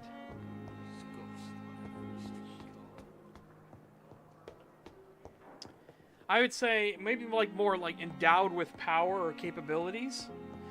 Not that it's magical, but you feel like there is power within the visage of the cross itself, right? I'd say that would be the way to go about it. It's locked, all right. It's locked, all right. It's locked, all right. It's locked, all right. No! This must be the place. It's definitely away from prying eyes.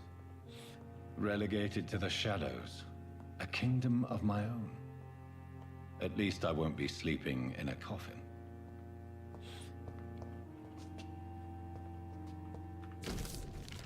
Oh! We'll have to read that some other time.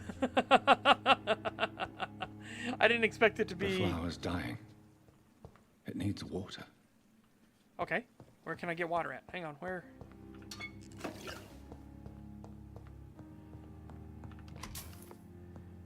Where canst thou gather the water? The waters of life.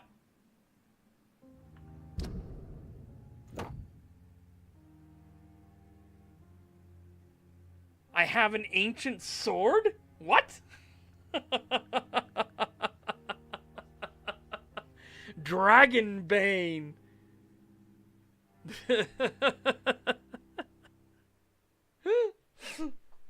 I feel called out. His ancient sword, with a Latin phrase engraved on the blade, had been forged in Wales during the 6th century and belonged to Paulius Aurelianus, founder of the Brotherhood of St. Paul's Stole. Again, bunch of thieves. Legend says he had his blade forged before he chose the path of exile and left England with his people. Dragonbane has been passed to each new primate of the Brotherhood and may have been used in secret ceremonies. When primate was sent on a path of war to defeat a hostile creature, the sacred sword was supposedly lost during the schism between the Brotherhood and the Guard of Priwen in the middle of the 19th century. It seems a few copies may have been made, but this is the true and original Dragonbane. Are you Thur? No, I know it's not that kind of stole. I just keep doing because I think the joke is funny, right? Like bunch of thieves. What? What happened? What's going on?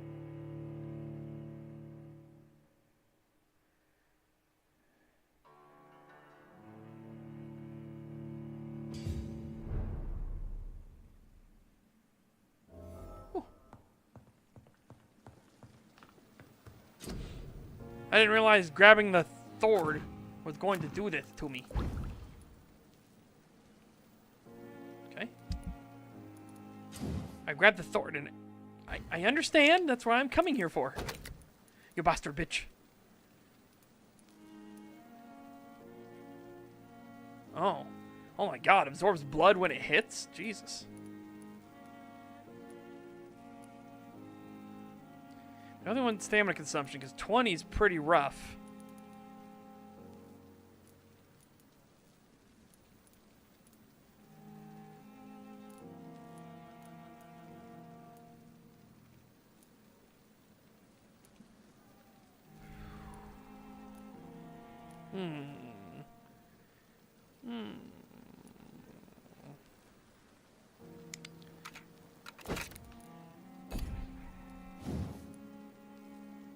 Oh, I could have upgraded this. Hell. La-dee-da. Oh, can't upgrade that yet. The Barker.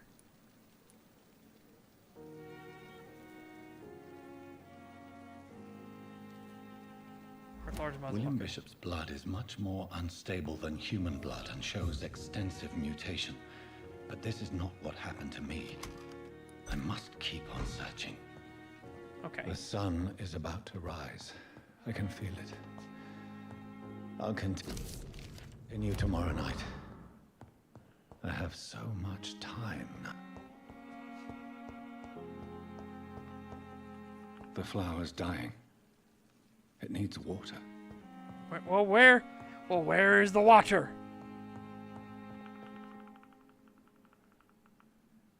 Let me use the waters of life. I did. Dragon Pain killed me. It killed me. Okay, I assume if we level up, like... Really? I assume if we level up, that will give us, this will upgrade, or you know what I mean, it'll, yeah, good job, brain. Yeah. And now you... It's 500. Oh, I don't have enough. Yeah. This should save.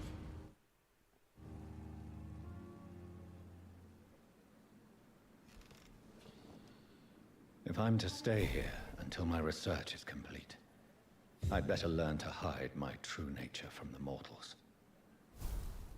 But what about my thirst for blood? Given how much combat we've had, I don't think we're gonna have to worry about your thirst for blood. Quite honestly. All right, chat. Yeah. We did it. We made it. We made it to Friday. Oh my god. Remember, chat, tomorrow we'll be watching the movie Werewolves Within. I think it was Werewolves Within. Let me double check.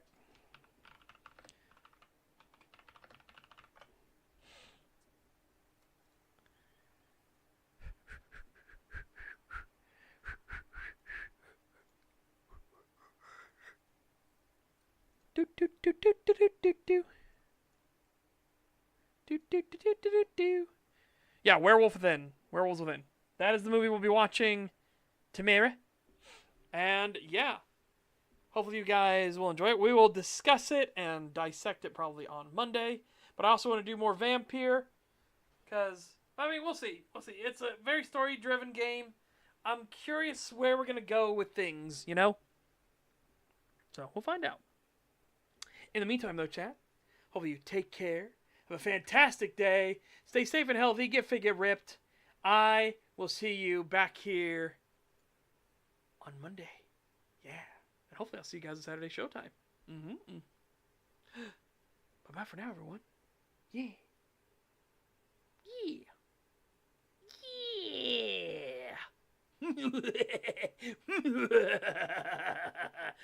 They don't know my evil plans.